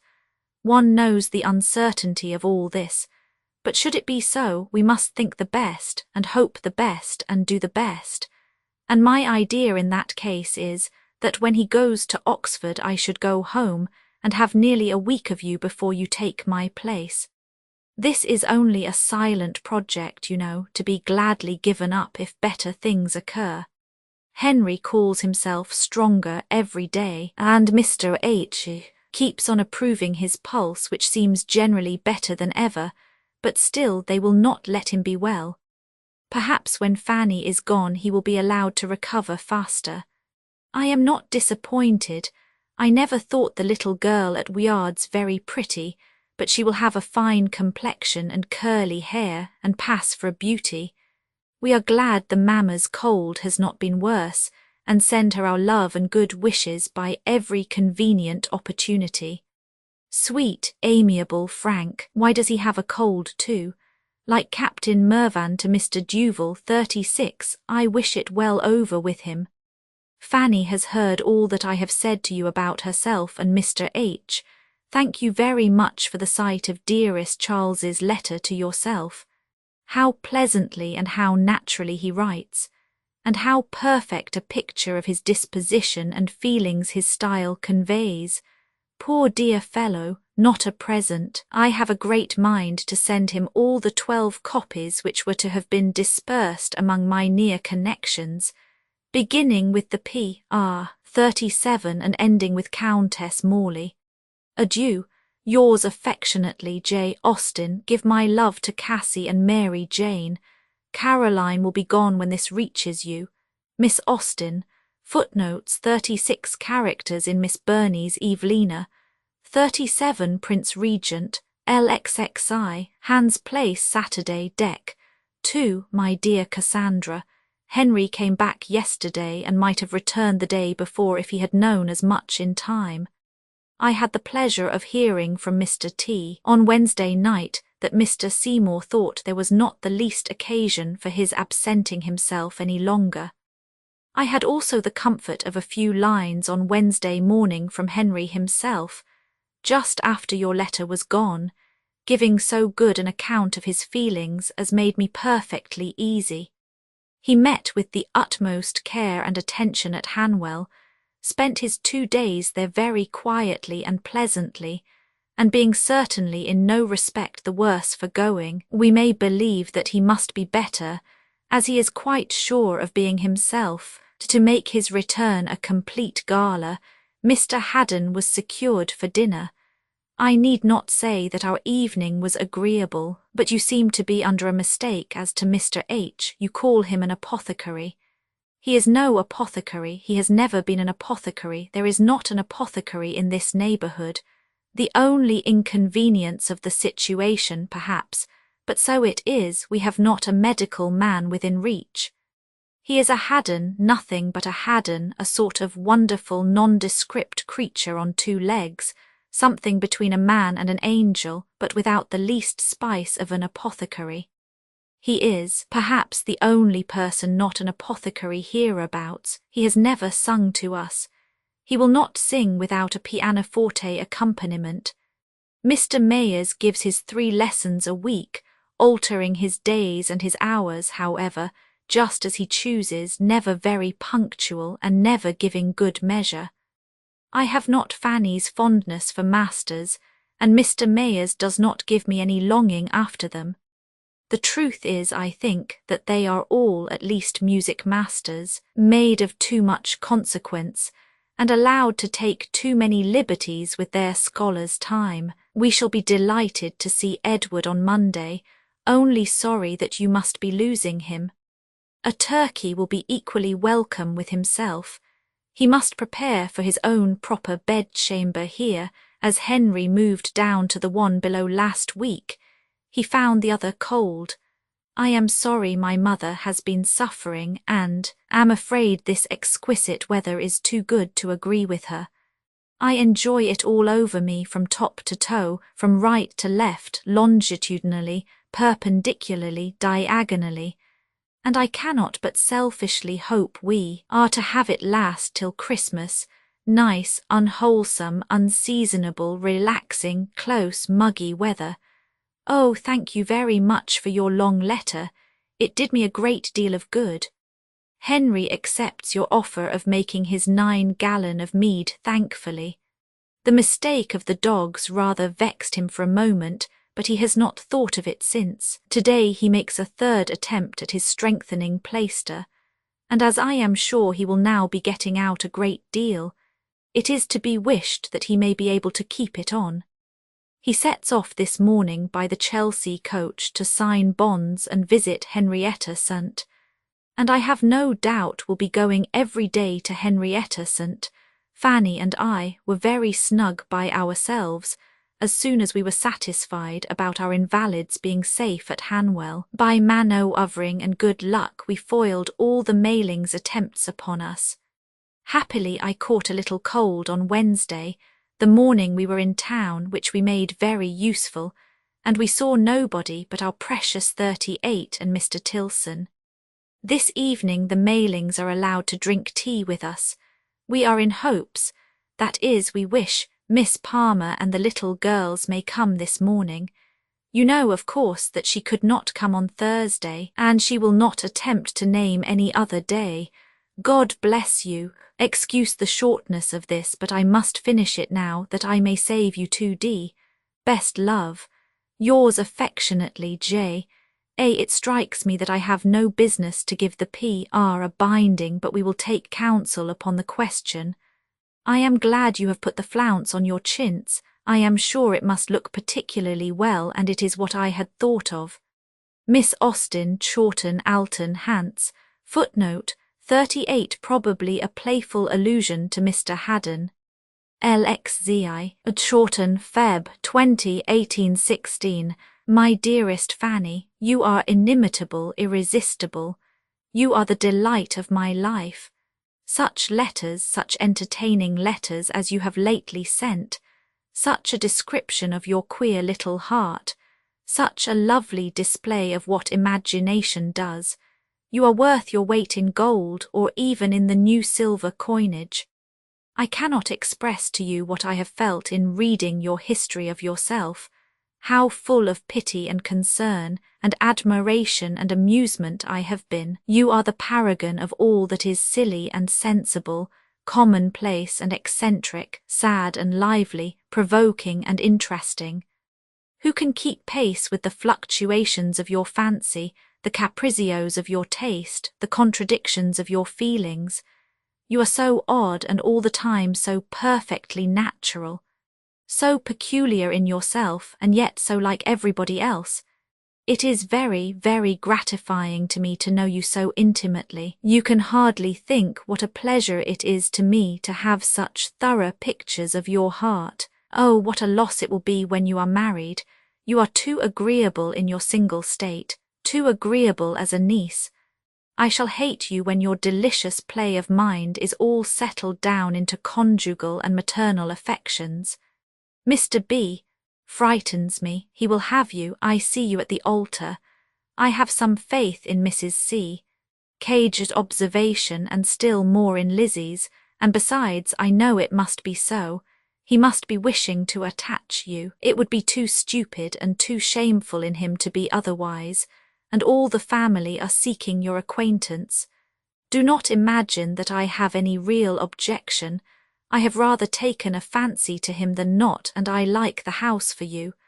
I only do not like you should marry anybody, and yet I do wish you to marry very much, because I know you will never be happy till you are, but the loss of a Fanny Knight will be never made up to me.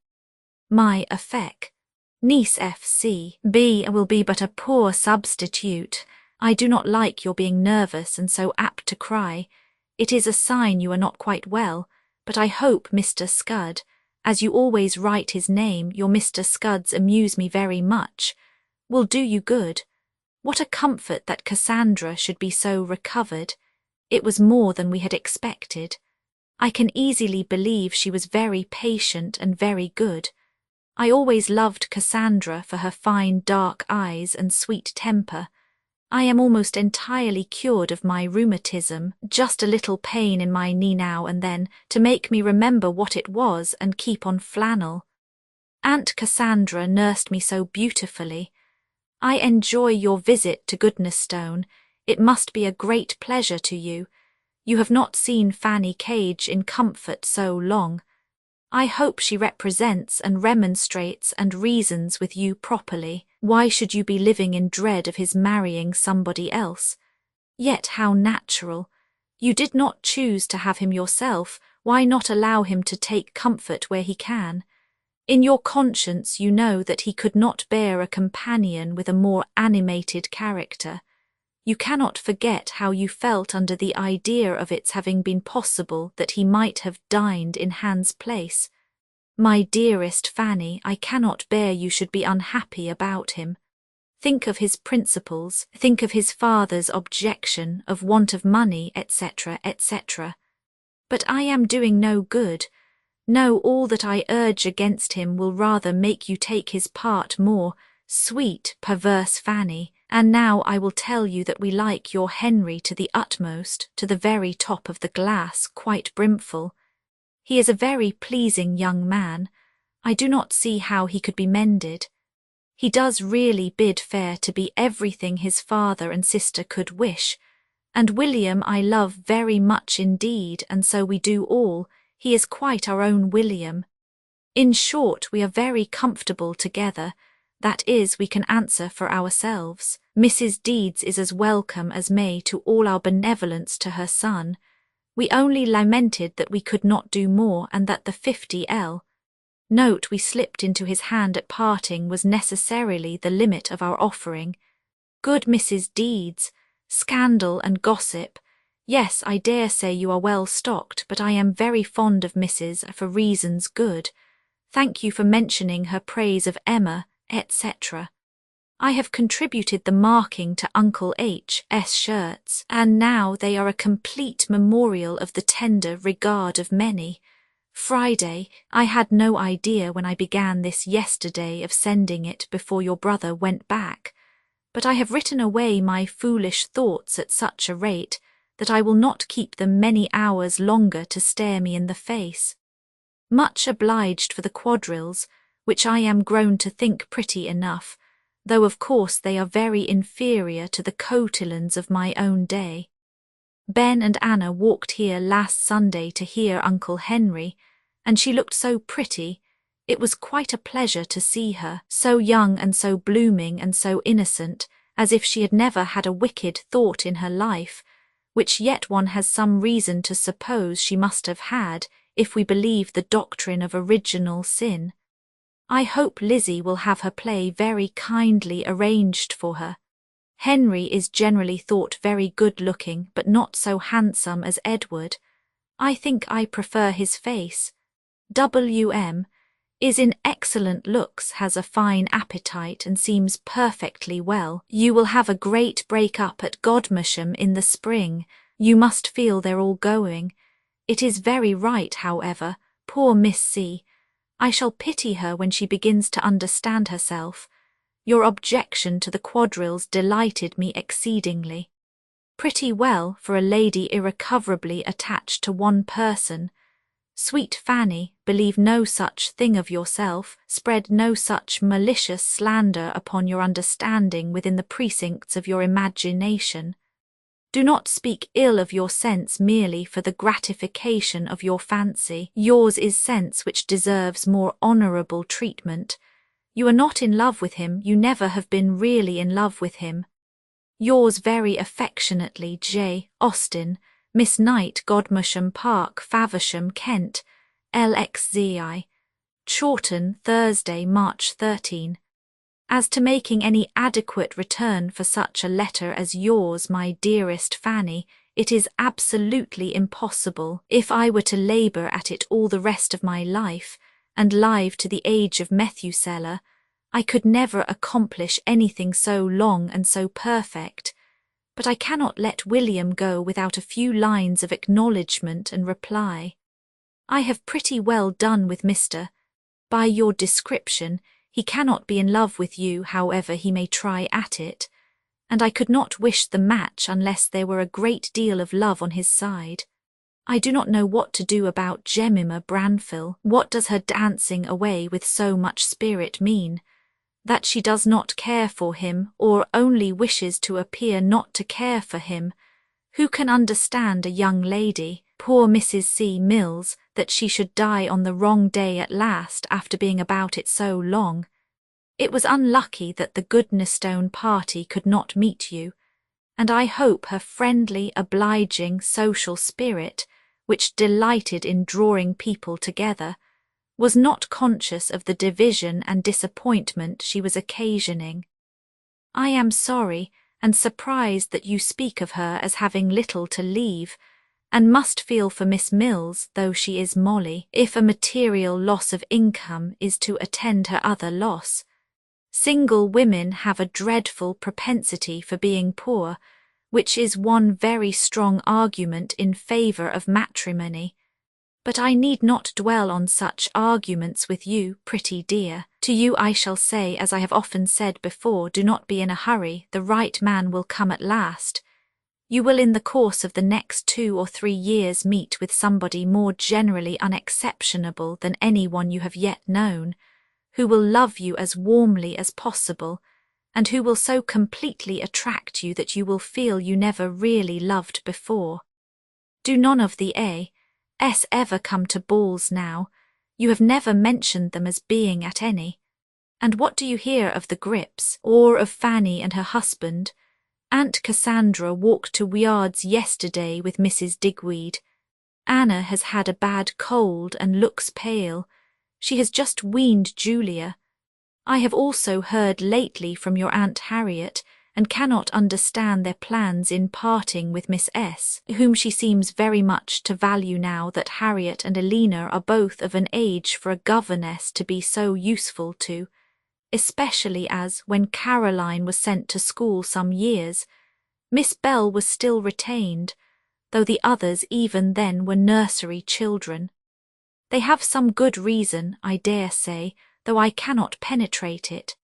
Until I know what it is I shall invent a bad one, and amuse myself with accounting for the difference of measures by supposing Miss S. to be a superior sort of woman who has never stooped to recommend herself to the master of the family by flattery as Miss Bell did. I will answer your kind questions more than you expect. Miss Catherine is put upon the shelf for the present, and I do not know that she will ever come out, but I have a something ready for publication, which may perhaps appear about a 12-month hence. It is short, about the length of Catherine. This is for yourself alone. Neither Mr. Salisbury nor Mr. Wildman is to know of it. I am got tolerably well again, quite equal to walking about and enjoying the air, and by sitting down and resting a good while between my walks I get exercise enough. I have a scheme, however, for accomplishing more, as the weather grows spring-like. I mean to take to riding the donkey. It will be more independent and less troublesome than the use of the carriage, and I shall be able to go about with Aunt Cassandra in her walks to Alton and Wiard's. I hope you will think W.M. looking well. He was bilious the other day, and Cass supplied him with a dose at his own request. I am sure you would have approved it. W.M. and I are the best of friends. I love him very much. Everything is so natural about him, his affections, his manners, and his drollery. He entertains and interests us extremely. Matt, Hammond and A.M. Shaw are people whom I cannot care for in themselves, but I enter into their situation and am glad they are so happy. If I were the Duchess of Richmond, I should be very miserable about my son's choice. Our fears increase for poor little Harriet. The latest account is that Sir Ev. Home is confirmed in his opinion of there being water on the brain. I hope heaven in its mercy will take her soon. Her poor father will be quite worn out by his feelings for her. He cannot spare Cassie at present. She is an occupation and a comfort to him. L.X. Ziv. Chawton, Sunday, March 23. I am very much obliged to you, my dearest Fanny, for sending me Mr. W.'s conversation. I had great amusement in reading it, and I hope I am not affronted, and do not think the worse of him for having a brain so very different from mine, but my strongest sensation of all is astonishment at your being able to press him on the subject so perseveringly, and I agree with your papa that it was not fair. When he knows the truth, he will be uncomfortable. You are the oddest creature, nervous enough in some respects, but in others perfectly without nerves, quite unrepulsible, hardened and impudent. Do not oblige him to read any more. Have mercy on him, tell him the truth, and make him an apology. He and I should not in the least agree, of course, in our ideas of novels and heroines. Pictures of perfection, as you know, make me sick and wicked, but there is some very good sense in what he says, and I particularly respect him for wishing to think well of all young ladies. It shows an amiable and a delicate mind, and he deserves better treatment than to be obliged to read any more of my works. Do not be surprised at finding Uncle Henry acquainted with my having another ready for publication. I could not say no when he asked me, but he knows nothing more of it. You will not like it, so you need not be impatient. You may perhaps like the heroine, as she is almost too good for me. Many thanks for your kind care for my health. I certainly have not been well for many weeks, and about a week ago I was very poorly. I have had a good deal of fever at times and in different nights, but I am considerably better now, and am recovering my looks a little, which have been bad enough, black and white and every wrong colour. I must not depend upon being ever very blooming again. Sickness is a dangerous indulgence at my time of life. Thank you for everything you tell me. I do not feel worthy of it by anything that I can say in return, but I assure you my pleasure in your letters is quite as great as ever, and I am interested and amused just as you could wish me. If there is a Miss Marston, I perceive whom she will marry. Evening. I was languid and dull and very bad company when I wrote the above. I am better now to my own feelings at least, and wish I may be more agreeable. We are going to have rain, and after that very pleasant genial weather, which will exactly do for me, as my saddle will then be completed, and air and exercise is what I want. Indeed, I shall be very glad when the event at Scarlett's is over. The expectation of it keeps us in a worry, your grandmamma especially.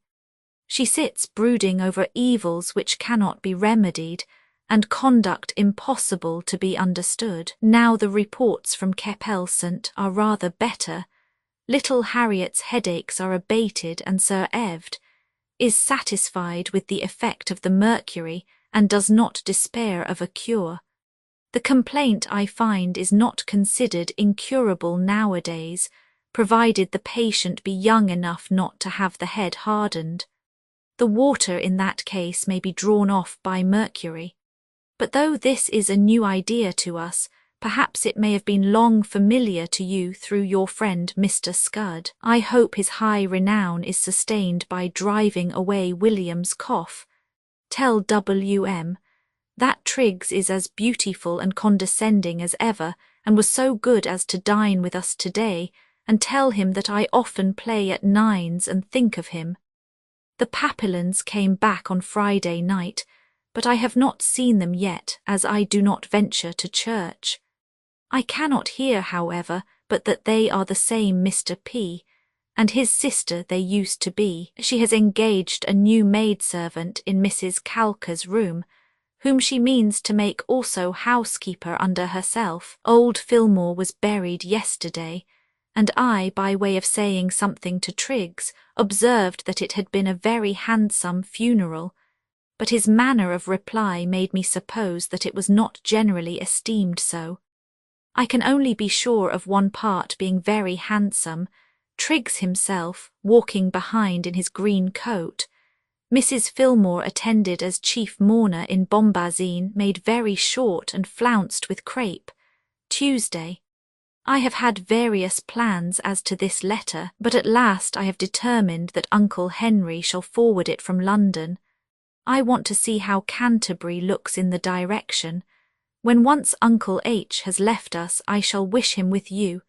London has become a hateful place to him, and he is always depressed by the idea of it. I hope he will be in time for your sick.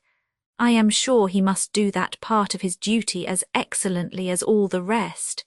He returned yesterday from Steventon, and was with us by breakfast, bringing Edward with him, only that Edward stayed to breakfast at Wiard's. We had a pleasant family day, for the Altons dined with us, the last visit of the kind probably which she will be able to pay us for many a month.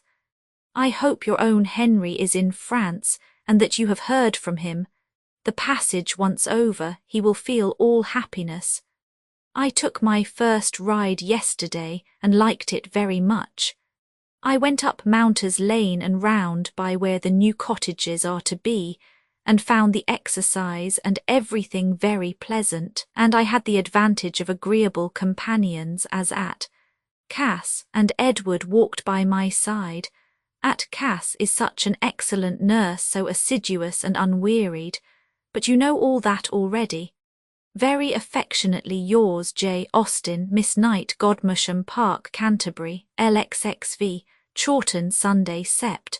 8, 1816. My dearest Cassandra, I have borne the arrival of your letter today extremely well. Anybody might have thought it was giving me pleasure. I am very glad you find so much to be satisfied with at Cheltenham. While the waters agree, everything else is trifling. A letter arrived for you from Charles last Thursday. They are all safe and pretty well in Capelsant. The children decidedly better for Broadstairs, and he writes principally to ask when it will be convenient to us to receive Miss P., the little girls and himself. They would be ready to set off in 10 days from the time of his writing, to pay their visits in Hampshire and Berkshire, and he would prefer coming to Chawton first. I have answered him and said that we hoped it might suit them to wait till the last week in September, as we could not ask them sooner, either on your account or the want of room. I mentioned the 23rd as the probable day of your return. When you have once left Cheltenham, I shall grudge every half-day wasted on the road. If there were but a coach from Hungerford to Chawton, I have desired him to let me hear again soon. He does not include a maid in the list to be accommodated, but if they bring one, as I suppose they will, we shall have no bed in the house even then for Charles himself, let alone Henry. But what can we do? We shall have the G.T. house quite at our command. It is to be cleared of the Papillons' servants in a day or two. They themselves have been hurried off into Essex to take possession, not of a large estate left them by an uncle, but to scrape together all they can, I suppose, of the effects of a Mrs. Rawstorn, a rich old friend and cousin suddenly deceased, to whom they are joint executors. So there is a happy end of the Kentish Papillons coming here. No morning service today, wherefore I am writing between 12 and 1 o'clock. Mr. Ben in the afternoon, and likewise more rain again by the look and the sound of things. You left us in doubt of Mrs. Ben's situation, but she has bespoke her nurse. The F.A.S. dined with us yesterday, and had fine weather both for coming and going home, which has hardly ever happened to them before. She is still unprovided with a housemaid. Our day at Alton was very pleasant, venison quite right, children well behaved, and Mr. and Mrs. Digweed taking kindly to our charades and other games. I must also observe, for his mother's satisfaction, that Edward at my suggestion devoted himself very properly to the entertainment of Miss S. Gibson. Nothing was wanting except Mr. Sweeney, but he, alas, had been ordered away to London the day before. We had a beautiful walk home by moonlight. Thank you, my back has given me scarcely any pain for many days. I have an idea that agitation does it as much harm as fatigue, and that I was ill at the time of your going from the very circumstance of your going. I am nursing myself up now into as beautiful a state as I can, because I hear that Dr. White means to call on me before he leaves the country. Evening. Frank and Mary and the children visited us this morning. Mr. and Mrs. Gibson are to come on the 23rd, and there is too much reason to fear they will stay above a week. Little George could tell me where you were gone to as well as what you were to bring him when I asked him the other day. Sir, though Miller is dead, I treat you with a dead baronet in almost every letter, so you have Craven among you as well as the Duke of Orleans and Mr. Pocock, but it mortifies me that you have not added one to the stock of common acquaintance. Do pray meet with somebody belonging to yourself. I am quite weary of your knowing nobody. Mrs. Digweed parts with both Hannah and old Cook. The former will not give up her lover, who is a man of bad character. The latter is guilty only of being unequal to anything. Miss Terry was to have spent this week with her sister, but as usual it is put off. My amiable friend knows the value of her company. I have not seen Anna since the day you left us. Her father and brother visited her most days. Edward and Ben called here on Thursday. Edward was in his way to Selborne. We found him very agreeable. He is come back from France, thinking of the French as one could wish, disappointed in everything.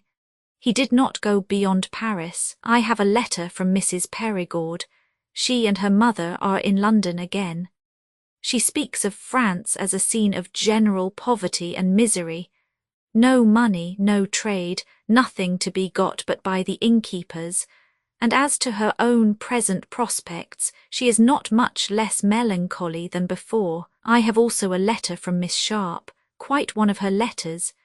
She has been again obliged to exert herself more than ever in a more distressing, more harassed state, and has met with another excellent old physician and his wife, with every virtue under heaven, who takes to her and cures her from pure love and benevolence. Doctor, and Mrs. Storer are there, Mrs. and Miss Palmer, for they are at Bridlington. I am happy to say, however, that the sum of the account is better than usual. Sir William is returned. From Bridlington they go to Chevet, and she is to have a young governess under her. I enjoyed Edward's company very much, as I said before, and yet I was not sorry when Friday came. It had been a busy week, and I wanted a few days' quiet and exemption from the thought and contrivancy which any sort of company gives. I often wonder how you can find time for what you do in addition to the care of the house, and how good Mrs. West could have written such books and collected so many hard words with all her family cares is still more a matter of astonishment. Composition seems to me impossible with a head full of joints of mutton and doses of rhubarb. Monday. Here is a sad morning. I fear you may not have been able to get to the pump. The 2 last days were very pleasant. I enjoyed them the more for your sake. But today it is really bad enough to make you all cross. I hope Mary will change her lodgings at the fortnight's end. I am sure if you looked about well you would find others in some odd corner to suit you better. Mrs. Potter charges for the name of the Hyacinth, success to the pianoforte. I trust it will drive you away. We hear now that there is to be no honey this year. Bad news for us. We must husband our present stock of mead, and I am sorry to perceive that our 20 gallons is very nearly out. I cannot comprehend how the 14 gallons could last so long. We do not much like Mr. Cooper's new sermons. They are fuller of regeneration and conversion than ever, with the addition of his zeal in the cause of the Bible Society. Martha's love to Mary and Caroline, and she is extremely glad to find they like the Pellis. The Debarrys are indeed odious. We are to see my brother tomorrow, but for only 1 night. I had no idea that he would care for the races without Edward. Remember me to all. Yours very affectionately, J. Austen. Miss Austen, Post Office, Cheltenham. Note by Lord Brabourne. I insert here a letter of Jane Austen's written backwards, addressed to her niece Cassie, daughter of Captain Charles Austen, afterwards Admiral when a little girl. LXXVI, im read usac, IH sil oya ipa wen rii. Roixis nisuok emac ire yadretsi, DNA dar h ki a esip fo ekak. Sith si eltel usax yadtrib, DNA as si earhit esri dlo. Nafsar nujeb ninrail nittel udif 8 nibber irev ninrom. Illas netfo siriakni rit faoi. Illas maneb sartog a wen niag enwog. Tera th jink semok irev yadot derot tinua ardnasak. Dug ib im read usak. Tinua ardnasak es dines ret seb evol, DNA osu od la. Roy etanoit sefer tinua enaj netsua. Notwark naj. 8. Note by Lord Brabourne. In January 1817 she wrote of herself as better and able to walk into Alton, and hoped in the summer she should be able to walk back.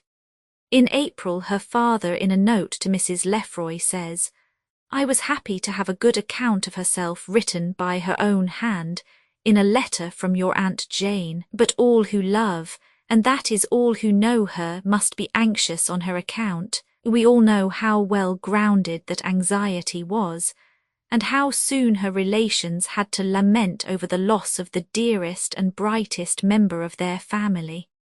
And now I come to the saddest letters of all, those which tell us of the end of that bright life, cut short just at the time when the world might have hoped that unabated intellectual vigour, supplemented by the experience brought by maturer years, would have produced works, if possible, even more fascinating than those with which she had already embellished the literature of her country. But it was not to be. The fiat had gone forth, the ties which bound that sweet spirit to earth were to be severed, and a blank left, never to be filled in the family which her loved and loving presence had blessed, and where she had been so well and fondly appreciated. In the early spring of 1817, the unfavourable symptoms increased, and the failure of her health was too visible to be neglected. Still no apprehensions of immediate danger were entertained, and it is probable that when she left Chawton for Winchester in May, she did not recognise the fact that she was bidding a last farewell to home. Happy for her if it was so, for there are few things more melancholy than to look upon any beloved place or person with the knowledge that it is for the last time.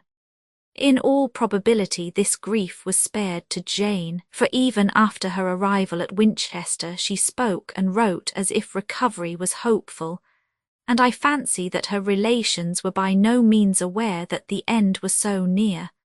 Note by Lord Brabourne: Cassandra's letters tell the tale of the event in words that require no addition from me. They are simple and affecting, the words of one who had been stricken by a great grief, but whose religion stood her in good stead, and enabled her to bear it with fortitude. The firm and loving bond of union which had ever united the Austen family naturally intensified their sorrow at the loss of one of their number, and that the one of whom they had been so proud as well as so fond.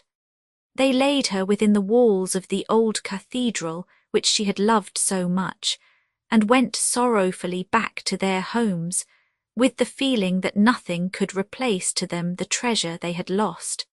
And most heavily of all must the blow have fallen upon the only sister, the correspondent, the companion, the other self of Jane, who had to return alone to the desolate home, and to the mother to whose comforts the two had hitherto ministered together, but who would henceforward have her alone on whom to rely. Letters from Miss Cassandra Austen to her niece Miss Knight, after the death of her sister Jane, July 18, 1817.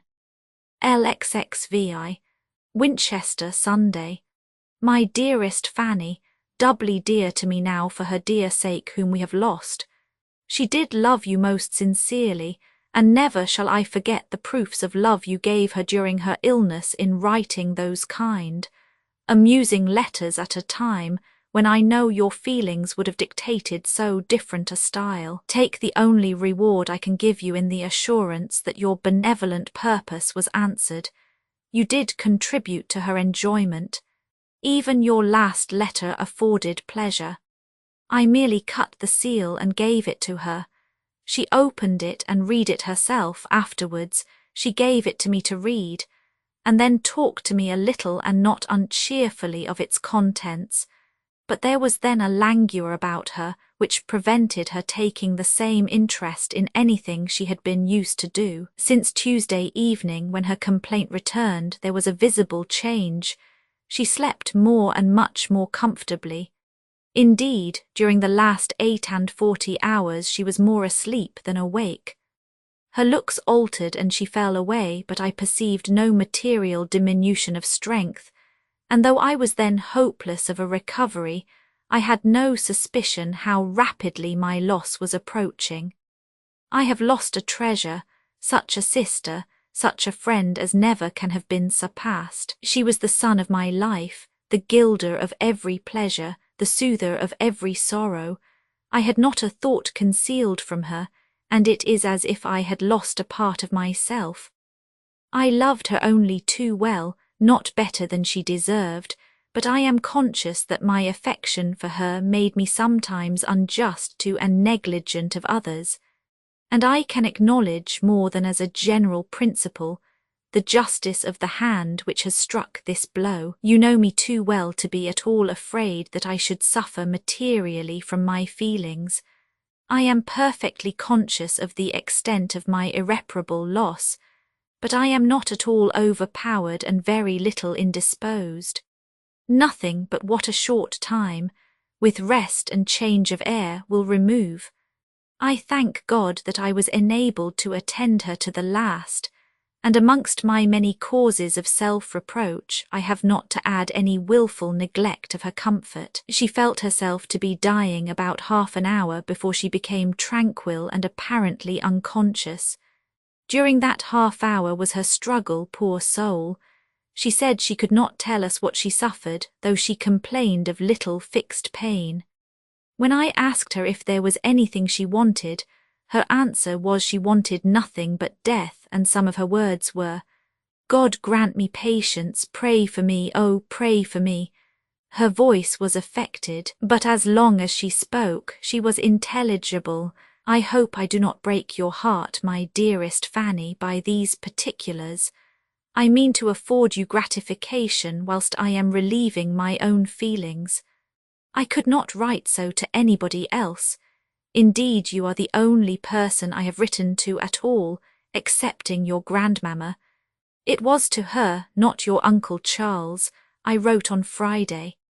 Immediately after dinner on Thursday, I went into the town to do an errand which your dear aunt was anxious about. I returned about 6:15, and found her recovering from faintness and oppression. She got so well as to be able to give me a minute account of her seizure, and when the clock struck 6, she was talking quietly to me. I cannot say how soon afterwards she was seized again with the same faintness, which was followed by the sufferings she could not describe. But Mr. Lyford had been sent for, had applied something to give her ease, and she was in a state of quiet insensibility by 7 o'clock at the latest. From that time till 4:30, when she ceased to breathe, she scarcely moved a limb, so that we have every reason to think with gratitude to the Almighty that her sufferings were over. A slight motion of the head with every breath remained till almost the last. I sat close to her with a pillow in my lap to assist in supporting her head, which was almost off the bed, for 6 hours. Fatigue made me then resign my place to Mrs. J.A. for 2 hours and a half, when I took it again, and in about an hour more she breathed her last. I was able to close her eyes myself, and it was a great gratification to me to render her those last services. There was nothing convulsed which gave the idea of pain in her look. On the contrary, but for the continual motion of the head, she gave one the idea of a beautiful statue, and even now in her coffin there is such a sweet, serene air over her countenance as is quite pleasant to contemplate. This day, my dearest Fanny, you have had the melancholy intelligence, and I know you suffer severely, but I likewise know that you will apply to the fountain-head for consolation, and that our merciful God is never deaf to such prayers as you will offer. The last sad ceremony is to take place on Thursday morning. Her dear remains are to be deposited in the cathedral. It is a satisfaction to me to think that they are to lie in a building she admired so much. Her precious soul, I presume to hope, reposes in a far superior mansion. May mine one day be reunited to it, your dear papa, your Uncle Henry, and Frank and Edward. Austen, instead of his father, will attend. I hope they will none of them suffer lastingly from their pious exertions. The ceremony must be over before 10 o'clock, as the cathedral service begins at that hour, so that we shall be at home early in the day, for there will be nothing to keep us here afterwards. Your Uncle James came to us yesterday and is gone home today. Uncle H goes to Chawton tomorrow morning. He has given every necessary direction here, and I think his company there will do good. He returns to us again on Tuesday evening. I did not think to have written a long letter when I began, but I have found the employment draw me on, and I hope I shall have been giving you more pleasure than pain. Remember me kindly to Mrs. J. Bridges, I am so glad she is with you now, and give my best love to Lizzie and all the others. I am, my dearest Fanny, most affectionately yours, Cass, Eliz, Austen. I have said nothing about those at Chawton, because I am sure you hear from your papa. LXXVI. Chawton, Tuesday, July 29, 1817. My dearest Fanny, I have just read your letter for the 3rd time, and thank you most sincerely for every kind expression to myself, and still more warmly for your praises of her, who I believe was better known to you than to any human being besides myself. Nothing of the sort could have been more gratifying to me than the manner in which you write of her, and if the dear angel is conscious of what passes here, and is not above all earthly feelings, she may perhaps receive pleasure in being so mourned. Had she been the survivor, I can fancy her speaking of you in almost the same terms. There are certainly many points of strong resemblance in your characters, in your intimate acquaintance with each other, and your mutual strong affection. You were counterparts.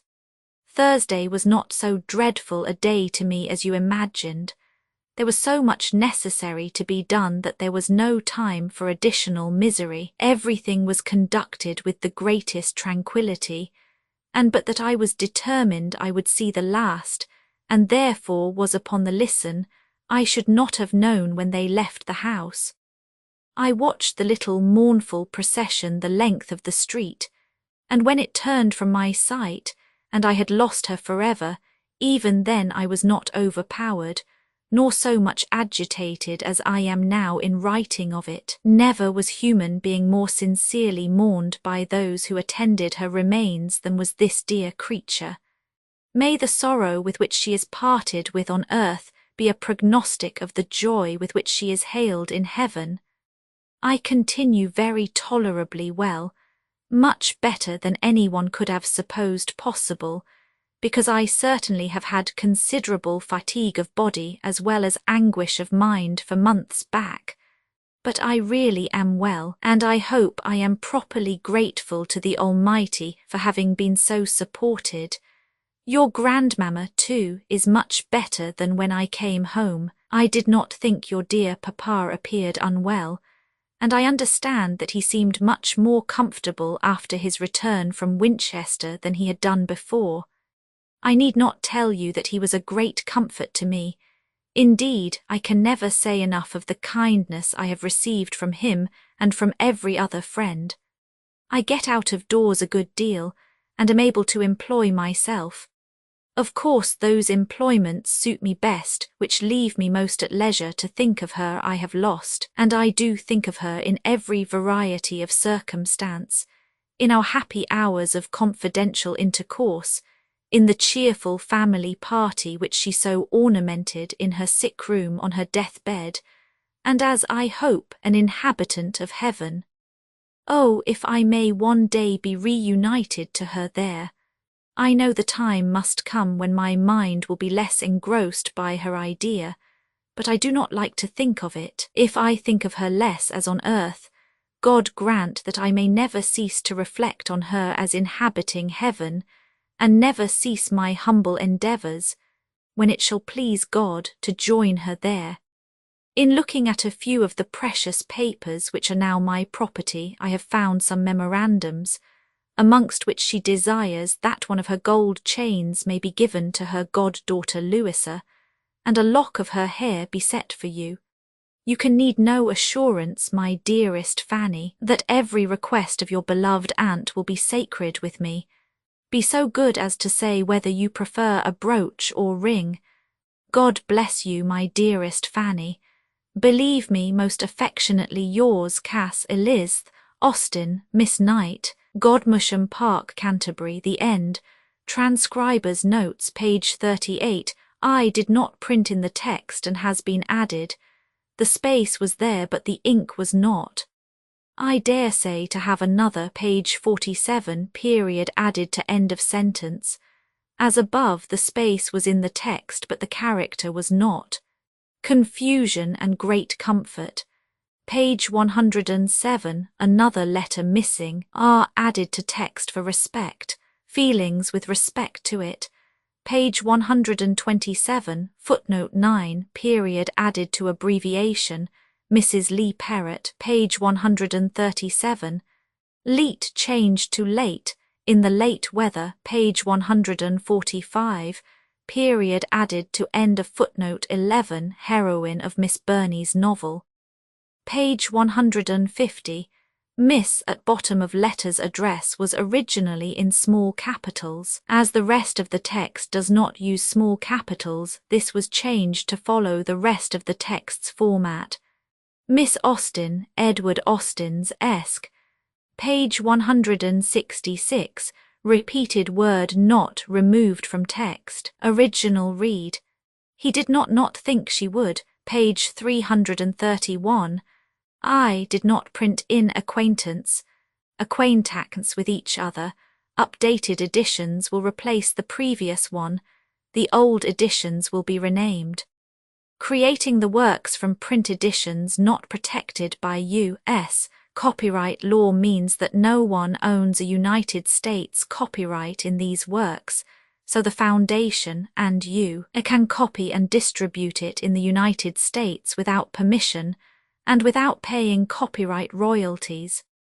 Special rules, set forth in the general terms of use part of this license, apply to copying and distributing project and may not be used if you charge for an e-book, except by following the terms of the trademark license, including paying royalties for use copies of this e-book. Complying with the trademark license is very easy. You may use this e-book for nearly any purpose such as creation of derivative works, reports, performances and research. Project Gutenberg e-books may be modified and printed and given away. You may do practically anything in the United States with e-books not protected by U.S. copyright law. Redistribution is subject to the trademark license, especially commercial redistribution. Start. Full license. Please read this before you distribute or use this work. Distribution of electronic works. By using or distributing this work, or any other work associated in any way with the phrase Project Gutenberg, you agree to comply with all the terms of the full www. Gutenberg.org/license. Electronic works. Electronic work. You indicate that you have read, understand, agree to, and accept all the terms of this license and intellectual property, trademark/copyright, agreement. If you do not agree to abide by all the terms of this agreement, you must cease using and return or possession. If you paid a fee for obtaining a copy of or access to by the terms of this agreement, you may obtain a refund from the person or entity to whom you paid the fee as set forth in paragraph 1. E.8. Used on or associated in any way with an electronic work by people who agree to be bound by the terms of this agreement. There are a few even without complying with the full terms of this agreement. See paragraph 1. See below. There are a lot of things you can do with Project Gutenberg electronic works if you follow the terms of this electronic works. See paragraph 1. E below. Foundation or PGLAF owns a compilation copyright in the collection. Works in the collection are in the public domain in the United States.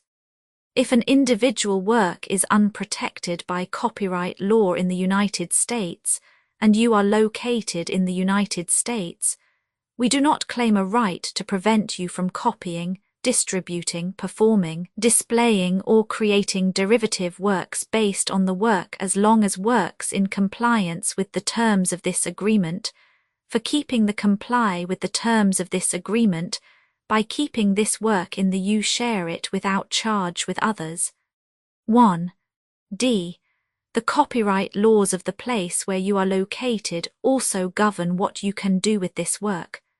Copyright laws in most countries are in a constant state of change. If you are outside the United States, check the laws of your country in addition to the terms of this agreement before downloading, copying, displaying, performing, distributing, or creating derivative works based on this work, or any representations concerning the copyright status of any work in any country other than the United States. 1. E1.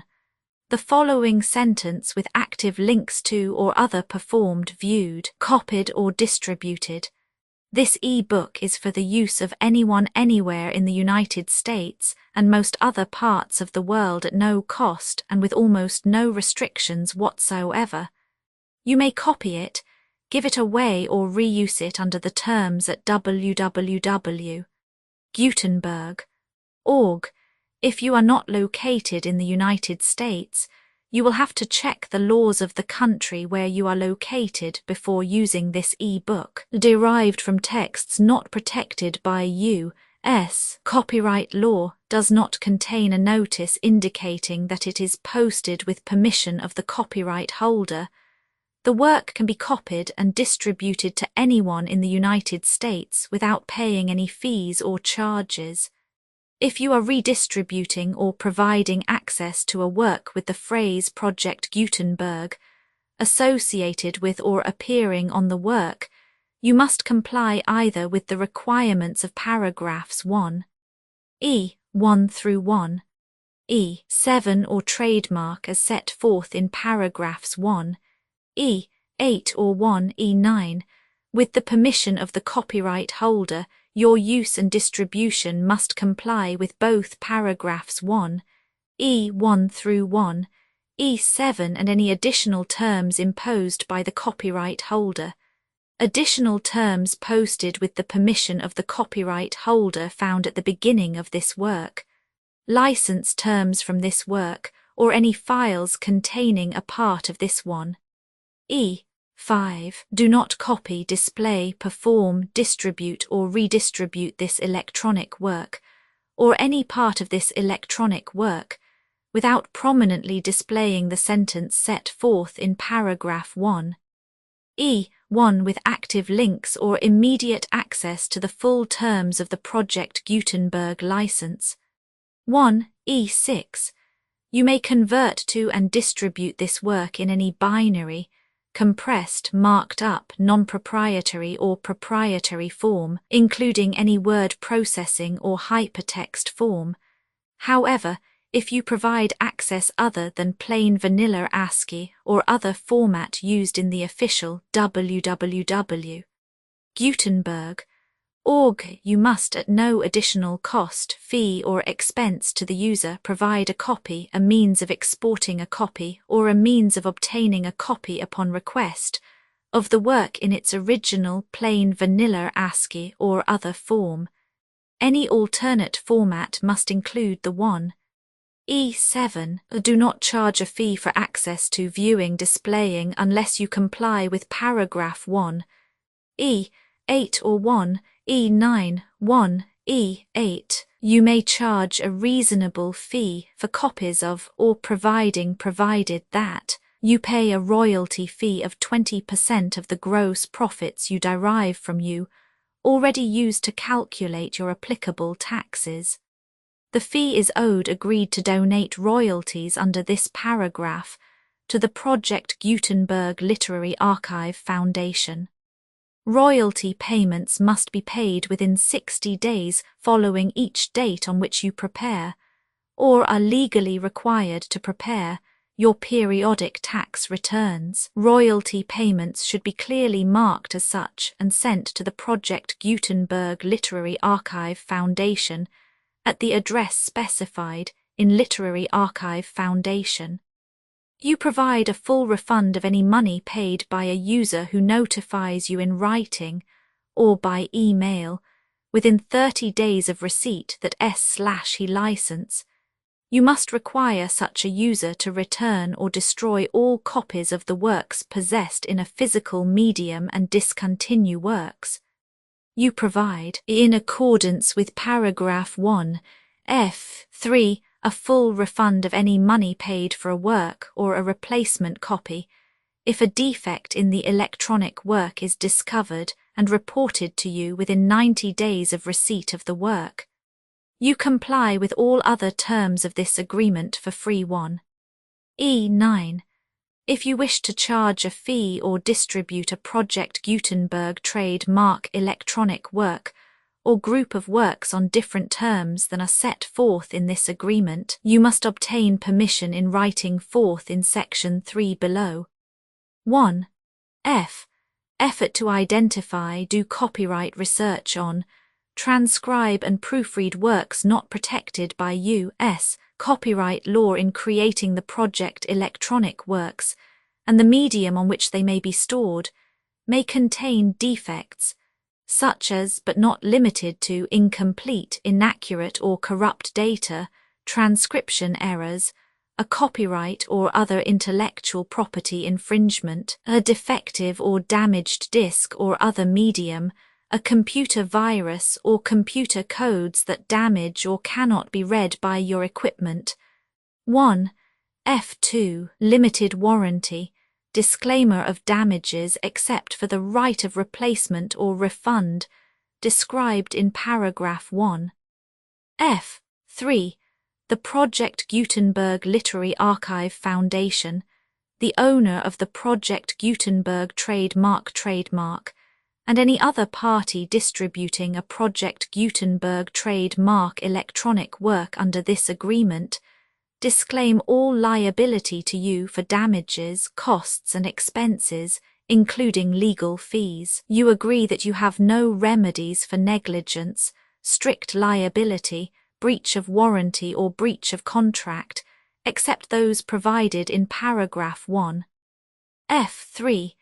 You agree that the foundation, the trademark owner, and any distributor under this agreement will not be liable to you for actual, direct, indirect, consequential, punitive, or incidental damages, even if you give notice of the possibility of such damage. 1. F3. Limited right of replacement or refund.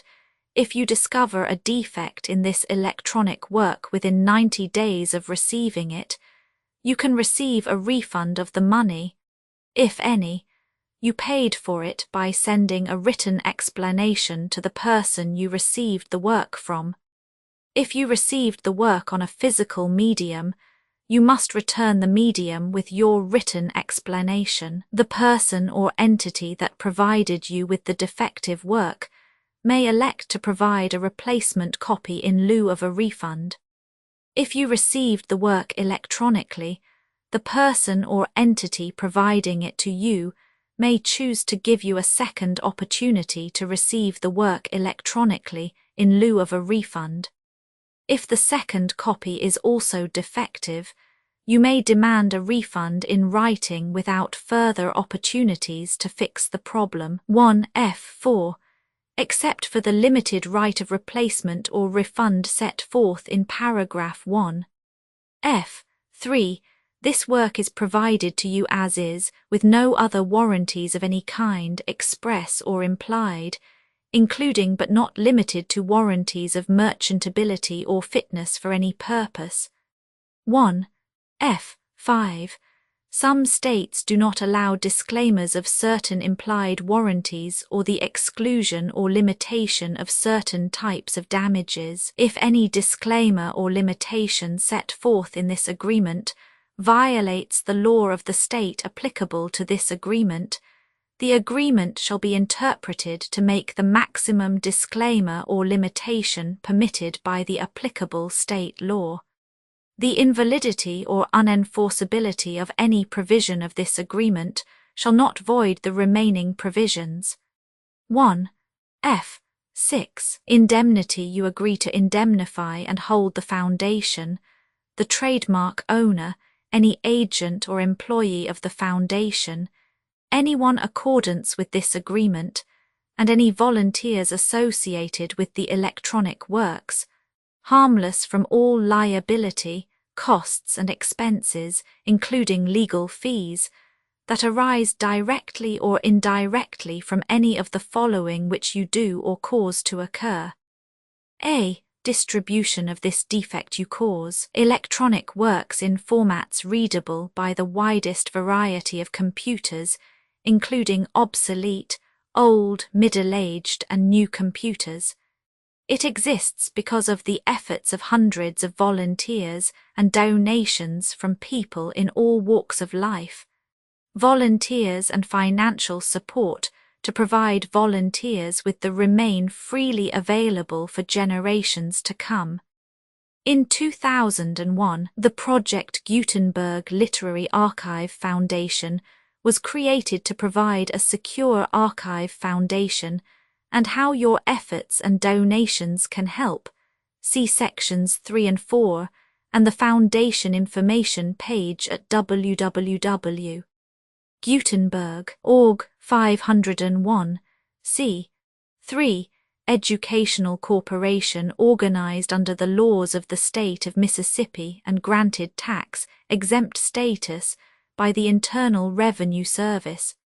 The Foundation's EIN, or Federal Tax Identification Archive Foundation, are tax-deductible to the full extent permitted by U.S. federal laws and your state's laws. The Foundation's business office is located at 41 Watchung Plaza #516, Montclair, NJ 07042, USA, +1 862 621 to 9288. Email contact links and up-to-date contact information can be found at the Foundation's website and official page at www.gutenberg.org/contact Literary Archive Foundation public support and donations to carry out its mission of increasing the number of public domain and licensed works that can be freely distributed in machine-readable form accessible by the widest array of equipment, including outdated equipment. Many small donations, $1 to $5,000, are particularly important to maintaining tax-exempt status with the IRS. The Foundation is committed to complying with the laws regulating charities and charitable donations in all 50 states of the United States. Compliance requirements are not uniform, and it takes a considerable effort, much paperwork and many fees to meet and keep up with these requirements. We do not solicit donations in locations where we have not received written confirmation of compliance. To send donations or determine the status of compliance for any particular state, visit www.gutenberg.org/donate. While we cannot and do not solicit contributions from states where we have not met the solicitation requirements, we know of no prohibition against accepting unsolicited donations from donors in such states who approach us with offers to donate. International donations are gratefully accepted, but we cannot make any statements concerning tax treatment of donations received from outside the United States. U.S. laws alone swamp our small staff. Methods and addresses. Donations are accepted in a number of other ways, including checks, online payments, and credit card donations. To donate, please visit www.gutenberg.org/donate. Professor Michael S. Hart was the originator of the Project Gutenberg concept of a library of electronic works that could be freely shared with anyone. For 40 years, he produced and volunteer support editions, all of which are confirmed as not protected by copyright in the U.S., unless a copyright notice is included. Thus, we do not necessarily keep e-books in compliance with any particular paper edition. Most people start at our website, which has the main PG search facility, www.gutenberg.org, Archive Foundation, how to help produce our new e-books, and how to subscribe to our email newsletter to hear about new e-books.